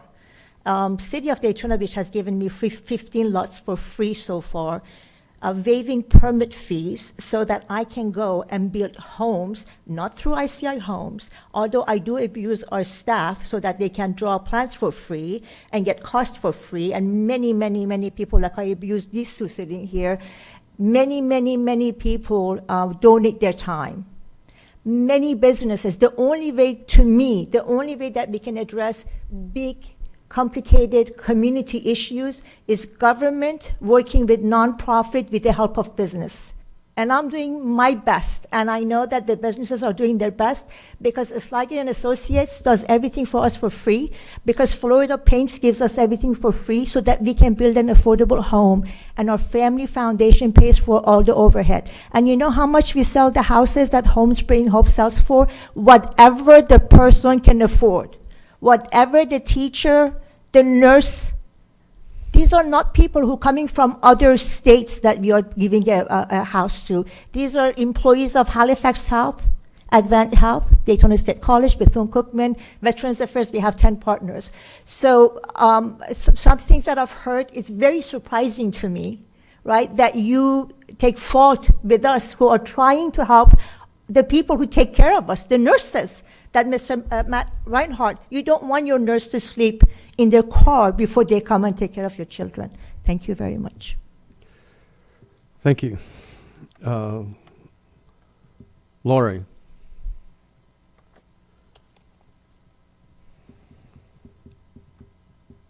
Lori Jaluli. Galuli? Thank you. Sorry. Thank you, Chairman. Thank you, Council, staff. My name is Lori Galuli. I'm the CEO of Habitat for Humanity of Greater Volusia County, a job I have held for 23 years. Every day I work with people who, just as you've been described by the speakers who came before me, are challenged. These are people who are working, some of them are working 2 jobs to try to make ends meet. But as I'm sure you are all keenly aware, the wages in our county have not equaled the rise in housing costs.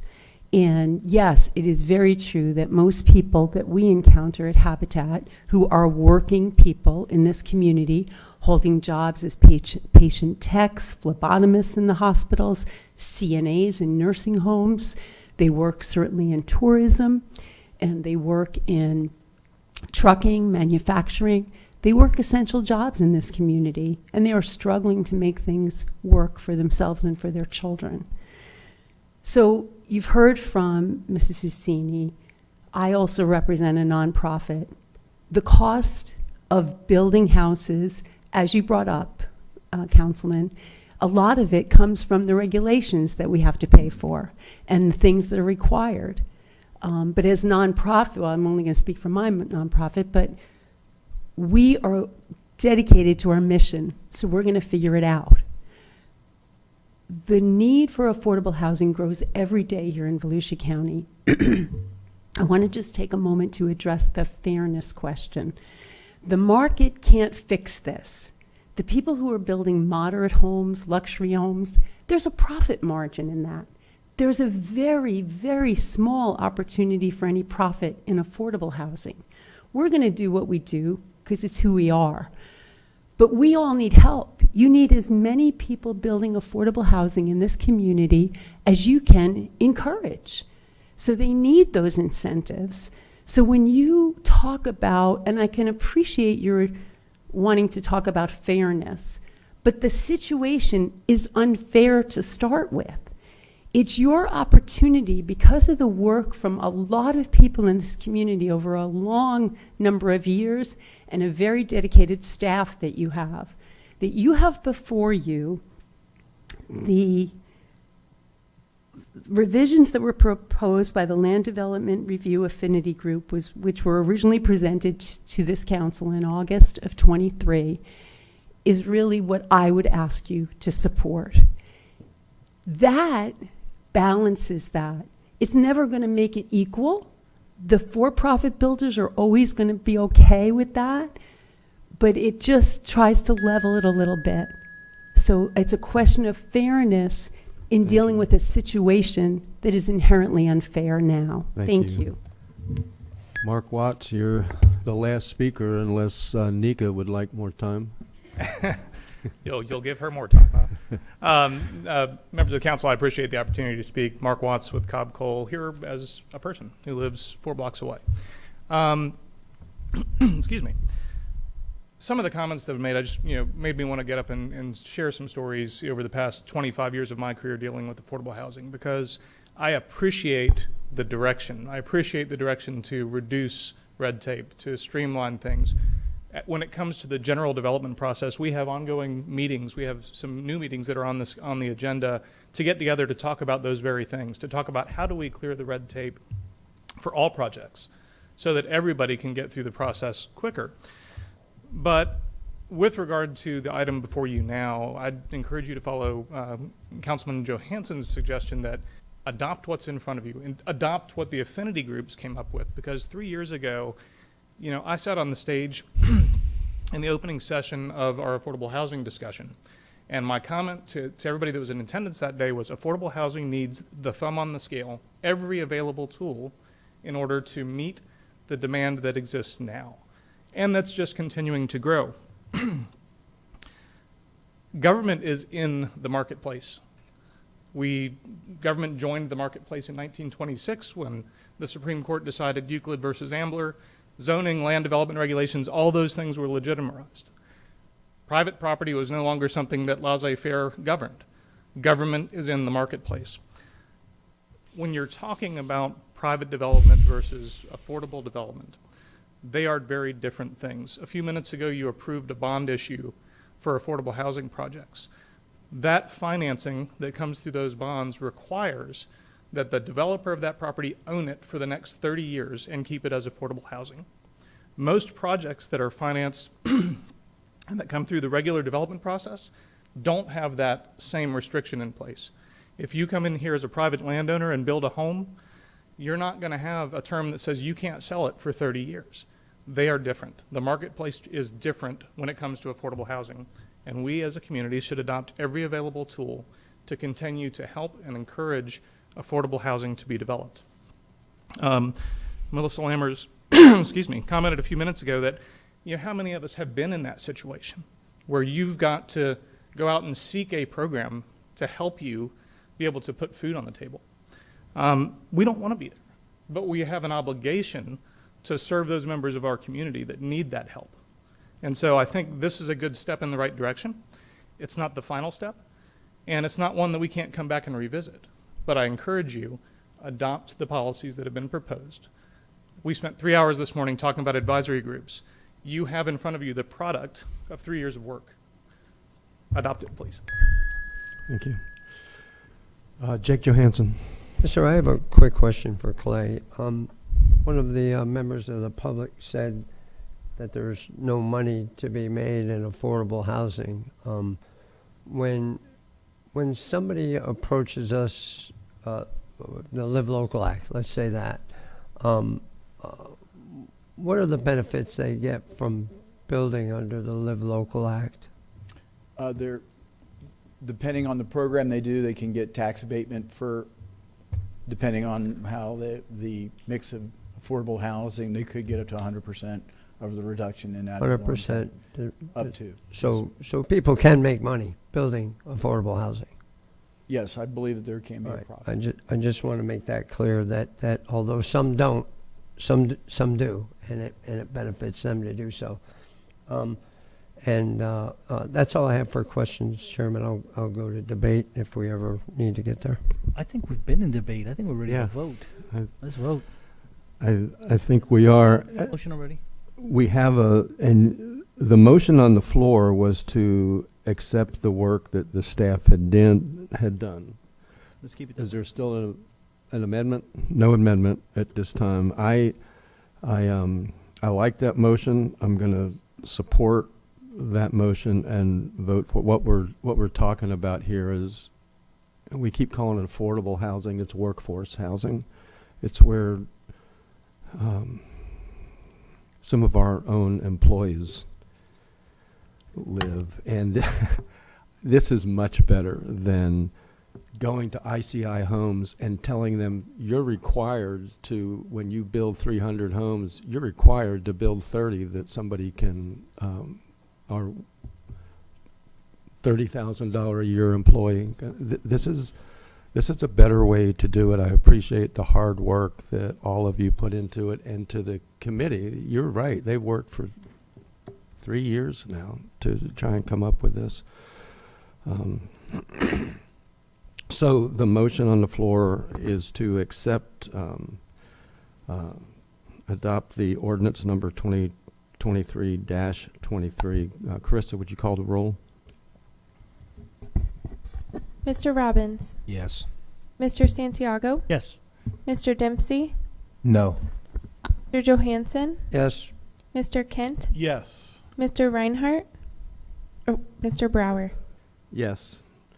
The ordinance is adopted 5 to 1. Yes. Thank you all for coming in. That takes us to, we get to skip 5, thank God. Item 6. No, we're going to 5, 6. Oh, we're skipping 6. Sir. Can we skip 5? I think that they would be a little bit upset. Appeal of the PLDRC denial of a variance case, V24-007. Good afternoon, Clay Irvin, Director of Growth and Resource Management. This is an appeal where the property owner made an application for a variance to the setback requirements for a swimming pool, which is considered an accessory structure. There are specific setbacks for that. This property, as you may be aware of, was subject to earlier variances due to the size. This council did hear a prior appeal for the single-family home itself. That was the appeal was not upheld. It was denied, and so the home was able to go forward and build under the previous variance. This went forward to your PLDRC with a recommendation of denial from staff, and it's coming to you with a recommendation of denial from the PLDRC. Again, this is an area where we're dealing with an accessory structure. It's a swimming pool and pool deck associated with the setbacks applicable to a corner lot. When we treat a corner lot, it's considered 2 fronts. So therefore, it would have had to meet the 20-foot setback. Again, it's coming to you from there. This is an appeal of the record as it was presented at the PLDRC. So your determination here is whether or not the PLDRC erred in their interpretation of the evidence and presented at the meeting, and if they did, to uphold the appeal and thereby allow for the variance to occur, or to deny the appeal, and they would have to meet the requirements that would be applied to the accessory structure. Anything I missed, Powell?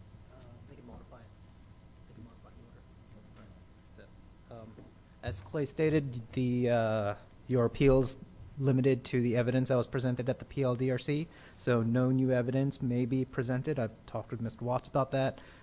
There are some pieces of evidence which is for the applicant that was submitted after, the PLDRC.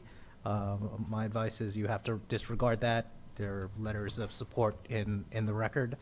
So your decision based on the record presented before the PLDRC is you can reverse the decision, you can affirm the decision, or you can modify any order. So after the public speaks, if there's any corrections that need to be made, I'll come up and kind of address things that you have to disregard because it's considered new evidence. Is this a quasi-judicial Yes, this is hearing? a It doesn't say quasi-judicial. that on the. Okay. It is a quasi-judicial hearing, so if you have any ex parte communication, you would have to disclose that. Anyone? No. Okay, Danny Robbins. Thank you, Chair. Clay, if I may, real quick. I know Bethune Beach is an interesting layout and place, and sort of these corner lots from the get-go. They're kind of like a white elephant. They're pretty rare down there. Any lot really is rare. So I've tried to handle this and look at it individually since we started. But I didn't see anything in the report, and I want to try to get everybody to a yes in any of these tough decisions. But was there anywhere noted what kind of hardships this would create? I mean, any comments from the neighbors? What was their reason for the couple people that maybe opposed it? Again, based just at the testimony, I think it was concern with overdevelopment of the site. The adjacent property owners were not supportive of the original variance in the first place. They felt that this would just be compounding overdevelopment of the site. Just best summary I can provide to you. Okay. And that was there anything that would back it up, whether it was through engineering to support those allegations or opinions? Is there anything that we can use to? Again, it was just testimony of the residents who are adjacent to it. They would be the ones who would be able to provide, and everything that was provided to staff and everything that was provided to the Planning and Land Development Regulation Commission has been included in your agenda packet. So what you're looking at is that the PLDRC responded to the testimony, I would say, at the meeting. And real quick, is there any other structure or home with a pool like that? I know a lot of the lots, I mean, they're small, so they take up a big footprint. Is there Yes, any sir. other lots where we can say, hey, this is just like Joe Smith a block away? Is there anything like that that we can use? This area, well, Bethune Beach in this area, there are a considerable number of lots that are 50 feet by 100 feet, so there's been numerous variances for pools and other accessory structures. This one's kind of unique in that it's got a B8, which is a commercial zoning, but it does allow single-family residential as a permitted use, and it's at a 45 feet.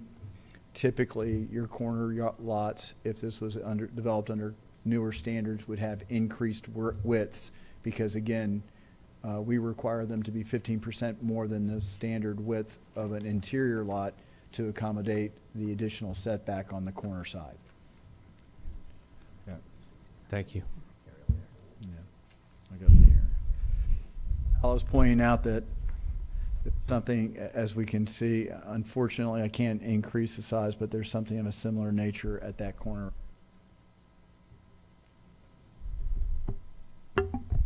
Council, I don't have a problem with it, especially seeing that and just not wanting something just because you're not wanting it. I don't know if that holds a lot of weight, but I'll make a motion to grant and approve the variance. Second. Danny Robbins makes a motion to approve the variance, seconded by David Santiago. Yes, you do. This is a public hearing, and anybody that wants to speak, if you've already turned in one, you're fine. If you haven't, turn one in. Mark, would you like to speak first? You have 5 minutes. I was scared in this instance when you've already got a motion. But I appreciate the time. Again, for the record, Mark Watts with the law firm of Cobb Cole, 231 North Woodland Boulevard, DeLand. And I have our client, Joanna Wershing, with me. And also Jessica Gao, who's worked on this at the PLDRC and in the initial application as well.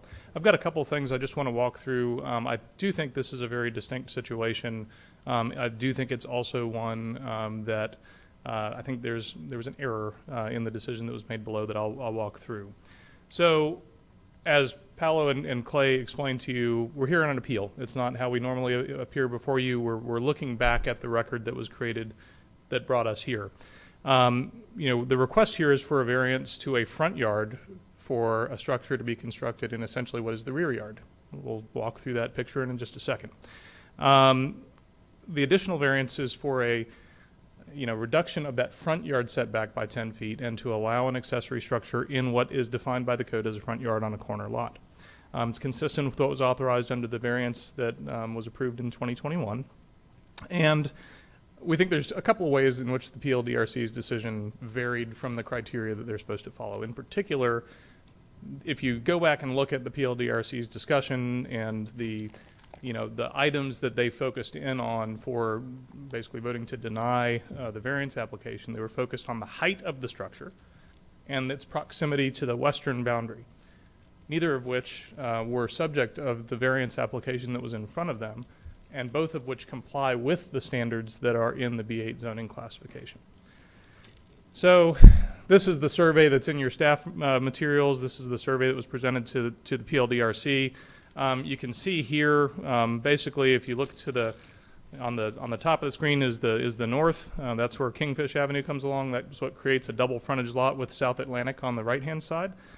So as a result, here's what your zoning classification does to this property. It creates front yards on multiple sides, and then it also has two side yards. It actually doesn't have a rear yard under your definition. The prior variance, because it related to the house that was being constructed at that point in time, approved that modification that you see there, the modification to push the front setback, to the 10-foot line essentially. The variance that was requested is for that area. It's for the area that the pool would need to occupy in order to basically stay flush with what you would typically have with a pool behind your house in what you would otherwise define as your backyard. All right, so just looking at what does that mean with regard to what's on the street. So here's the house under construction there now. And you see kind of the shaded area that's to the right. This is the picture in your staff report. And all this does is overlay essentially the variance that was granted before. Everything you see shaded blue previously would have been, the front yard that existed off of Kingfish. With regard to height, that was really the focus of the discussion at PLDRC. And I think that's where the first error, kind of came into being. There were several comments made in the PLDRC's deliberations that the height of the structure was the thing that, had that been known, had they known that it was going to be built that high, maybe they wouldn't have granted the variance in 2021, and it helped them support denying the variance that was requested most recently. But it complies with the zoning. It's the same height that is allowed for every other property in B8. It's actually, if you look right behind there, the structure is actually the same type of structure as the condominiums behind it. You've got a first level that's not occupiable because storm surge requirements. You've got to keep that first level with living space. And then you've got two residential, two living space floors above that. Here you're going to have also a rooftop, deck area and things of that nature, but it complies with the B8 standards. This was the other thing that the PLDRC focused on. The proximity to the condominiums that are located to the west. Now, if you go back, that's that orange line there. Right now you've got, essentially if it was treated as a rear yard, it's 20 feet. Accessory structures can go within 5 feet. Your side yard setback is also 5 feet. So we're not asking to reduce that. We're asking to comply with the law and with your regulations there. We just have to deal with the fact that because of the nature of this particular parcel, and if memory serves, in 2021 when we were talking about this, I think this is one of very few B8 corner lots that you have within the county. So interestingly here, as Clay showed in his presentation, you've got 3 additional lots or 2 additional lots that are adjacent to this, each one of those has the right to do an accessory structure to within 5 feet of the common line with the condominium building. So that is a condition that if you approve this variance, all 3 of the lots will then be treated exactly the same. So, the improper basis that we think the PLDRC relied on. Number 1, complaints and concerns about the height of the structure, complaints about the western boundary line, neither of which were part of the request for a variance, and both of which we're seeking to apply or comply with. Opinions expressed about the potential for construction. If only you'd bought different property, you wouldn't have to come in here and ask for a variance for what you're building here. But the fact of the matter is, variances exist to allow a specific piece of property to be developed in conformance with what would otherwise be the expectation there. So this is the only parcel that our client owns. They don't own the other properties and have the ability to come in and build something different on those. So we think that on those basis, the PLDRC erred by focusing on those wrong issues, focusing on issues that were not in front of them with regard to the application. Now, interestingly, as I mentioned, we comply with the other standards with regard to B8, and height became one of those very distinct issues. The maximum height in B8 is actually 115 feet. 115 feet. We're staying at, it was 35, the residential standard. But B8 allows so many more intense things, right? You can do nightclubs, you can do bars, you can do fire stations on the property. Single family is actually one of the least intense things that you can do there. And all the application is seeking to do is allow this to be developed in a manner that's very consistent with the adjacent parcels that have the same zoning. So I want to introduce Joanna. She had a couple things that she just wanted to add to introduce herself and make a couple of comments, and then we'll reserve time for questioning. And obviously, Mr. Chair, if I can reserve a few minutes to come back up, respond to any other comments. Joanna? Hi, thank you for having me today. My name is Joanna Wershing. I am the homeowner of 6600 South Atlantic Avenue. My background, I'm a nurse moving to the community. I've got family in New Smyrna Beach in the downtown area, and I'm excited to be joining the Bethune community. I just wanted to thank you for hearing the proposal today. I am only looking to build a small single-family home pool. It will match the existing width of my home. It won't obstruct or extend any farther along those boundaries. I have had about 2 years of extremely extensive planning for the home, working with Anderson-Dixon Engineering, and as well as Hickson Construction to prepare for an oceanfront build. So this has been a big project for my entire team. We have been careful to follow all county zoning rules. We've also gotten DEP approval with a clear gopher tortoise survey before starting the project. As a part of this variance appeal process, I have been introducing myself to some of my neighbors, and I've gotten several voices of support from neighbors in the immediate Bethune area, as well as New Smyrna and other areas of Volusia County. So I appreciate getting to know my neighbors, and I do want to say that I, am a normal, responsible, single-family homeowner. I in no way intend to have a pool that's in any way, as an outdoor pool, disrespectful to my neighbors in terms of noise concerns or anything like that. And I do see in my immediate area that, the condominiums to my west, they actually have a community pool that they use as a private pool for their building. And there are other single-family homes in the area that have pools. So without this variance, I don't think it'd be possible to put a pool in that small of a structure in the back.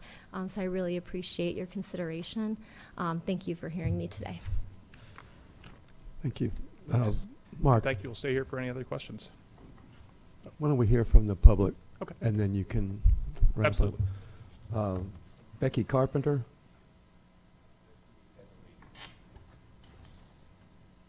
Who are you? You're Glenn. Come on up, Glenn. Glenn Reba? Rhea, okay. First of all, I'll apologize because I was not prepared to talk today. That was other people's jobs. I live at 6612 South Atlantic, which is the condos adjacent to this new piece of property. We've been watching this project go up, And it's amazing how they jammed this house into a 41-foot wide lot and 100 feet. There's absolutely no room left whatsoever. To my understanding, as I heard earlier, an appeal must be based on the records and not new evidence that shall be introduced, if I'm reading the notes that were sent to me earlier. Outside of the PLDRC, your own staff, on a 5-point basis, turned this variance down.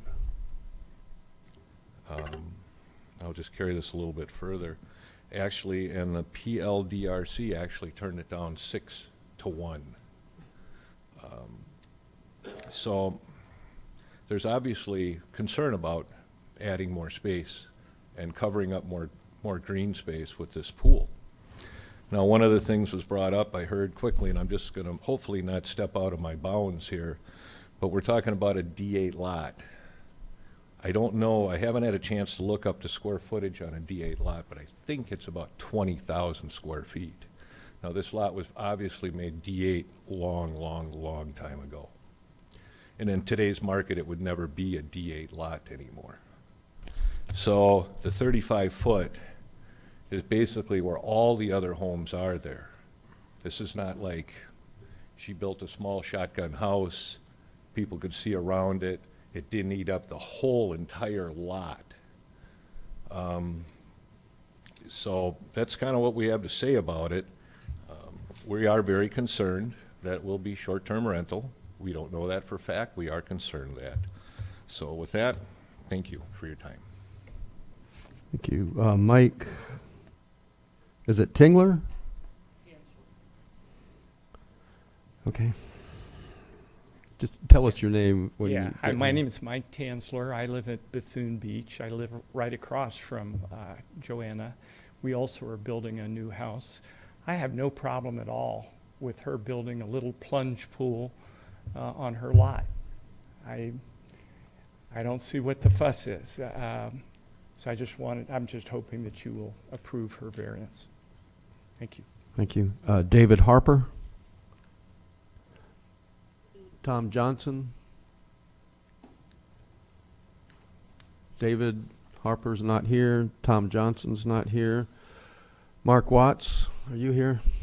And Paulo, any corrections so far?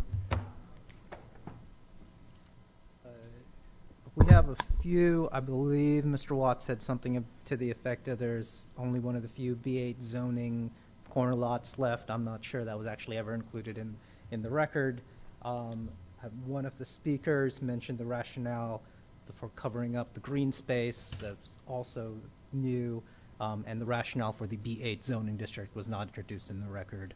And I think the last speaker, Mr. Tansler, that was opinion, that wasn't anything factual. So that's okay. I think if I can just go back up to one of my slides for a second. Just wanted to briefly address, I think, Mr. Ria's comment about, kind of the sort of following those existing rules. I think one of the reasons why you got the recommendation that you did was because of the, staff and PLD's, the staff at least, is kind of hamstrung and tied by what those existing rules are. Here, your existing regulations really affect this property. If you look at the white area here, that's the developable area when you apply the setback regulations that otherwise affect this property. I think you recognized, and the PLDRC recognized it previously, that it needed some relief in order to be put to reasonable use. Had we known that there was a plan at the time to include the pool, that original variance would have also included the area that you see here in green that we're asking for you to approve today. With that, I think, we appreciate your time today, here to answer any questions you might have with regard to the request. But again, we're not seeking any variances to lot coverage or any of those other things. It's simply that setback and that accessory use. David Santiago. Thank you, Mr. Chairman. In debate, I support project. Actually, I made the second. I don't see any harm in approving these people's pool to be there. It's a very easy decision for me. Thank you, Mr. Chair. I'm ready for a vote if my colleagues are. Johansson. I think I have a question for Clay real quick. It says on page 5-15 that variances 1 and 2, literal interpretation of the zoning ordinance would require the proposed swimming pool to be constructed to meet setbacks, and that it could be redesigned to meet the setbacks without need for a variance.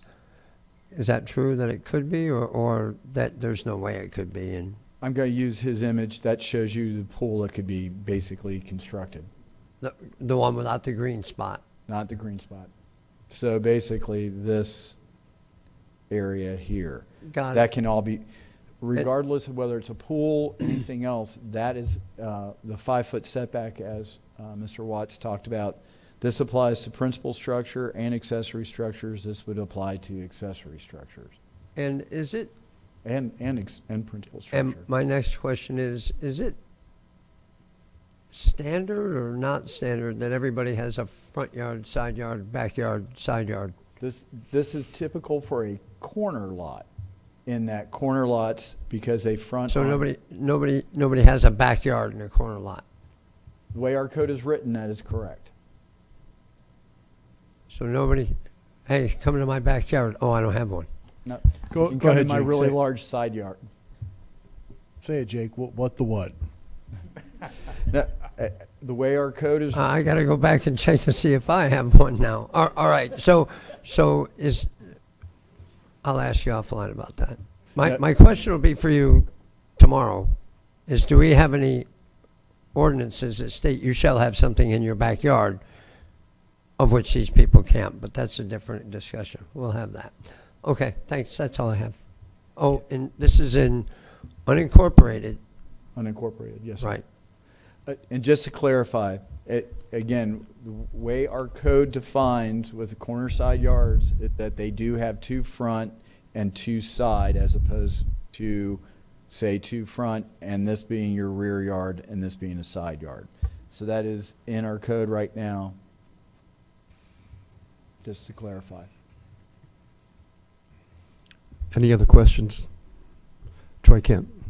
Just because one of the neighbors said it, I just want to hear from the applicant, if you don't mind. Are you planning on utilizing this as a short-term rental? It's just No. going to be primary residence. It'll be a primary residence, yeah. Thank you very much. That's the last question I had. You okay with the comment, Chairman? Yes. Let me hold up just a second. Paulo, was that permissible, or do we have to unhear that? No, I believe that was actually discussed. And Okay, it was good. definitely a point of argument with the very first variance of what was the use of the property. And we had to say, we can't look at the ownership. If they do, a hotel motel, the B8 zoning district is the only zoning district that allows both single family and hotel motel use. Thank you, Troy. I could see that he wanted to speak, so go ahead and continue. Yeah, and thank you, Paulo, for jumping up for that. And just my comments, I'll just say, welcome to Volusia County. And, it looks like your architect and you and whoever else has done a good job of putting something there that you're proud of and that you can utilize. So wish you the best of luck. Jake, were you up? You're good? No, I want to clarify. Unincorporated Volusia County, Bethune Beach, it will not be a vacation rental, correct? Because you can't have vacation rentals there, correct? From a code perspective. That's. Yes, sir. The zoning is B8. If they opted to try and put a hotel motel, which is a use that's allowed Well, by then right. they'll come back to you for that. They would have to go through, and there's a different code. There's a different application of the Florida Building Code for a commercial building as opposed to a single family. Concur. This has been constructed as a single family pursuant to the single family requirements within the B8. So they cannot utilize that structure for commercial use. Also, the way our code is written, any occupancy for less than 30 days is considered a hotel motel. And if we received complaints, we would follow up and ensure that code enforcement was ensuring proper occupancy of the building. And Mr. Watts, the applicant is well aware of that, I'm sure. That's correct. This Thank is you. a single-family residence. Okay, I don't see anybody else. The motion on the floor, we're being asked to either reverse, affirm, or modify this variance. The variance was denied. Your motion was to approve, correct? Danny's motion was to approve. I Yes. second it. And yes. To approve okay. the variance. Okay. Does everybody understand what we're voting on? See, it's when you say a variance, it Yeah, I know, throws we it may off. have to clean it up, but I'm just saying what the motion was. Technical wording is that you are upholding the appeal of the applicant for the variance, thereby approving the variance. So she can build her pool. Yes, sir. Okay. Danny, you want to amend accordingly to uphold the appeal? That's the motion? Mr. Irvin just did it well. What Clay said. I'll second what Clay said. Okay. I just wanted to make sure everybody knew what we were voting on. Carissa, you want to call the roll? Mr. Robbins, Yes. Mr. Santiago, Yes. Mr. Dempsey, Yes. Mr. Johansson, Yes. Mr. Kent, Yes. Mr. Brower. Yes. Thank you. Appreciate the time.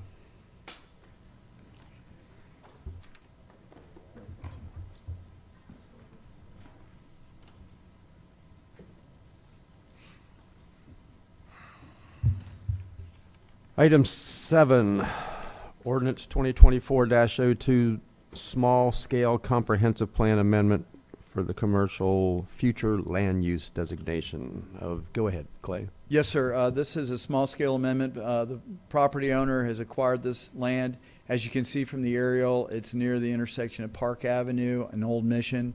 It currently has a commercial designation, and this image here showing the current future land use will show you what we're dealing with. They have acquired this property. There's an existing home since 1972 is on there, so it's a non-conforming structure. The owner would like to restore it back to a residential use, so therefore they're asking for a change to low impact, urban low impact, and a zoning of R4, which is a subsequent item. Staff reviewed it. It's consistent. As you can see from the images in front of you there, all around it is residential. This will not create an inconsistency, will not create necessarily a spot zoning, and it will allow for the residential use. It will allow for the size of the lot to be conforming with the R4 zoning, which is your subsequent item number 8. So it went to the Planning and Land Development Regulation Commission with a recommendation of approval from your staff. It's coming to you with a recommendation from them 7-0. If there's any questions, staff is available. Danny Robbins. Motion to approve. Motion to approve by Danny Robbins. Second is by David Santiago. Any questions for staff? Any debate? All in favor, say aye. Aye. Any opposed? Aye. And the motion carries 6-0. Oh my, 5-0. Unless he comes out and says aye. Okay. Item 8. Go ahead. It's the rezoning that would take it to R4, so this would be consistent with the item that you just approved. Mr. Chairman, move to approve. Motion to approve by David Santiago, second by Danny Robbins. Any questions for staff? Any debate? All in favor say aye. Aye. Any opposed? And that is also approved 5-0. Mr. Chairman, point of order. Yes, sir. Just to be sure, a couple weeks ago, we talked about absent members and asking for their vote when they get back. So we gonna do that when Troy gets back instead of just logging the vote as 5-0? We certainly can. Yeah, I'm just from a and maybe Mike, you can give us a ruling on that. But I think if we're here and we're called present, then we cannot be excused from any vote for any reason. As long as he heard the content of both those items on speaker. Yeah. You can. Got it. I just want to make sure, Chairman, that we don't, we don't go through ethics and they preach that we don't omit somebody's vote And without reason. And the answer I gave was because it was quasi-judicial specifically. Right. If it's legislative, it's Yeah. not All as right. restrictive. Thank you. Troy, would you like to vote on 7 and 8? Yes, I would. I'm a yes on both. Thank you very much. So the motion carries 6-0.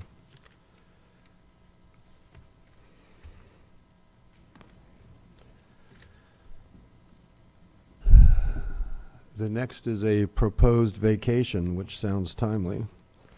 Proposed vacation of a 2 portion weeks or 3 week vacation? of the plat of the assessor's subdivision of Osteen.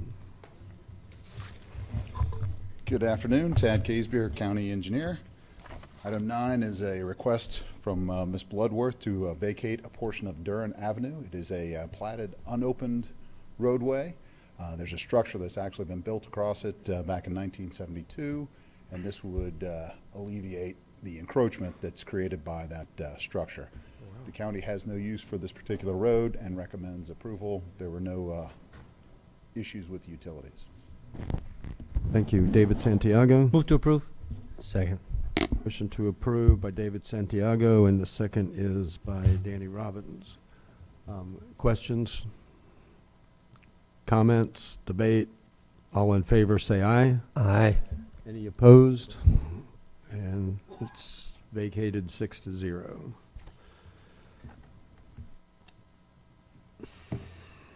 Item Public- 8. I was going to say Public Works show now this afternoon, huh? Yeah, it's his anniversary. His birthday, too, I think. Resolution 2024 rezoning from the general commercial to the urban single-family residential zoning classification. Less than 10? That's the one we just did. 10. We're on 10, sir. So I have to turn my page, not just flip it. Update, it's 253. Update on the paid off-beach parking and beach tolling contract solutions. Good afternoon, Ben Bartlett, Public Works Director. We're here today because we received direction just about a year ago to move forward with a paid off-beach parking program, as well as looking to include some automation in our beach toll contract. We need some direction from council today on a few items to include in our solicitations that are ready to go out on the street for vendors to run those programs for us. So real quick, I'm just going to kind of run through a little bit of what we're looking at as far as the off-beach parking goes. We're looking at license plate recognition technology, LPRs. We're going to have fixed and mobile LPRs throughout our parking lots. We're going to include credit card kiosks at our larger lots. Mobile payment will be available through a variety of means. We're going to include real-time status of those lots through our beach app. And as directed by council, we're going to provide, or we're looking to provide, complimentary annual parking passes to Volusia County residents. This is a rendering of kind of a typical situation you would see at our parking lots with fixed LPR cameras and not catching, but documenting the vehicles that pull in and pull out for the purposes of ensuring that they've paid and enforcement. As far as the tolls goes, same type technology, license plate recognition technology, fixed LPRs at our beach ramps. Our low volume ramps we're looking to fully automate. This will allow us to have those ramps open all the time throughout the year. Again, ramp status on the beach app, so folks coming in can see if the ramp that they're headed to is open or closed. We're looking to try automated opening and closures as opposed to manual. And at our high volume ramps, we're looking at a combination of automation and human toll takers, because we know there's going to be a lot of people that are going to head to those ramps that may not have paid already, and we need to get those folks on and off the beach. Quick rendering of what we anticipate a typical type situation you'll be looking at for one of our beach ramps under this new program. So real quick, one of the hangups we had in the initial solicitation was the change that allows the county to enforce parking. Currently, our legal staff is working with the sheriff's legal staff on a MOU that would allow our third-party vendor that we select to enforce those parking citations. And then we're looking at multiple types of options that council can choose from a tiered schedule. So if someone doesn't pay at a parking lot, they receive a citation in the mail, kind of how you would from like a Sun Pass situation where you go through a toll and don't pay, or your license plate isn't registered, so you would get a citation for an amount of money greater than the toll, the parking fee that you would have paid normally. And then if you don't pay that after X amount of days, it increases to a certain amount. We're looking at a vendor or a company that can, if you have multiple citations, they can prevent you from registering your car, not just in Florida and other states. And then finally, this is an option. Obviously, somebody with multiple outstanding citations, if they get picked up pulling into a lot, you always have the option to tow or boot their vehicle. And that's something that we can discuss later on when we're working through those options at council's discretion, what they want to do. Another item we need direction on is credit card fees and sales tax. Currently, beach tolls, because they're considered tolls, don't pay sales tax. The credit card processing fees are included in those. Typically, what you see at parking situations is the sales tax, because they're cashless, and this program that we're proposing is also cashless. The sales tax and the processing fees are added on to whatever we set the rate at. Obviously, we're looking for direction on whether council wants to move in that direction regarding these types of fees. Real quick on the revenue and expenditures, this was a discussion. This is part of the discussion anytime we talk about these fees and the tolls, but the beach itself costs about $26 million to operate. Of that $26 million, $15 million or 58% is subsidized by the general fund. About 30% or $7.8 million comes from user fees and the money we collect on the beach. And then we have other revenue associated with the concessionaires, the Marine Science Center, and so on. And then legal considerations. I can run through this real quick. Paolo's been up here a little bit. Any changes to the beach access fees, the beach tolls will require a 3/5 council vote. And then obviously these fees must be reasonable and uniform per the charter. So anytime you give a discount for the residents, which we already do on the annual pass, essentially it's the same fee that the non-residents are paying. The general fund is just essentially buying that amount down. And then, like I said earlier, the beach access fees are treated as tolls. If those were to change to where we would offer them complimentary for some reason, then sales tax would have to be collected because they could no longer be considered tolls according to the state statute.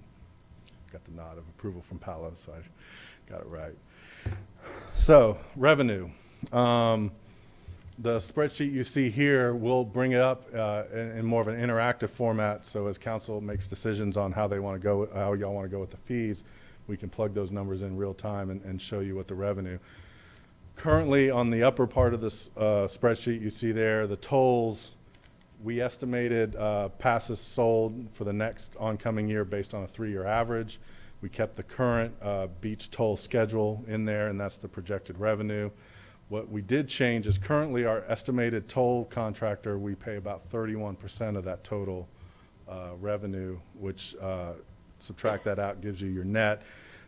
Based on the solicitation we're looking at, we're estimating 27% on those costs to collect the beach tolls. You know, we'll know for sure after we get the proposals back and see what their cost, but based on our consultant that we brought in to help us with this solicitation, that's what we're estimating. On the parking side, we estimated the number of passes sold. Our consultant looked at not just New Smyrna has some pretty accurate numbers as far as parking, off-beach parking on our beach. We looked at the number of people that visit our beach. And we looked at other municipalities throughout the state that also offer off-beach parking and came up with these estimates based on that data. The main one I'd like to point everybody to is the off-beach daily parking pass. So that would be non-residents paying for a day parking pass. If you take the 2,600 spaces that we have identified for off-beach paid parking, and you multiply that by 365 days a year, this number you see here at 306,000 is roughly 33% of people. That's the number. It's a pretty conservative number. Obviously, we'll know it's an estimate. It's, we're dealing with human behavior here, so when this parking program gets implemented, we'll have a better idea, obviously, of how many people are paying the day pass, but based on the data we have, this is what we're estimating. And just for purposes, I put in $20 for the off-beach daily pass and $100 for the annual non-resident pass. Obviously, the resident pass is zeroed out. That's what New Smyrna charges, so that's what I went with right there. And then finally, just last slide, what are we looking for? Direction on the off-beach parking, the daily fee, and the non-resident. I'm assuming we're going to continue with the complimentary annual pass for residents on the off-beach parking. Beach access toll schedule, should council decide they want to change that. And then we'll need direction on the credit card sales tax and the enforcement options. So with that, I'd like to turn it over to council. We'll pull up that spreadsheet, and I'm happy to answer any questions you guys might have regarding. We have our two consultants, Chris and John, here that can speak to the technology or the parking side of this if you have any specific questions regarding that as well. Does anyone have questions for Ben? David Santiago. Yeah, I just want to start with a comment and then a question, Mr. Chair. First, staff, you guys did a great job on this. I think most of us got to see this presentation before this, and I was very impressed with the options, the technology that's being deployed. But at the same time, I wanted to share to the council, I think I want to insert a new idea into this that has never been discussed before. I think we should consider possibly with this new information, allowing residents to not pay to park on the beach. That's never been discussed here, so I wanted to make sure that we consider that option.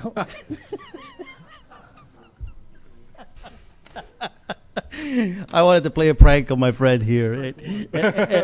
As we know, I want to compliment my friend Troy because this is your baby, and I want. Are you serious, or are you messing with me? I'm messing with you.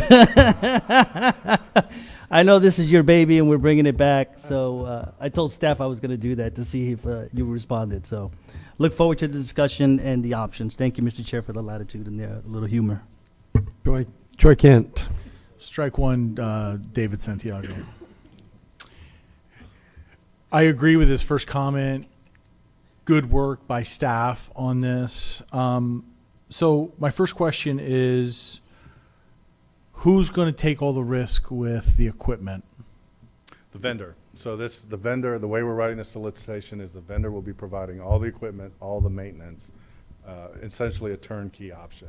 And that second piece, the maintenance, because that ocean is unforgiving, that salt is unforgiving. But the conversation you and I had, the vendor, whoever it's going to be, feels very confident in the products that they have today, that they could handle this. Yes, sir. Our consultant, Chris Wilson here, spoke with a lot of the, his focus is on the technology and the equipment, spoke with the manufacturers, find out which ones could handle that salt air environment. We feel confident that they can. So I'm not a huge fan of QR codes. In fact, I could be accused of, if someone's like, hey, put your phone on this QR code, I don't want to talk to them ever again. Mm-hmm. I just don't feel like they're super user friendly. What is the easiest way? And I'm thinking about not just my parents, but many of your parents and many of our residents out there. What's the easiest way for the off-beach parking for our residents to be able to have access to park in these parking lots at no additional charge, because they're already paying for it? Right, correct. So we're not just doing QR codes.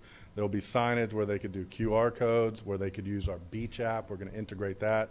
The vendor will be required to have a customer service center where if someone wants to go in person during regular working, business hours and register that way, they can. And we even thought about folks, not everybody has a smartphone. Right. There's even an option to do a text, to pay that way. So we're trying to include everybody, and we understand that some folks don't. Well, you said to pay. I'm talking about to register. Register. Okay. Yeah. Okay. Make sure we're on the same page here.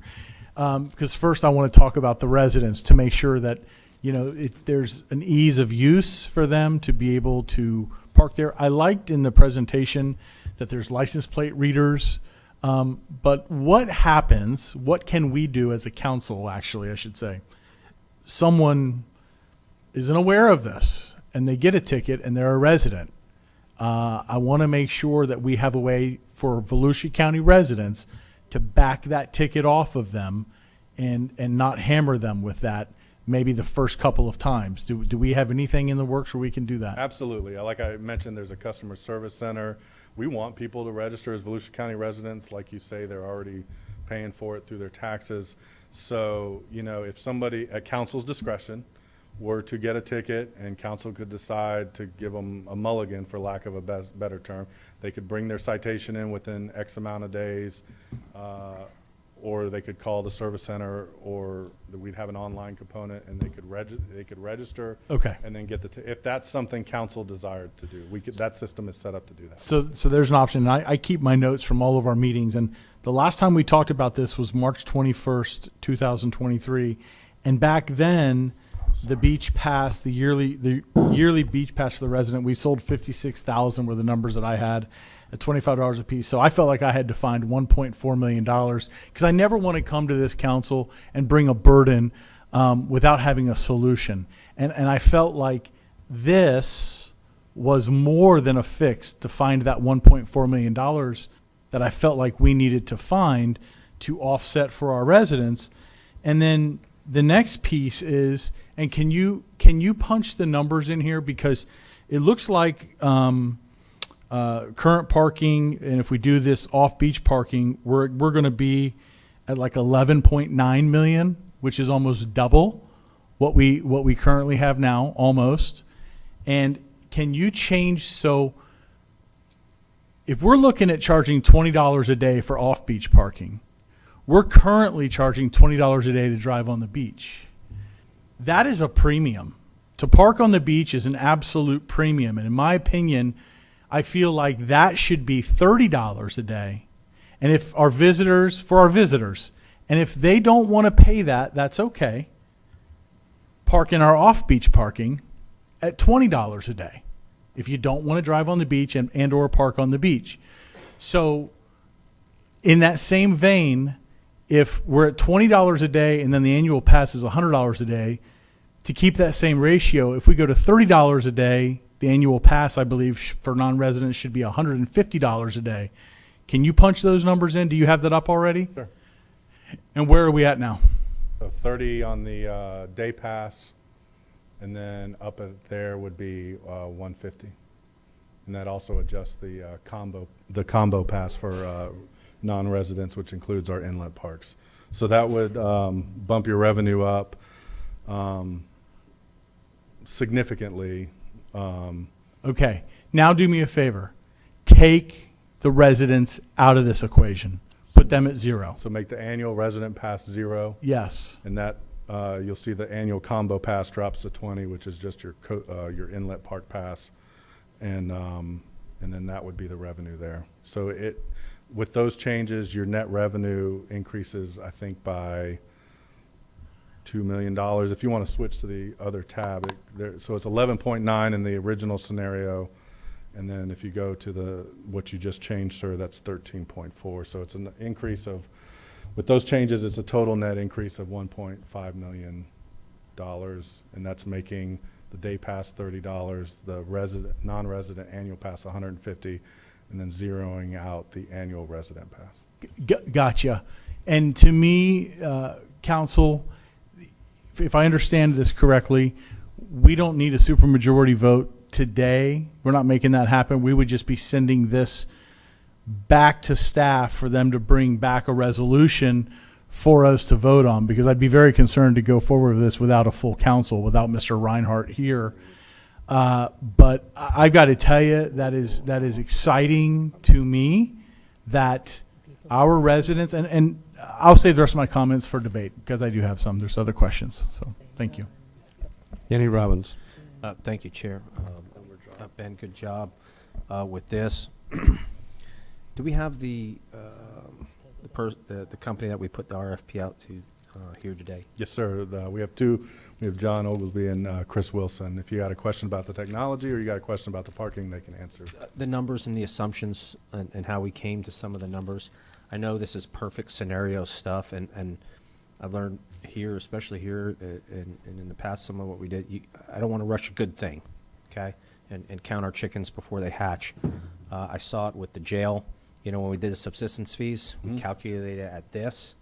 Well, after a year and a half, 2 years, not so much. I don't want that to happen again. But it happens. There's a lot of things we can't account for. Storms, another COVID because we have an election year. Anything's possible these days. But how did they come to some of those assumptions on the numbers? How did they? Come on up. I like the numbers. I just want some more concrete. Certainly. Chris Wilson with Mead and Hunt. So we're the prime consultant for the project.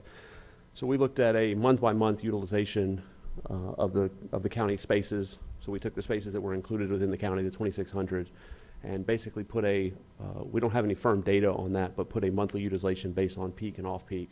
And basically that assumed us to be a roughly 53% utilization of those spaces. And then we made an assumption that there's a 60% factor of those spaces that are used are going to be done with day passes as opposed to the annual. So those are the factors that we use. And we did, again, we look at it on a month-by-month basis to get that 53%. Okay. All right, thanks. I think that's all. And Mr. Robbins, you're correct. I mean, these are estimates, and I mean, the beach tolls are hard numbers that we have, and as we move through the parking program, we'll have those hard numbers as well. But at this point, in order to give council an estimate on the revenue, it's a fairly conservative number. Like I said, if you take all those, it's roughly 33% of the. And just so I have some clarity in my own mind, are we? Just so I understand this correctly, are we voting on just the RFP today? We're not voting on any of this other. Palo will have to come back with an actual ordinance that changes whatever that implements the parking fees. That if there are changes, council decides to make on the tolls, we're going to use the information provided today in our solicitation so that the vendors have an idea of what they're going to be charging. In addition, we've got a couple other things we need to talk about as well, the citations and then the credit card fees, but we'll work those in, and obviously when we come back, there still can be a discussion on that. Yeah, and the reason I asked, like I said, didn't want to get ahead of ourselves. I'd like to get this, I'll save my comment. I have no more questions. And we'll have more accurate information on the cost of the program. How quick do you think we can get it up and going if we decided to move forward? So the beach toll contract is up October 1st. So the plan that we've laid out is basically after this meeting, the solicitations will hit the street. We'll select vendors. We'll come back to council probably around August to select those vendors, and then we're going to look to implement the program starting on October 1st. The beach tolls, the automation will take time, but it's written in that they basically have to take over the current operation. And we anticipate, to get everything, equipment ordered and all those LPRs and everything set up will probably take about 12 to 18 months. So figure the next beach, we have this current season and we have the following current season. For the season after that, the beach toll system will be up and running in terms of automation, but the current vendor will be in place by October 1. They'll just take over essentially what they're doing now, and then they'll be swapping the equipment in and out. The parking, what we're looking at is, again, going into effect on October 1. We can get the signage and everything like that up right away. They can do mobile LPR enforcement right away. We can have all those things ready to go, and then there'll be probably about a 6-month lead time to get the fixed LPRs and all those kinds of things ready to go. But we can have the parking system up pretty quick, but it'll take about 6 months to get a lot of the fixed equipment implemented. Just in your experience, Ben, in council, how long do you think we should, say, for instance, we do get this program up and going in 18 months. How long do you think we should give it ideally to see what actual revenues we bring in before we go the next step in terms of zeroing out beach passes and free beach access and all that stuff. What I would say to that question is, with the parking revenue, I mean, the beach revenue, we can kind of see where that's going to go. The parking revenue, you know, you're going to get the sign. I would say probably within the first year, you're going to have a good idea of what we're seeing, how people's behavior adjusts now that we're charging for parking, if it adjusts at all. But, you know, the usage rate and things like that, I would say one good beach season will give you an idea what the peak season's like, and then probably a couple months after. So I would say within 12 months of implementing the program, you would have a good idea what the data is. And then really, I mean, we did a 3-year average. So, I mean, it ebbs and flows. Right. So, you know, and like you said, different weather events can affect things and all that. So we probably have 10 to 12, 15 years of beach data to rely on to see how that goes. The more data you get, the more accurate information you can get, but I think you could see trend lines form pretty quick. And lastly, when you were figuring your data, did you go back during the COVID days a couple years back? Did you go that far back when you were making your average? Because that's actually a reality now, you know, and we have to discuss it because we're, Well, what like we I said, saw, anything's I mean, we possible. saw initially the shutdown, but then what we actually saw during COVID is record amounts of visitors to the beach because people couldn't go do other things. Good. So in a lot of ways, COVID was an outlier to the high, and then you know you got storms and hurricanes that can kind of push that number down, which is why we did an average. The vendor's going to own the equipment, they're going to maintain the equipment. Have you talked to them, and do we need to discuss today or at the follow-up meeting the length of their contract? Our plan is to go with a 5-year initial term with the opportunity for a 5-year extension. This allows them to recoup the cost of their capital equipment within the Right. first 5 years, and then Okay. if they're doing a good job, we can re-up them for another 5. Okay, and you mentioned some of the less used approaches will be open all the time. Does that mean that we'll be able to drive on the beach at night and non-turtle season? When I mean open, it means during the off-season, we typically will close select beach approaches during the day because we have to man it with a human being, and you might get 15 people going through there. So there'll still be unless the council decides to change the beach code and allow people to get on the beach. So there'll still be gates there? There will still be gates there to close them during non-working hours, but they'll be open during the off-season when sometimes they're not. No toll booth, just the readers? Correct. Okay. Can we go to page, PowerPoint slide 10-9, page 9? And as I understand it, Ben, as you get off of that, net revenue of 13 mil. Right, net beach revenue in your slide, the way she just had it presented. Page 9, Carissa, it's the pies. Right now, on the left, I take it that revenue drives expenditure to the dollar, right? We get 26,476,576, so that's what we budget. The blue part of the revenue pie, that 7,800,000, that's what we're making bigger and hopefully making the green general fund subsidy smaller. No? Yes, that's exactly Okay. right.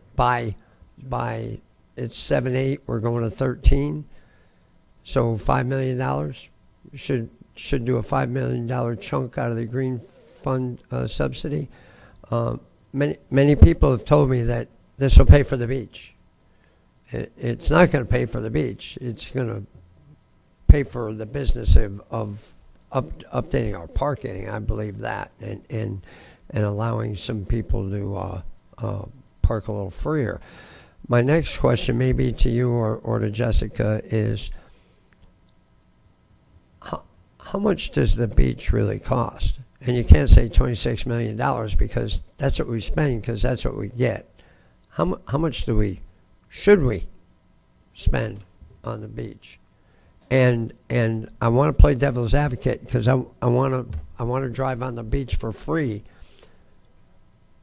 But I don't want to shortchange the beach. if we have coastal restoration and other things, should we citizens be paying that $25 so we can do more coastal restoration, so we can do more beach things? I don't know. Well, you know, beach restoration is something that's obviously been a topic in the news lately. We have been fortunate to get about $80 million in beach restoration funds that we're currently implementing. We're pursuing a study with the Army Corps that would lead eventually to other beach restoration projects if the council were to decide to go in that direction. Those projects do require a match. That's something that we've never undertaken before on our beach. Depending on the size of the project, those matches could be substantial. So that's not something you would see in this chart. But I would say that, you know, this is an accurate representation of the current cost of the beach and what we spend on it in terms of our capital costs, you know, operations and maintenance, beach safety, all the sea turtle conservation stuff that we do, maintaining the HCP. This is a representation of that. I would kind of reverse what you were saying. I would say these are the costs, and then we get the revenue that you see on that pie chart, and then the green portion is that works for me. That's why I asked. Designed to match what we actually. Thank you very much. That's all I have, Chairman. David Santiago. Thank you, Mr. Chairman. I couldn't remember. Did the chart, the pie, the estimations include fine revenue? Include, I'm sorry, what? The chart, the Excel spreadsheet we were working with earlier, did it include potential fine revenue? From the Florida Inland Navigational District? No, for people parking unauthorized. Oh, fines. No, sir. I apologize. Okay. That's something we'll have to discuss as well. Is one thing on the fines, on their citations, is you can have that tiered citation level.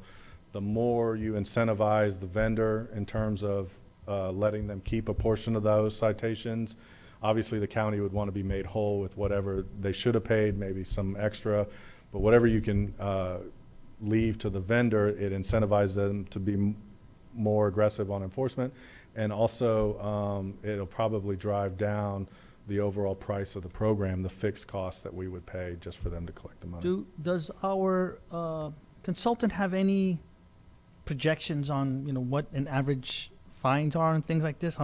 Is it 10% utilization, 2%, 1%? I don't know.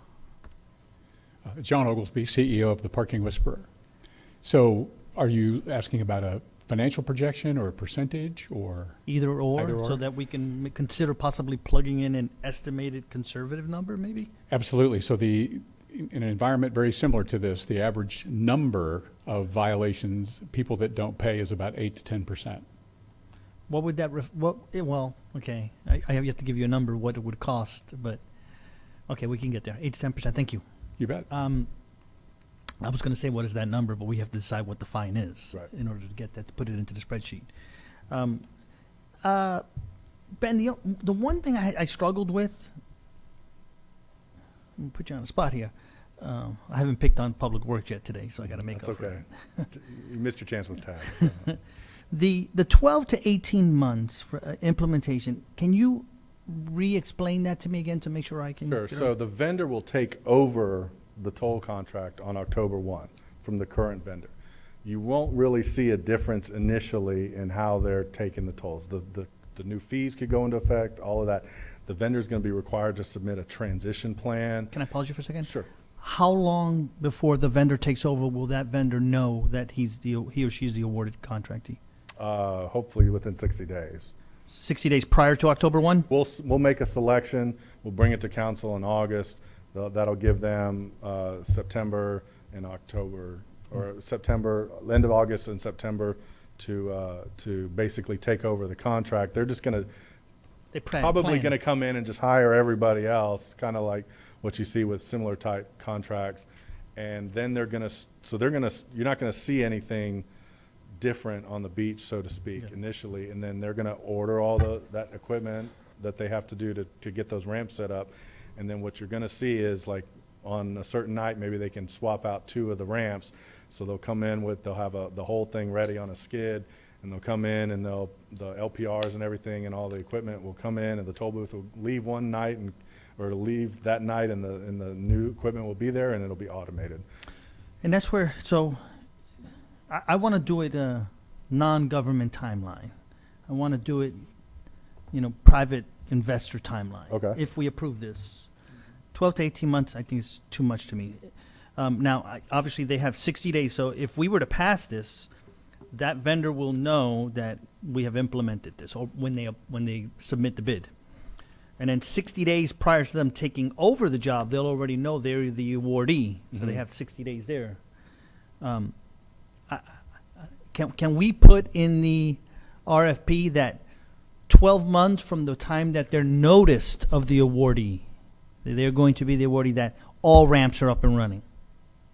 We can. See what the response is. We can, and we can even make that a requirement with the toll takers. They don't necessarily have to have the equipment out there to make all the ramps open. So we can make that a requirement, like basically by 12 months, you got to have all the ramps open.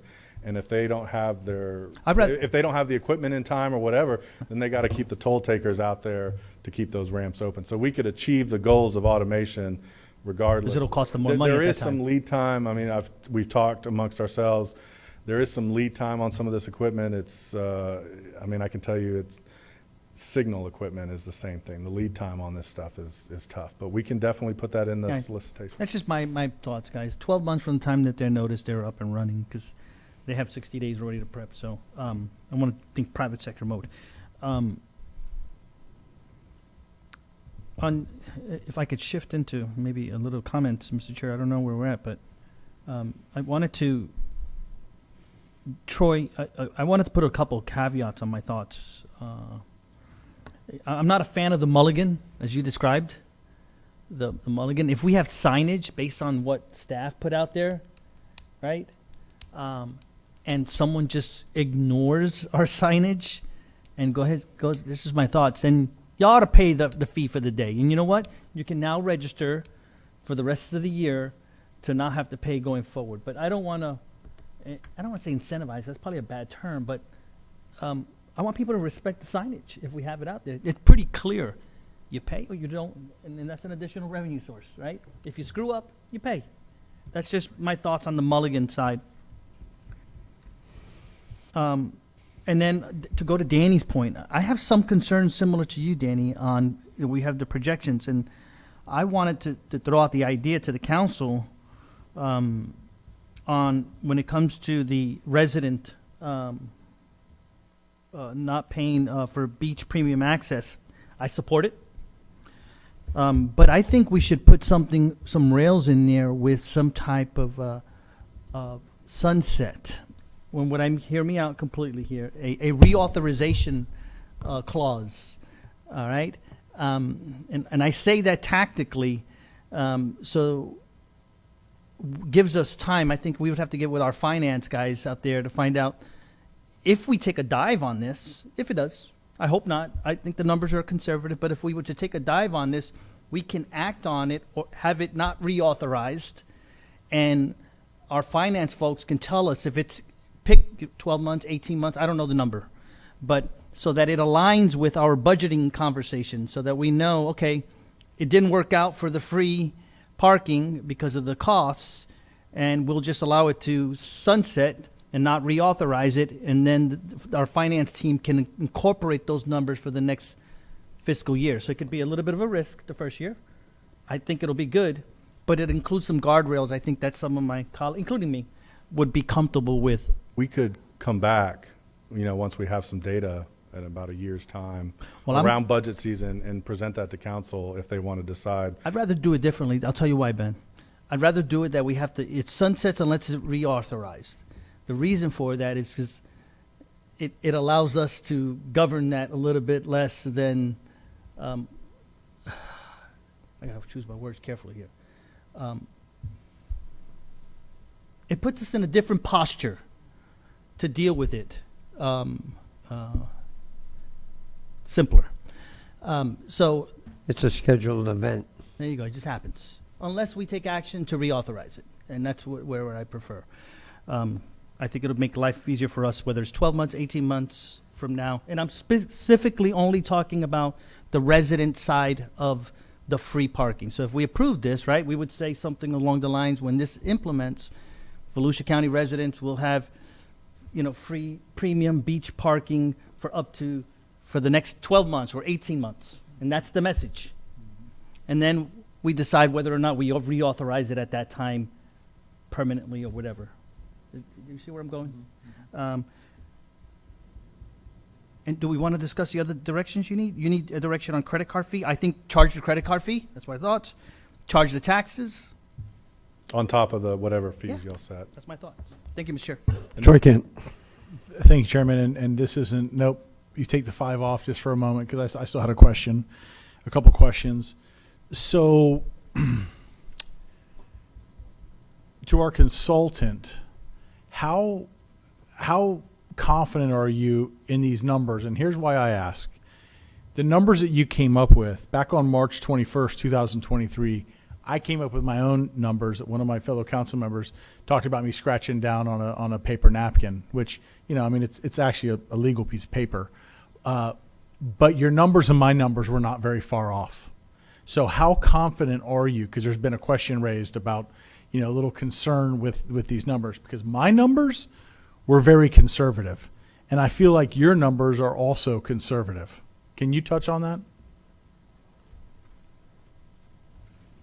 So I would agree that they're fairly conservative. The financial figures, the estimated passes sold, we took fiscal years 21, 22, and 23, understanding the storm impact on 23, and we're able to do a 3-year average, and that's the numbers that you're looking at. So it doesn't account for any inflation or anything like that. So I would say very confident in the numbers that we've used to provide that Okay. whole side of things. From the parking perspective, we're again quite confident that it's a conservative number as well as far as utilization across other municipalities and areas that we've seen similar programs implemented. Okay. All right. Thank you for that. And then I've heard the comment a couple of times, and I'm glad you're back because Councilman Santiago, because I've got a comment for what you've said. But I've heard the comment a couple of times, and now we can start my 5 minutes. I'm in debate. The comment a few times about, if we give this to our residents for free, and I've had to get away from that myself because our residents are currently paying for this. They're the ones that give us our budget, and they're paying for this right now. So I say we're going to allow them to use it at no extra charge because they're already paying for this. And Councilman Santiago, as far as the no mulligans, what I was talking about is the second section, which is the off-beach parking. The off-beach parking, I never envisioned that we would charge our residents for off-beach parking, ever. That residents would park there at no extra charge because they've already paid for that. That the mulligan would be for them if they didn't register, they didn't know. I'm thinking about my parents, quite honestly, not knowing. I mean, they will know because they're my parents, but those individuals that don't know and they pull in and park and then they get the citation, but they're Volusia County residents. That's who I'm concerned about, making sure that we have a plan in place to be able to adjust that one time, maybe 2 times, and help them get registered so that they can park there. Like New Smyrna Beach, you have to register to park at New Smyrna's lots. I don't know how well or how little they reach out to the community to do that. I'm not sure. But I want us to make sure that we have a great education campaign where we're letting our residents know. So that comment was strictly for our residents. If you're a non-resident and you pull in there and you park and you didn't pay, no mulligans. Absolutely. I'm with you. So I just wanted to make sure I touched on that. And then, council, I'll just say,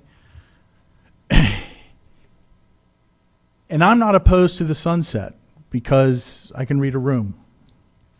And, sometimes, not sometimes, a lot of times, this is a give and take. This is working together. And it gives an opportunity at least to try it and to see how well this can work.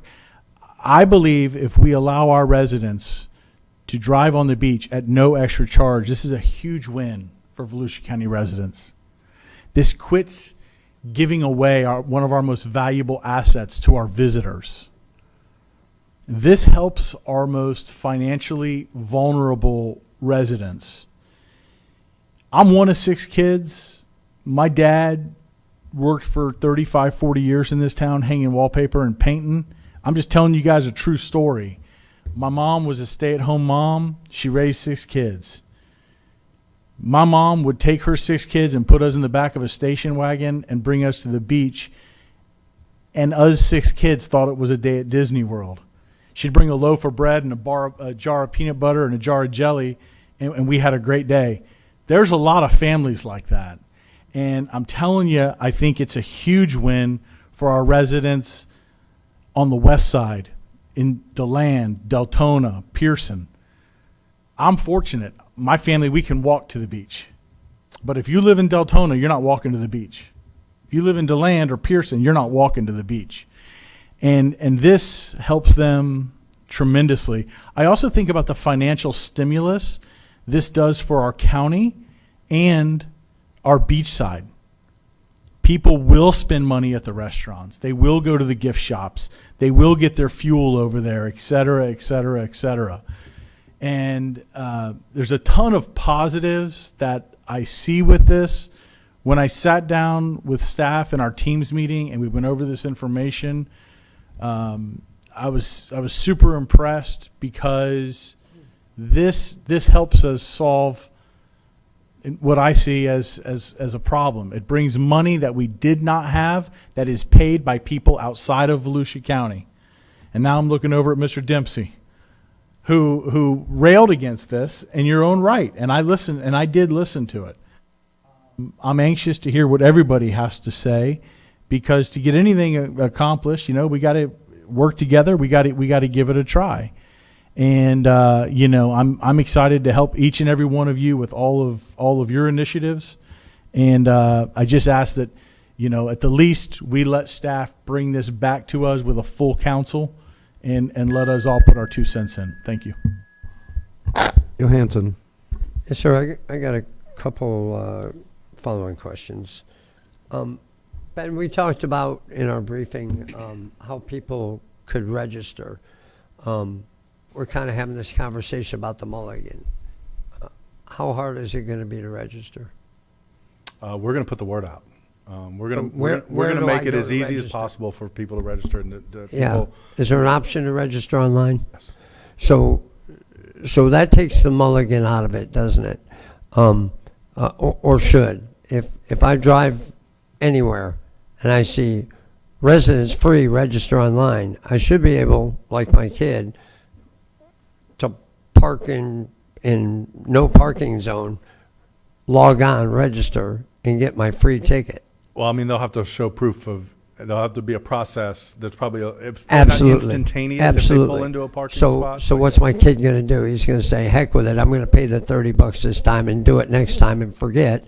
And we're going to make a lot of money on my kid is what I'm getting at. So, but that's beside the point. The other thing is with the sunset, I just want to go through the timeline with you to see if I'm sharp on this.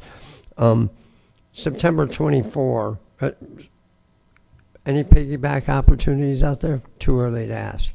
Piggyback or For like selecting a vendor, right, to do it quicker. We're having this is a pretty customized system, got it. so we have So a lot no. of specifications. So if we select somebody in August, they take over in October of 24. We give them till October of 25 to put everything in and start using it. Well, the parking will go live October 1. The signage, all of that stuff, October 1 of 2024. with people, without automation. Well, you're talking beach tolls.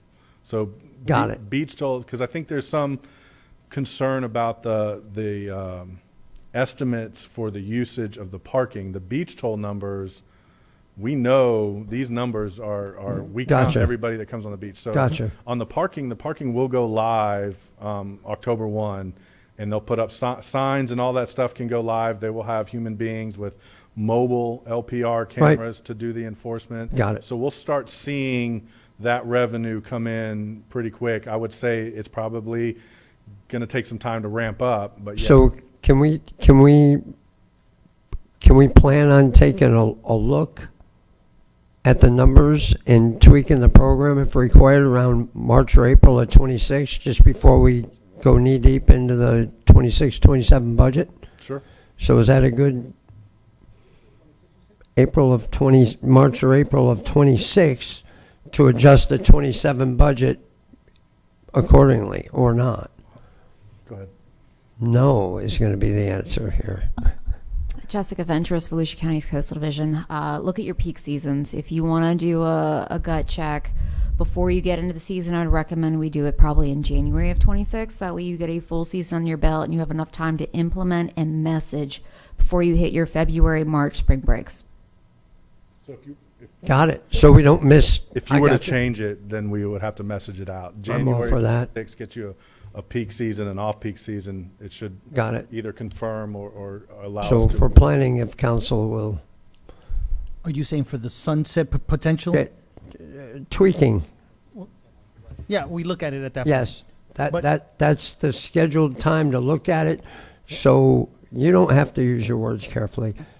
So it is a scheduled event tied to the budget, not an ad hoc elected official trying to get rid of beach parking issue, We would which write I into- understand we're trying to get away from. Right into the ordinance that comes back to you that Yeah. these fees would revert Perfect. February 1 of 2026, something like that. Unless we reauthorize it. Right. Yeah. Just a quick question for you. Who's writing the tickets? You mean like, is there a fines? meter maid going out and putting stuff on people's windshield? No, if somebody parks and doesn't pay, who writes the ticket? Well, it'll be automated. Actually, I'll let Chris handle that one. He's probably got a little more. So there's, so again, this is specific to off-beach. There's two different elements. For the improved surface lots where they have the fixed LPR cameras, the software will automatically detect when a vehicle's in violation, and then there's a human in the middle process through their call center that will verify the correct vehicle that was registered against the vehicle that was in violation, and then they would issue the tickets remotely. On the mobile side, so any of the lots that are not improved, there's some areas down in the lower part there that we observed down there near New Smyrna where it's just a grass or sand area for off-street parking. Those would be covered through mobile enforcement, and they would be able to issue a citation at the time of violation and then follow up through the process that's deemed by council. So no law enforcement involved. So if you remember, if one of the slides was working with the sheriff's office with an MOU. So after the change where, the county itself could no longer have law enforcement authority, so there's a statute that allows for essentially civilian enforcement of parking infractions, but it says it's the sheriff's authorization who does that, not the county. Unlike in a municipality, the municipality itself can hire, parking enforcement specialists.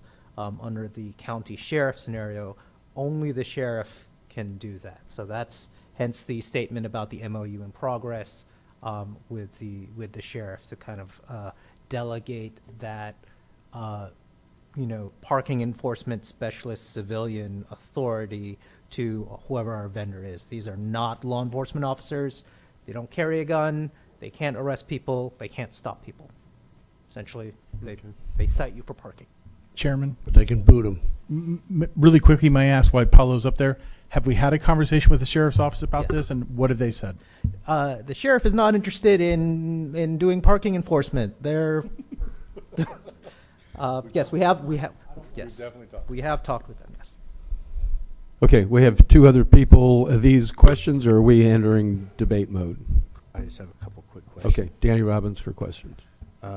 If we can go back to the there we go. So estimated passes for residents is 31,595. How many residents do we have county-wide? Actually, Mr. Robbins, if you look at the annual combo pass for resident, Okay. and you add those two together, that's because some people buy the combo Right. pass, which includes the beach pass and the inlet parks. So that's approximately 59,000, 60,000 total resident passes that we've sold on average. And how many people do we have approximately in Volusia County? Just as 500,000 plus? Okay. We have approximately 280 households, so 280,000 households. So that's just families, and that's per the last decennial census. And I like, I'm sorry. What does that mean to me? My household has 4 passes, so I can't make that jump. Numbers. Yeah, it's numbers is all it is. I just want to, and I'm going to support this the best I can. I just want to make sure, just because of the gap there, that we're not, and where the sunsetting comes in and where we're able to go ahead and reevaluate this. I just don't want to put those additional fees and burdens back on the taxpayers, or just make a bad situation worse. So, thanks. David Santiago. All right, Mr. Chairman, I'm going to attempt to bring this in for a landing. I'm going to start with, I move to authorize staff to proceed with the solicitation of bids for the technology and process enhancements as outlined, to incorporate 12-month timeline in the bid for installation of technologies as put out, described in the presentation.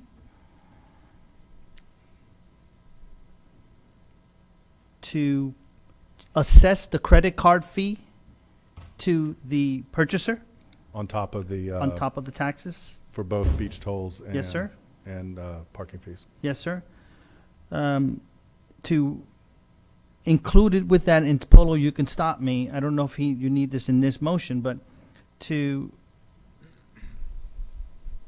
update the fees for beach access for non-residents to be $30. Just say, you can say as shown on the screen, if that's what you want to do. Or we could change it. Might be, whatever you want. No, and Okay. then if somebody wants to amend something, they can. $30 for non-residents. And yeah, it's correct. Daily rate. Yes, the daily rate, annual pass, raising it to $150. To implement within that proposal that comes back to us, a reauthorization of the program of waiving of the resident fee to expire January 31st of 2026, unless reauthorized. To include fines, I'm going to throw a number out there, colleagues, because we didn't talk about it, but we certainly can get it debated. A fine of $100 for anyone who violates it. And I know you need guidance for how much of that fine does the vendor keep. I think the way Ben presented it to us, if we can up that number based more than the actual, that can offset the costs on the other side. So I'm going to go out on a limb and say 35% keep for the vendor on the fines. The reason for throwing out that number out there is so that the vendor can consider that in their proposal when they submit it to us on what their potential revenues are. I think I got it all. I'm not sure. You got to establish the parking fees as well. There we go. For the Off-beach. for the off beach for the residents, is that at no extra charge That's to them? correct. Residents, no charge for premium beach parking, and off-site parking, no charge for residents That register. that register, And then the daily pass for non-residents, $30. for Oh, the off-beach. That's right. Off-beach. And the beach would be which one? Off-beach, no, $30 20. for getting on the beach, 20. Correct. 20 off-beach, $30 on premium. Sales tax. Yes, plus Yeah, sales tax. He Yeah, I got the got sales that. tax. They're going to have to listen to this tape later, but I think We'll they get got it. Quick question for you before you're done with your motion, Chairman, if that's allowed. Yes, it's allowed. I'm just thinking Just because this is one heck of a they staff needed a ton of direction with this, and I know. I applaud Mr. Santiago for breaking it down the way that he has. The sunsetting, I just want to make sure my mind's right. We're talking about for the beach driving, the premium on the beach, not Correct. not the not the off-beach parking. I want to make sure that we're all in agreement with that, because I don't want our residents, if this council or a future council decides to make a change with that, they need to really have a big public hearing here, because people in Volusia County don't pay now. would lose their mind, rightfully so. Only for premium on-beach parking. Thank you. The reauthorization. And apologize, there was also the if someone wants to purchase an off-beach annual pass, non-resident. I have it shown as 100, it's up to council's discretion. I think 100's fair. That goes with what currently on the beach, it's 20 a day for non-resident and 100. So we're changing that from 30 to 150, keeping that ratio, and it keeps the same ratio, and I think it's fair 100. also. Okay, at 100? Anything else you need? If I would, I'd just like to make a comment on the citation fees. Yeah. One thing I would recommend, council's discretion, obviously. So we set it at $20. Someone doesn't pay, they get a citation in the mail. You could start at 50, and if they don't pay within 30 days, you could go to 100, and the portion of that the vendor keeps. And typically, industry standards are a little higher than 35%. 50-50. I think so. Actually, I'd like to have Chris talk real quick about the citations and how much the vendor keeps. Yeah, so typically on the citation side, the vendor would be in closer to the 65 or 75% on that side of it for the efforts to collect those citations. So industry standards, they would be a bit higher on the vendor side. So they would collect that too? I wasn't sure of that, if the collection goes to them. So basically, they would collect the money. If they parked and paid, they would have paid $20. They get a citation, it's $100. So we're going to get our 20 back, and then we get our 20 back, and then the delta, the vendor would keep 65% of that. Understood. And that's the industry standard. I think it's a high number, but It is, and I can tell you, it is a high number, but it incentivizes them on enforcement, and it drives down this cost you see under estimated collection expense, because they know that that's something they control, and they get more revenue that way. It's going to drive down the cost of the overall system. Question? yeah, go ahead. Thank you. You mentioned instead of the 100 to 50, and then it could go up from there. Is that because, I mean, I'm sure, is there some science behind that people will pay that quicker? They see, okay, in the mail, if I don't pay it by 30 days, it's going to go from 50 to 100. Is that the reasoning behind that, and there's more success? You got to sell me on you guys keeping 65% of this. They're not keeping. He's the vendor. To be clear, they're. Yeah, I got you. I got you. And I pay. But I'm looking at you like you're that guy. I'm here providing the industry expectations, absolutely. So typically, you got two choices is the way it's normally done. You can have a maximum fee that is reduced if someone pays it earlier. So that would be the reverse. Instead of 50 to 100, it'd be $100. Just random numbers. $100, if you pay it within X number of days, it's $50. So that also will certainly generate a significant number of people. Or you can do it. What do you see? Which one gets the money paid quicker? Maximum amount with the discount if you pay within X days. The same numbers that he mentioned, basically just flipping it. Yeah. How many days? Did you say how many days?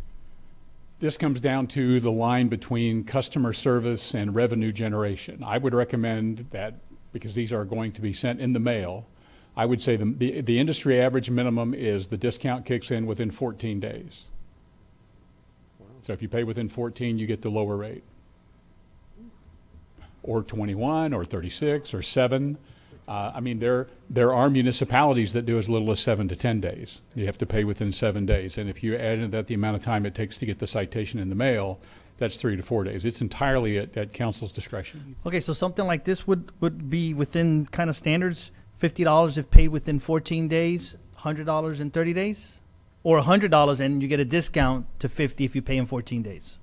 Yes, I would say it's fair to say that that's an industry standard. There are numbers that are much higher. It also typically has to do with if there are any state regulations and things like that. But But basically, you want it to be enough where it's an incentive for people to pay, right? right Because away. that's the goal, is for everybody to pay before they leave, and have a great time while they're here. And Ben, one question: if we change it to 65%, as kind of sort of the standard is that 65% after we get paid hours? Yes, that's Oh. after we get our 20. After we get our They keep 65. Okay. Okay. Yeah, we want to make sure at a minimum we're getting Yeah. made whole with what they should. Okay. So, Mr. Chairman, I just want to change that portion of my motion on the fines. The fine will reflect as follows: a discounted rate of the fine of $50 if paid within 14 days, 30 days or after, $100, and the vendor will keep 65% after the collection, our portion of the fee of the parking. That is my motion. After ours has been paid? Yes. I'll gladly second So, that. so you said $100, 30 days or longer. It's actually 15 days or longer. Yeah. Right? You're absolutely right. The my fees, friend. the fees Thank you. $100. I just say The that fees wrong. $100. Discount rate is 14 unless days. they pay within 14 Thank days. you, Jake. and I it's appreciate $50. that. And I'll still second that. I only got a B in math, so.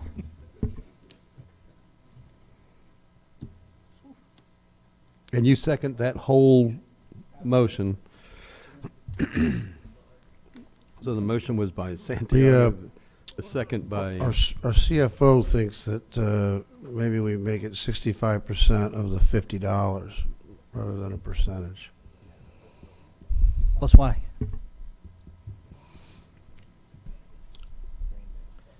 Because he's I going to have, audit. I have a concern that with the vendor being in control and talking about the mail time and the delay time to get it processed out, that 65% of $50 is less than 65% of $100. Why does the amount that they keep depend on the amount of time it takes to pay? If it's out in the there's a potential of a perversion there. The vendor has an incentive to make it take longer to get to the person, so they can get 65% of $100. That is a good point, and I was wondering if I want to make sure that the system, not that the vendor would, but I want to make sure the system can't be gamed. Can't we do it via the postmark? If it takes the vendor 3 weeks to get the. But they can pay online. Oh, the postmark when we send it.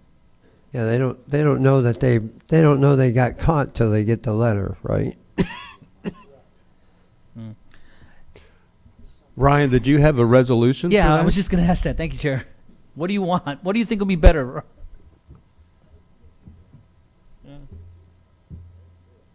Either way, if you based it off of the postmark date, then there's nothing to be gamed there. Or if the fee were a percentage of the flat fee, of a certain number, regardless of when the resident paid. Only as it pertains to the fine you're talking about. Yeah, we would require that it's 65% of what they collect. So if it's 50 or 100, it totals out to a certain number. So they keep 65% of what they collect. I think it'd be easier to just base it off the postmark date. Yeah. The postmark date of what? Instead, because I think they were mentioning that the fine would be based off of how long it's been since the violation.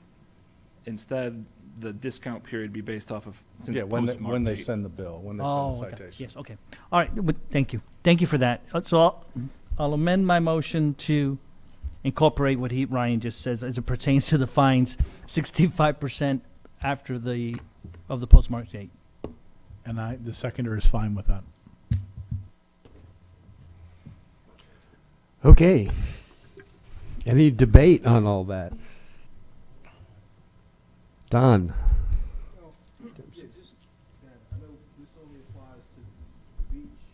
Mr. Dempsey, your microphone. I'm sorry, I'll speak up. This only applies to the beach and the inlet parks, correct? It actually only applies to the beach. The inlet parks are separate. Right, but the combo pass I thought was going to be free. The combo pass, because the inlet parks are paid for through the Port District, we are not proposing any changes to the fees on those. So if someone wants to enter the inlet parks, they could still get the annual pass at $20, or if they wanted to pay the day pass at $10. So we're still charging Volusia residents to use the Little League fields, correct?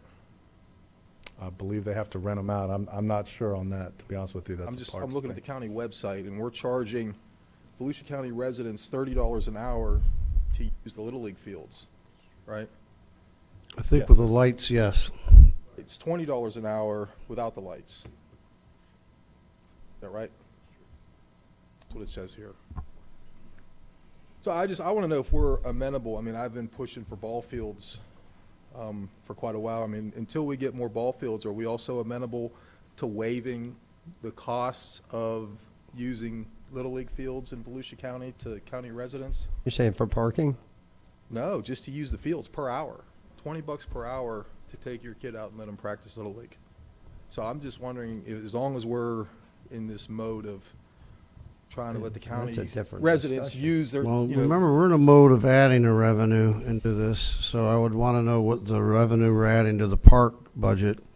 well, we could charge more because you charge $30 an hour for county residents and $35 an hour for non-county residents to use lighted ball fields. Why can't we just raise the non-county residents to 50 and let the county residents use the ball fields for free? In that same vein, you know, to go and use in DeBerry, Lake Monroe Park, to put your boat in, you got to pay $2. I mean, a camping fee is $25 a night for a tent, $40 a night for an RV. I just, you know, Good I'm just point, not hoping- this agenda item. But I understand that. I understand that. And So- if the mindset here is for free beach access and free beach parking for county residents, which is fine, that's fine. I just want to make sure the west side is also going to get the same kind of love. That's all. I'll support you, Troy, because I think that's the way we're headed. But seeing the Little west Leaguers- side's going to go to the beach too, We're but gonna annex into I Lake would say County. if this is important to you, Troy Okay. says it's important to everybody. So let's bring it back as a separate item and look Could at we it. ask staff to look into that, to some of these other, yeah, okay, yeah, that's fine. All right. I just want to make sure that we're kind of mindful of that there's other areas that if we're going to offer free things for, free uses for residents, let's spread it out. It's not just free make it though. to be- It's just no additional charge. Oh, taxpayers. Let the taxpayers get it back. Okay. I was just going to Dave. say, let's bring it back. I'm open to the idea. Let's come up with proposal or ideas. Wait. Really quickly, our fields at our parks are free to use for individuals. It's when you're a league and you're scheduling practices that you have to go out there and pay those fees. But anybody can go use any field at any time if it's not being used and reserved. So it is free essentially. Yeah, but my understanding is they're not, they're backed up. They're on back, there's a shortage. My son had to play in a stormwater Chairman, retention. Can we get back on? He brought it up. I'm Can just we- responding to his I'm statement. asking the chairman if we can get back on task, please. Yeah, I think we were heading that way, and he wanted to clarify that. Thank you for the clarification. So looking back at this, at the motion, everybody's name just cleared. So we've got a motion for a whole list of things that you seem to be happy with. You can deal with that. We're happy because we got direction, assuming this council goes for it, and we can move forward with the solicitation. Okay. Then if there's no other debate, I thought you just hit your, okay. I don't think we need, well, I hope we don't need to call the roll. All in favor, say aye. Aye. Any opposed? You have direction. Go to work. Thank you. Well done. And that passes 6-0, Carissa. Item 11 is a District 1 and District 3 and District 5 appointments to the Children and Family Advisory Board. I don't think we have enough applicants, do we? You have one applicant for each of the districts. Do. You do. You have Miss Jana Register for District 1, Tanya Webb for District 3, and Larissa Ivanova for District 5. This board is having an issue meeting quorum, so we do encourage someone to appoint. Do we have a District 1 nomination?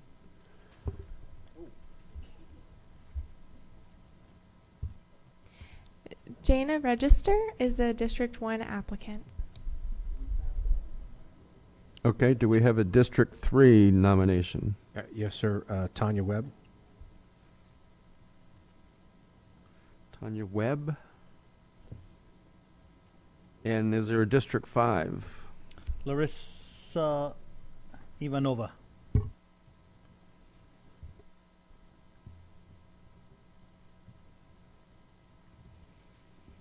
Don, do you know Jana? Register? Okay. So we have Jana Register in District 1, Tanya Webb, District 3, and Larissa in District 5. Do you need a second for all of those or no? Yes, please. Happy to second all of those. Okay. Your Troy seconds each nomination. Any questions or debate? All in favor of those nominees, say aye. Aye. Any opposed? That also passes 6-0. Next, you have an appointment to the Educational Facilities Authority. The 5-year term of Mr. Michael Walsh expired March 1st of 2024. He did not wish to be reappointed. You do have 2 applicants, Raymond Strother and Vince Ryan. And anybody can make that nomination? Correct.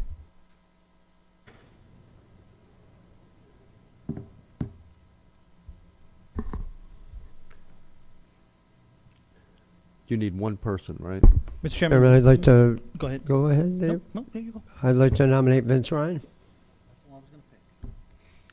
Second.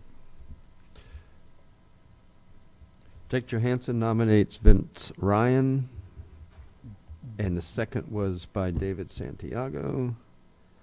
Any questions? All in favor say aye. Aye. And that nominee is passed 6-0. Do we have any public participation? I don't see him here. John. He's where? Can we call him, make sure he's okay? Well, it's not John Nicholson. No, you need to check to make Okay. sure he's Mr. Is it Josh or Tremens? Joel. Come on up.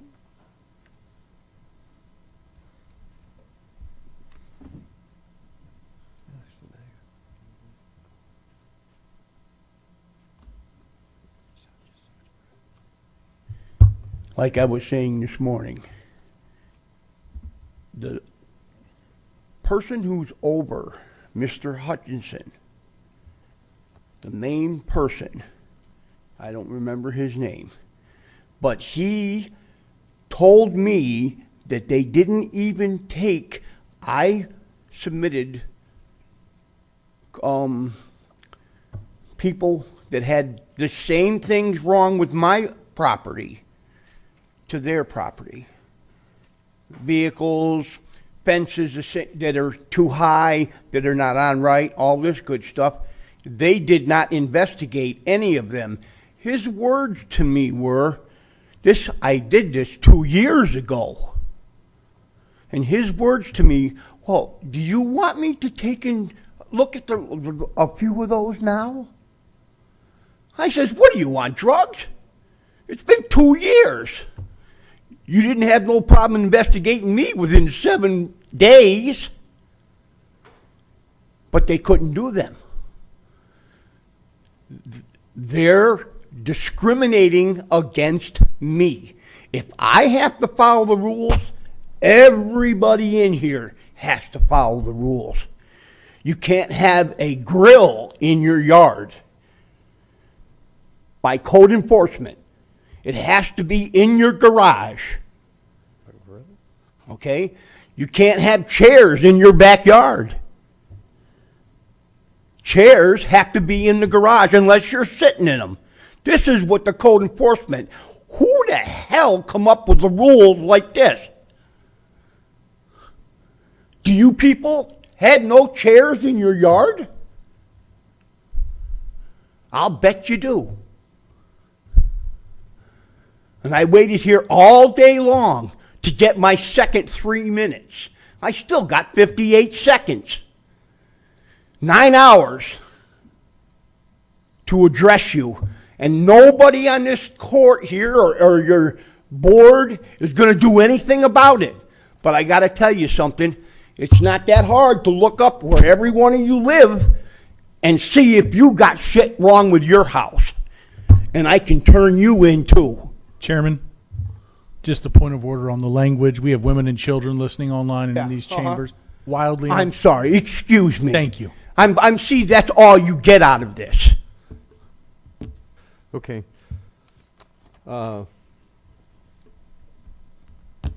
George, we have all this coming up as part of one of our workshops, right? We're looking at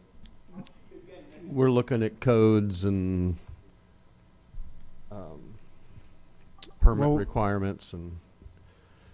But anyway, you don't have to answer that. County manager, closing comments. Yep, thank you. Just a couple things I wanted to bring up. I hope all of you received in your email, and I know some of you get stuff different ways, but we upgraded our weekly and briefing. We consolidated and upgraded, so you should have received a weekly briefing from my desk. It looks a little bit like this. So I'm really pleased with Michael Ryan and his team. They've upgraded that substantially, so it's a nice thing to look at of what's going on during the week. Secondly, I want to point out some outreach events that we have going with emergency management. A group out there, Clint Meacham and company, they are out in town hall outreach events at the DeLand Library, April 24th from 5 to 6:30. The Daytona Regional Library, May 1st, 5 to 6:45.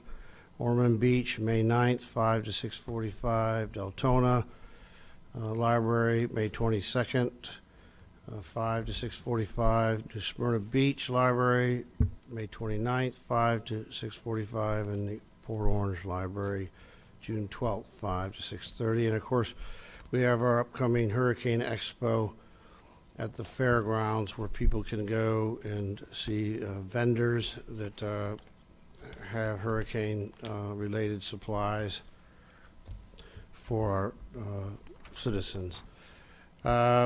Lastly, I want to throw a little shout out the folks, our partners there, and the towns of Ponce Inlet and the group. February 29th, we met our deadline to have all of our easements. I believe there was 50 of them. It was kind of a Herculean task, but that allows us now to be eligible to use the 700,000 cubic yards of beach sand that's being dredged from the inlet. So that'll help us out immensely, and this will help. This particular sand will now be slated to go north of the inlet. Construction's anticipated in this coming fall, winter 2024. But again, I need to really Mayor Paritsky, their elected officials, Skip White, Bill Milano, and then Mike Disher, the manager, and his town staff all went out and really beat the doors down. And then in our shop, Shannon Minshew, Keith Koischel, and the gang up in Right Away, Yvonne, Jean Lewis, they all also worked very long and difficult project to get that done. I didn't think they, quite honestly, with a lot of counties around are struggling to get this type of work done with the Corps, and and they're not able to meet those requirements. And of course, the leader of the whole project is our Jessica Fentress, who knocks it out of the park every time. So I appreciate that. And that's all I have. Mr. County Attorney, nothing. Okay, Danny Robbins? Thanks, Chair. Real quick, guys, I'd just like to make sure we get what I had talked about, or what we had talked about earlier about the standards mirroring the affordable housing, but for everybody on that April 30th discussion, do I need to put that, Chair, in a motion, or are we kind of mutually agreed that we're going to address it at the April 30th meeting? Does anybody have an issue? Don, it was for the, just to discuss having the same standards apply to everyone else as, whatever the building standards are and permitting, come back for discussion in the workshop. April 30th workshop, I think. At what time? Very good with that? Yeah, okay. Did we have any update? I know we got set back with a couple things. We had some ordinances that were coming back. There was a gun ordinance that's outstanding. We had the sex offender stuff coming back, and then some parking, and then Connex boxes. Do we have an idea? Yes, sir. The gun is coming back next meeting. The sex offender may come back next meeting, but it may be the first meeting in April just because of the schedule. And then what was the other meeting? I think the truck parking and Truck parking. I don't remember the truck parking. I might have missed it. We'll follow up with that and get Okay. back to you on that one, sir. And I think the Connex boxes as well was out there. Sorry. The Connex boxes are on your follow-up list. They're going the Planning and Land Development Review Committee this month and back to council in April. Excellent. Thank you. Where else? Accolades. George, staff, thanks for the, I saw the first printout of the weekly updates that you guys are doing. I think those are good. I'm going to get ready to put those out. And then two, the rock stars in Ben's department, and then Road and Bridge, addressing some of the stormwater issues in that Tomoka Farms Road corridor, and all the way down in District 3, the kind of the armament. Is that granite that y'all are using for the culverts? I see a lot of, whatever it is, the rock that you're stabilizing the banks with. That's good stuff. Tons of compliments from constituents. And then two, customer service. Applaud for the customer service guys. We've had some emails come in, and everybody's jumped right on it, so thank you for that. Other than that, that's it. Thank you, guys. David Santiago. Great compliments for Public Works. Actually, Ben's birthday, in case anybody didn't know. Yeah. Birthday, Ben. Yeah. I got a few items. Normally, I'm pretty quiet at this time. But in follow-up to like some of Danny's inquiries on some pending stuff, I don't know how long ago it was, but I want to get support from the council to set time certain to bring a certain item back up. We had talked about the medical lien ordinance several months ago. I want to, unless there's any objection, Mr. Chair, to bring that back, or staff can't bring it back. I want it before us on April 2nd meeting so that we can make a decision on that. It was a medical lien ordinance. I don't know if you remember that. We had given some direction on that. There was going to be two options for us. Chairman, do you want a second, or are we okay? Is staff okay here? And Councilman They're- Santiago, I I know think he's they're shaking her head yes. discussing it. Is it possible for staff to bring that back April 2nd? Yes, actually, we're waiting feedback from Halifax, but we can proceed without it. Yeah, they can come and speak in person if they need to. I want it on April 2nd, unless the council objects. No, I'm good. Okay, thank you. What else I got? Thank you, Mr. Chair, on that. There was one thing, and maybe that was concerning to me, not one thing, but just one thing that I made a note of from the public testimony today. The gentleman that mentioned, I know he left, but he was a little grumpy, but I get it, on that he wanted to get a solar panel permit, and that his solar panel permit is not being issued because he's got a pending fence permit or something like that. I don't know if we would want, I don't know, I feel a little uncomfortable with holding somebody up on another permit based on a previous permit's issue. I kind of, if Clay, if you can elaborate if that's true, I don't know. No, sir. What we're going to do is we'll give you a full evaluation of what had happened with Mr. Tremens and his property, so that way all the concerns that he was identified are clarified to the members. Including that. Thank you. All right, that solves that. I wanted to make sure it wasn't policy. And Clay, you may want to leave. I got another thing here for you. There was something else that came up today during testimony on the variance today when we did the pool variance. And Mark Watts said something interesting to us that I'd heard in the past. I think his words were, and I'm going to say I'll paraphrase just to be safe, but he said the staff is sometimes hung or oftentimes hamstrung on variance requests because of the 5 criterias. Yes, sir. And I wanted to see what the council thinks if we can explore options, because I think there's 5 criterias in there, and the way our ordinance is written, almost every single one I think comes to us as a denial. I wonder if there's opportunities for us to loosen that belt a little bit and say maybe 4 of 5. I just wanted to see just in a method, because we deal with these variances all the time, and we usually kind of just say, yeah, it makes sense. But I don't know if there's appetite to say if the applicant meets 4 of 5, then it can come with a staff recommendation for approval or something like that. I don't know. Is that controlled strictly by council Yes, law sir. or no state law? We actually brought this forward about 2 years ago to the council to ask if you would want to have that it has to meet all 5 or just a majority of it, or if there are specific ones you wanted to have to meet. We can dust that off and bring it back. Yeah, Okay. yeah. I think this is a more. I don't want to talk about other councils. I think this council would be supportive of a change in that area. We'll research that if you don't mind. With a lot of the stuff that's pending, I got is it okay if we come back and say May or June with Yeah, that? that's fine with me. I just Of what year? This year. Thank you, Clay. And Mr. Chairman,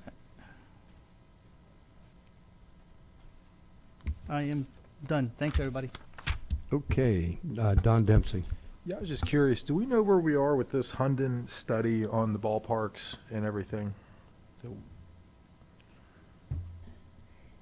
Mr. Burbaugh is out of town today, so I don't have him readily available to give me an update on that. It is in the works. I think we're within 60 days of receiving that part of the study, but I don't have the date memorized. I can make sure I get that information to council. Okay.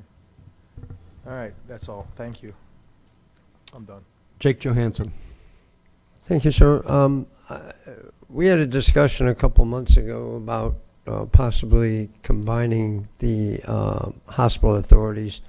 We have 3 of them. I've had a few informal conversations with our county attorney, and I think since we have all this spare time on our hands, can we add that to the list of things to put on the council agenda, tracking to get on a future? It would, in essence, be part of your legislative platform to seek changes to the special acts that created them, and then a referendum is required. But that's something certainly you, as a policy position. Perfect. you could just- Yeah, I want to get on that so we can get it on a referendum during an election, so we can push through that and get some more government out of the way.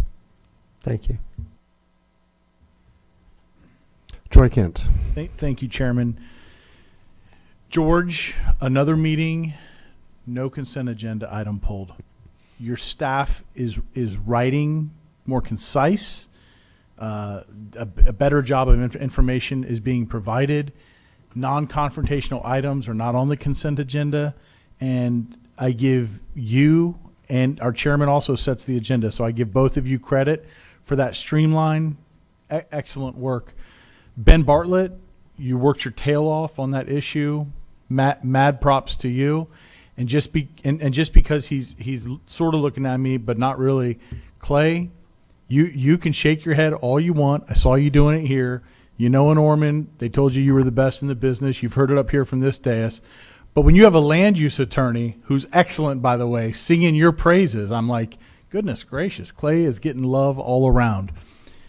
So enough of those accolades. I just want to say, since this council has made changes at the Ocean Center, I want to brag for just a quick moment about a couple of things there. This council decided to make positive changes so that there would be events for our residents to attend. And with the hiring of Lynn Flanders, our director at the Ocean Center, your leadership, and with what the skill set you bring to the table from your time up in the Atlanta area, we've had Cat Williams. This past weekend, we had motocross. We have it again this Friday and Saturday. I think it's the 7th and 8th. Motocross again.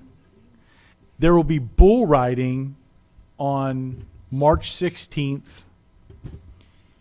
And just announced today at noon, hugely popular, extremely successful, sell out many crowds, comedian Bert Kreischer has signed to be at the Ocean Center on Father's Day, Sunday, June 16th. Another feather in the cap, George, of you and your team, and Miss Flanders, of course, you and your team. Super exciting news, and it's giving our residents and visitors something to do in our community. And of course, I'm excited about that ripple effect where people will go out to dinner and some will get hotel rooms, et cetera, et cetera, et cetera. It's a beautiful center, and we need to showcase it and use it as much as we possibly can. Last but not least, a huge thank you to this council for agreeing to come back with defined areas for our parking fees off beach and on our beach at a premium for our residents and visitors alike. Thank you very much, and have a great evening. Aren't you glad I came up with that idea on the free parking? Buddy, I'm telling you what, if it wasn't for your idea, Councilman Santiago, I just don't know what I would do. But yes, thank you. Okay, I'm going to pass today. At 4:27, the meeting is adjourned.